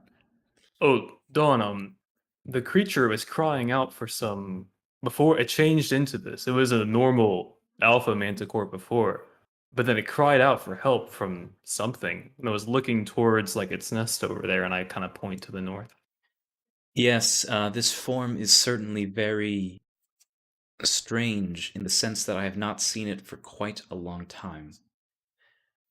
This is what manticores used to be like. Oh, this is what they're supposed to be. Way back in the day. It seems that she looks over to the four-pronged star. It seems that whatever force caused this to happen, well, I'm assuming it's probably one of the disaster beasts. But it's strange since you people, you humanoids, immortals, sealed them away at your own behest. I will follow that. If they are your enemy, they are my enemy as well. But that seal seems to be slightly weaker, at least in this area. It's like there's some disturbance in the ether that's affecting them. I don't know what it is exactly, but knowing that these disturbances are getting more common and understanding after I saw that bone and now this creature and then that, she points over to the four-pronged star. Whatever is happening here, I will keep an eye on the seal. I'm not of the nature here. As you know, I'm a higher created being. But I can at least try to stop their influence from spreading. I'm unaware what will happen if it does so. But I will manage it. That'd be great. And I kind of grab her hand. I'm like, thanks for helping again. You're a long way from home, so you're probably a little hungry. And I bring out like an apple, and then I'll give her like a smaller bag of like some of the nicer meats I have. Here, take this if you're going to be out here for a while. I knew I liked you for a reason, dear Isaac. She eats it a bit, looks back to you. I appreciate what you're doing. You didn't even... She looks to all of you guys. It seemed like this was a tough effort, but you didn't need my help, now did you? Impressive, truly. You Oh, all we're have glad. the mark of something special. You were going to say? Oh no, I was just say we're glad to have it. Of course. Alice shoots up. Like, is this the part where you like give us some kind of like cool magical power or something? I'm sorry to say, but I already gave you my blessing. I cannot Oh. give it to you once more. But she points over to the to where the nest of the manticore was. It seems this creature has accumulated quite a stockpile. Hopefully that should be reward enough. That being said, Isaac, I do have a request for you, and for you, the rest of you as well. There are more seals of these entities, of the disaster beasts around Solaris. If such an occurrence is happening here, it's likely happening elsewhere as well. I ask that you try to find my siblings and let them know of what is happening if they haven't figured it out already. It is their job and it is my job to ensure that these seals do not break. Oh, sure. Well, yeah, of course. Whenever I run into the rest of them, I'll be sure to talk to them about the seals for the disaster beast. No problem. Of course. It's strange how the immortals are so scared of them, and they are part of nature after all. But if you fear them, then we shall protect you from them if we can. Sure. I mean, we'll take care of it too and do the best we can. I kind of bend down and I kind of like brush the manticore. Like, this is all this guy knew anyway. They're disasters, but you're right. They're part of nature. And to nature, this one will go back. Aptly done. I will remain here for the time being to ensure to disperse the remnants of the influence here. But besides that, by all means, you may all do whatever you wish here. Act like I'm not here, let's say. Sure. Well, there are some bodies over here, right? Here, and I kind of start walking in the light, I guess, up north. Yeah. Wow. I'm just going to turn it to daytime here, so you guys can just see everything generally.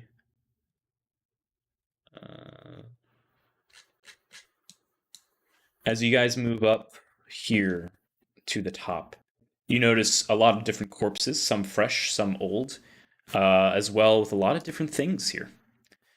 Parts of a broken carriage, fat stacks of gold, a bunch of other shit. And there's also a broken idol at the top. Okay.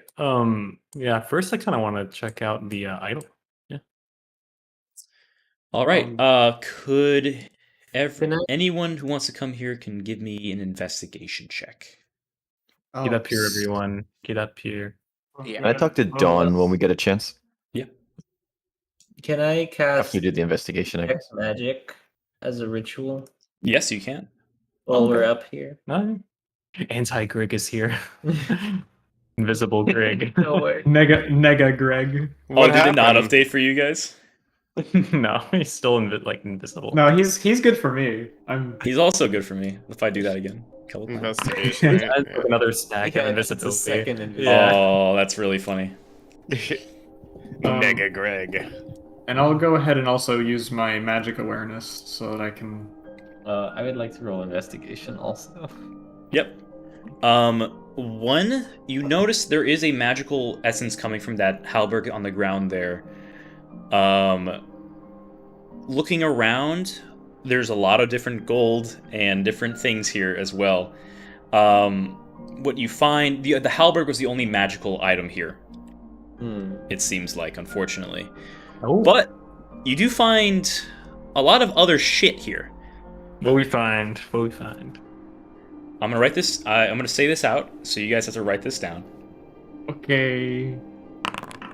23 platinum, That's Okay. That's a lot of. 437 gold, 42 silver, 40 copper, magic halberd, 400 gold worth of various gems in a pouch, consisting of sapphires, rubies, emeralds, opals, and diamonds.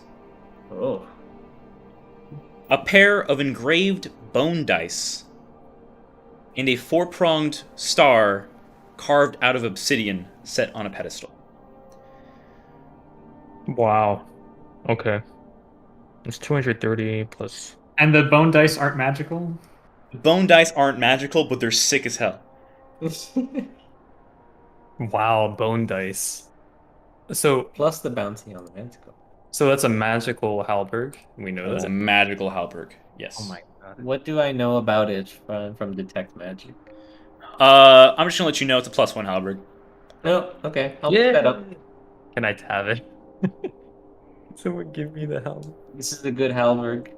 Everyone, attention. I kind of hold my hands up, like, could I? Do you mind if I? Of course, but if you don't mind, I'd like to hold on to it to see if I can't get it in a bit better shape before I pass it off to you. Oh, of course. I just kind of look down, like, okay. Game That's like honestly, sees it's it not as a bad like idea. a fun project. It's like when someone finds a new like car on Craigslist. Oh yeah, Victor. Yeah, for sure. Actually, that's not a bad idea. We can definitely do something with that. Like I don't know if it'll change anything mechanically, but she's definitely wants to work on it. Well, if you're gonna work on it, we'll figure something out. Don't you worry. Then you guys, yeah, that's all the things you find. You're trying to inspect the 4-pronged star. Yeah. Looking at it, it looks like it's been cracked and slightly broken. Apparently, that burst of energy came from it was too much for it to handle. It definitely looks like the symbol on the paper, but if you look closer, you notice that each prong of the star is slightly different. One of them Like- looks to have like insect mandibles. One of them looks to have a few orbs that almost look like eyes. One of them looks to have some kind of fish fin. And then another one looks like it has the etching of what looks to be like flame on it. Oh, so there are 4 of these seals then. You say that to Dawn? Oh yeah. You yell over and you see Dawn talking to Wendy. Speaking of which, what are you guys talking about? Oh yeah. Wendy's gonna just like look over at Dawn. Wendy's definitely looks in pain. So she's having trouble talking because she only has 1 HP right now. Yeah. But, so that was rough. But you mentioned the seals, right? Are these seals related to the seal protecting Solaris that we talked about back when we first spoke? No, this is separate. It's still concerning though. It's very concerning for you, anyways. I feel considering that you came to our aid, I guess I can trust you a little bit more now. I'll tell you a little bit about something about myself, just to keep the goodwill going. I was around back before the war. Ah, I That's how I know noticed what I you knew. looked familiar, but I couldn't put my finger on it. Yes, you were the. Oh yeah, you were the adopted daughter. Is that true? Yes, exactly. Ah, I lost them all, but well, I knew her anyway. Isaac's mother. right. She's all I have left at this point. I suppose by extension, Isaac. Very well. I'm telling you this just. I feel you probably are one of the few people in this world I can probably trust, considering everything. Well, I was created to be on your side, so you have that at the very least. If what you seek is to stop whatever you mentioned before from happening, understanding that who you are now, I can understand why you might be a bit concerned. Seek out Volo. I'm sure that with my blessing, he will help you. I also am not aware of anything in this world that may help you on your quest, but I'm sure there's something out there. Very well. Thanks, Don.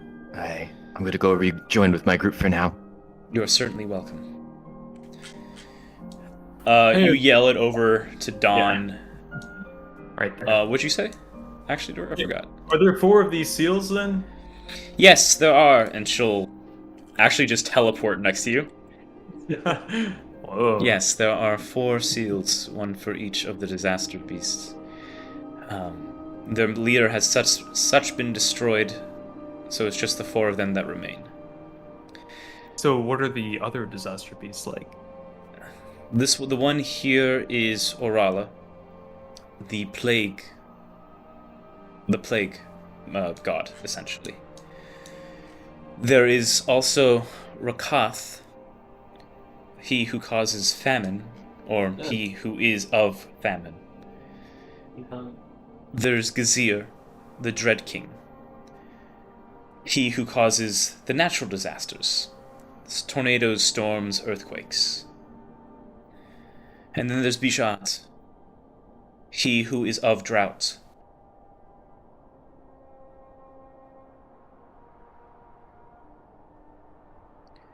I believe, if I'm not mistaken, Bishat's seal is probably to the north, and that's the one I'm more concerned about. I've not heard from my sister Kogita in some time, and I worry she might be in danger. Oh, your sister, which? Kogita. I told you of her before. Right, name. Let's see, no.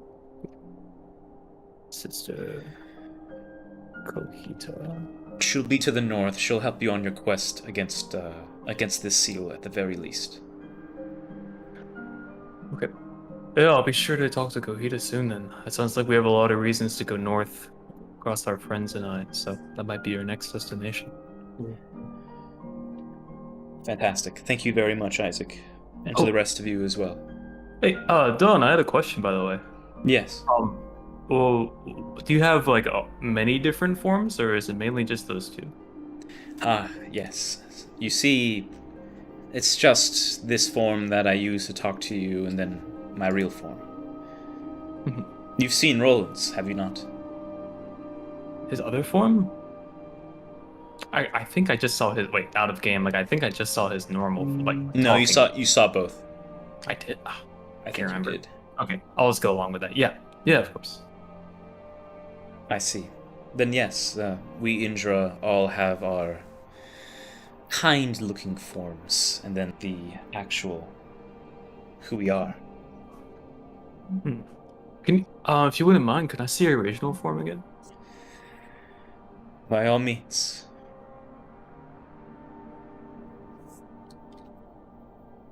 I mean, I kind of like this form too. I mean, I don't really understand why you have to have two. Is there one that you prefer? Not particularly. I use the one that makes it easier. But this will help me fight. Oh, interesting. So you can't fight when you're in your other form? Is that how it works? It is a bit limiting, that one. Well, I kind of like them both. They're both very interesting. It is appreciated, Isaac.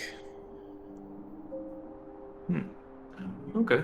Well, thanks for coming to help us again. I guess if that's the rest of the seal here, we should probably start gathering. I'll go pay respects to the manticore's body again, see if I can start carving. Very well. If that'll be all, I shall be on my way. This area is clear for now. Thanks, Do you mind Don. if I ask one question? Sorry. What is it? Um, Speak your mind. Are you? I apologize if this is a odd question. Were you like? Did you become this after being like a regular person, or were you just kind of like born this like powerful being? No, my mother created me such as I am now. Okay. All right. Thank you for your answer. You're more than welcome. Well then, good luck to all of you, and thank you again, Isaac, for taking upon this task. Say hi to your mother for me, by the way. Sure. I'll let her know that you said so. I give her a little bow. Thank you for taking care of this region too. Of course. Farewell. And she disappears. Sweet. After that, I'll go down and I'll get my bag out. I'm gonna start Monster Hunter carving the manticore. Alright. Anyone who would like to assist with that may make a survival check. Yeah. Can I just give him the help action? Just Yeah. be like, where do I need to put my axe? You can do that, yeah. So you can roll with Oh. advantage, Isaac. We're to take the wings, to take the fangs, probably take the head off separately for a part. We need the spikes all cut off. Mind the poison. Yeah, just pour some cold. I take the rest of the vial. I kind of spread it over, and like just kind of pour this over. It's I just read like a that fish. I read that Pat you on the back sometimes and you can give get you like a gem trident. or something. What? A gem? Yeah, I read that sometimes you could get like a gem or something if you get lucky. Hunter. No, we just need the spikes in one bag. Put the teeth in another bag. Fang, like wings together, a different bag, and then limbs off. I'll take the limbs and carry those too. They have the claws. They have the hide. I'm gonna skin it real quick too before we start cutting anything. So we need the hide first. Oh, did you roll that at advantage? Isaac? Me? Oh no, not Yeah. yet. You gotta try again. Because I'm giving you the help action. And you also have guidance on that too. Oh, okay. So 1d4, right? Yeah. 20 total. Between a 20, a 19, and a 17, that is 3 successes and 1 high success. You can get most of this manticore skin between all of your collective efforts. And we'll say you have a lot of portions of manticore hide, the wings, the tail, all done, the claws, all done in an expert manner. Whatever, you'll have enough material to bring it back to make things out of it, you think. Sweet. All right. I give one final kind of like respect to the manticore. I'm like, you're a disaster, but you're part of us too. Sorry. All right. With that, I did say the session was going to go on a little longer, so we'll just speed back. It's still nighttime. Okay. You guys are probably pushing it a bit. If you wanted to push it a little bit more in your tired state, you can maybe make it back to the cart. Or if you want to take a long rest here, that's also fine. I kind of want to go back to the cart because the horses are there and I'm concerned. I'll probably vocalize it. All right. It is still nighttime, by the way. It's not day. I just Okay. made it day so to make it easier. I'll just have the lights up the whole time then. No sneaking or anything. All right. You leave the ruins with what you can, carrying back a lot of manticore parts. Specifically, the primal manticore parts, as well as a hefty bounty. Looking through the bodies, you notice that the guy with the halberd that you took, he looked to be a fairly recent kill, and he looked to be a hunter of some sort. Oh, so it looks like it's probably It that group. looks like it was the group, yeah. Freshly killed, it seems like it. Okay. Like the stalwart rangers. Oh. All right, but you guys leave this place, and go back to your horses. We're gonna speed run through this. You know the way back. Yeah. Probably not making a sidetrack to wherever the Other route. other was- track goes, because you're probably pretty tired. You make your way back to the horses. Luckily, you left and came back with pretty quickly. The horses are still there, but you guys have definitely gotten a point of exhaustion outside of Gain and June, who already have them. Yep. All right. Sweet. With that, you have the horses. You make camp there for the night, we'll say. So you all gain the benefits of a long rest Yes. as you make your way back to Raijin. Beautiful. A day later, it is now the 19th of Falta. You make it back to Rijon in the late afternoon. We can stop there, or do you guys want to go back to claim your bounty? Do you want to claim? You guys want to claim your bounty first, complete the quest, and then we can call it? Yeah, that sounds good. Yeah, that sounds fine. All right, awesome. So we'll do that. I'll kind of like speed it a little bit. So you guys make your way back to the Earth Father's bounty, heading to the Stalwart Wild. If you're docking your horses, that's going to be another. Depending on how long you want to stay here, that's going to be another like 4 silver. How are we gonna afford that? I'll just put down 4 silver from my pocket. I already got All right, that'll take care of 2 days worth. Okay. And then you guys head on over. As you enter within, like, clearly still the wounds from the fight still there. You're healed now, but there's still some exhaustion, I would say. Anyone who had a point of exhaustion goes away now that you've slept. And you enter with your bounty in tow. Matro looks up. He's like, well, damn. Shit. You look like you've been through hell, kid. Yeah, I mean, it was interesting. It was an alpha manticore in the end. Ooh. Oh, and it turned into a fire demon thing. Yeah, that too. It was What the hell also are you what are you talking about? basically, you heard of these. It's a disaster. You familiar with these? Disaster. If you don't know, I mean, I feel like you probably wouldn't believe us, right? Try me, kid. Who knows? Well, it seems like, from what we understand, this manticore called out to its god and returned to a primal disaster in its original form and gained like a fire form where it was standing on 2 legs and regained all of its strength when we were about to kill it. And then it came back to fight us like a second time before we had to put it down. And then it was all different. It was much harder to fight. We have all the parts. We could show that. Let me see the body. Yeah. Well, it reverted back to its normal form, so here's the normal parts. No, it reverted. It was still in its primal form. Oh, okay. Oh, yeah. Here's the primal form then. Yeah, here you go. He looks See at that? it. He gestures you over to the examination room that you've been in before, and you put down all the well taken care of hide and stuff like that. These are properly hunted hides and all that. He looks at it for a bit.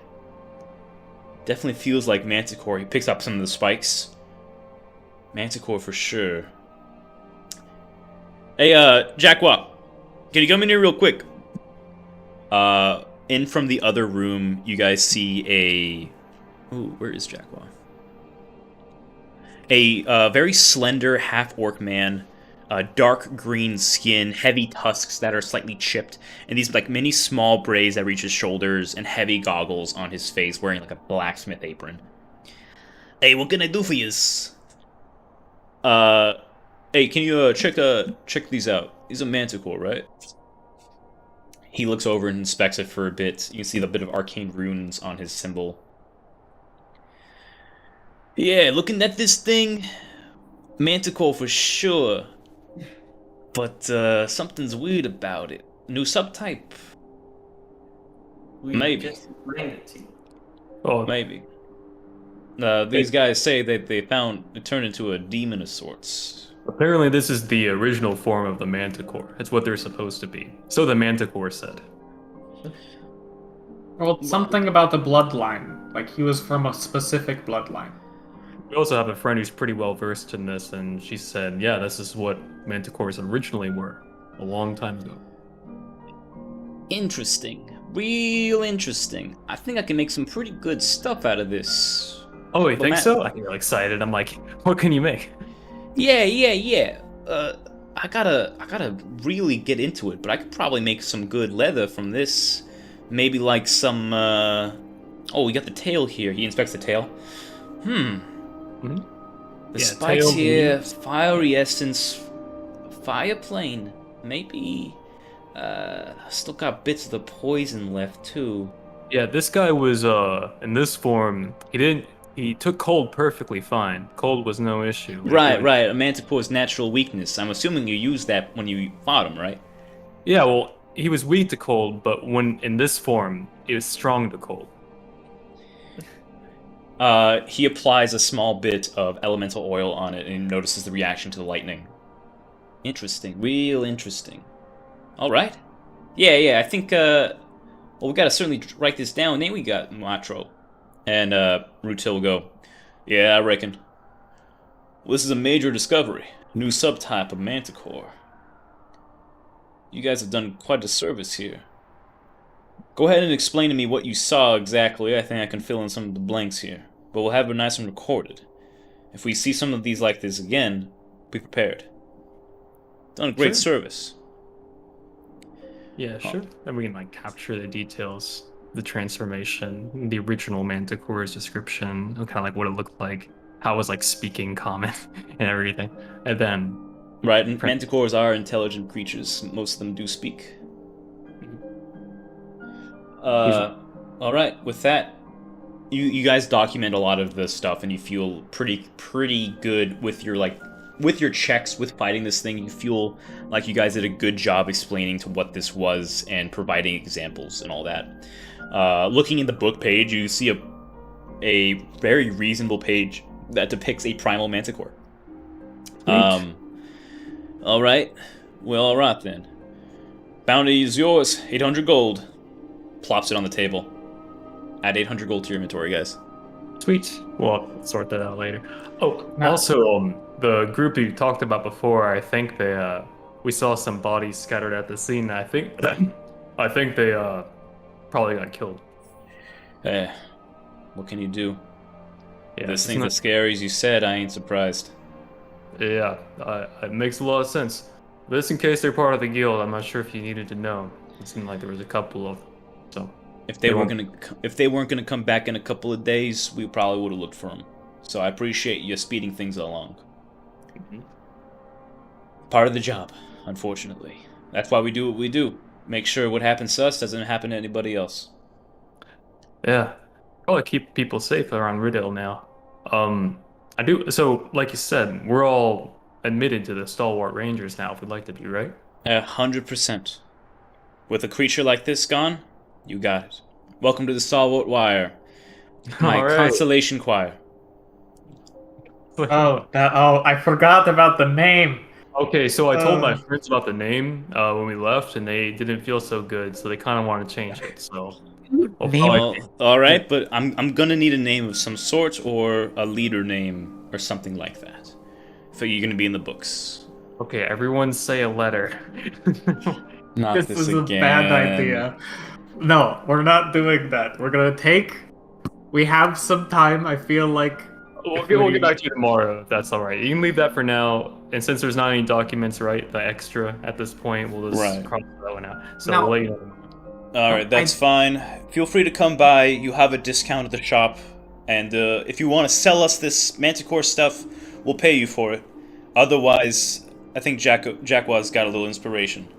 Yeah, I kind of interested in ways to use that for armor and weapons. I think I'd like to see that. Yeah. For sure. So I feel like I should ask. You said we did an additional great service. Is there like a clause somewhere in the bounty for extra if we find out that it's some crazy primal being? You are correct, actually. There is. I almost forgot. Thank you.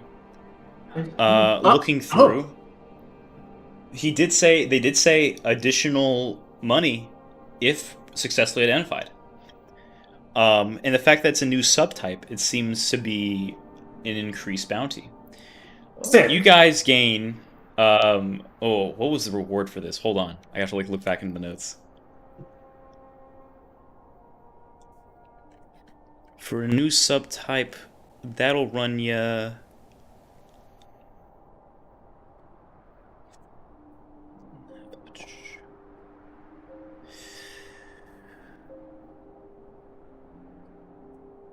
Oh, I gotta find it.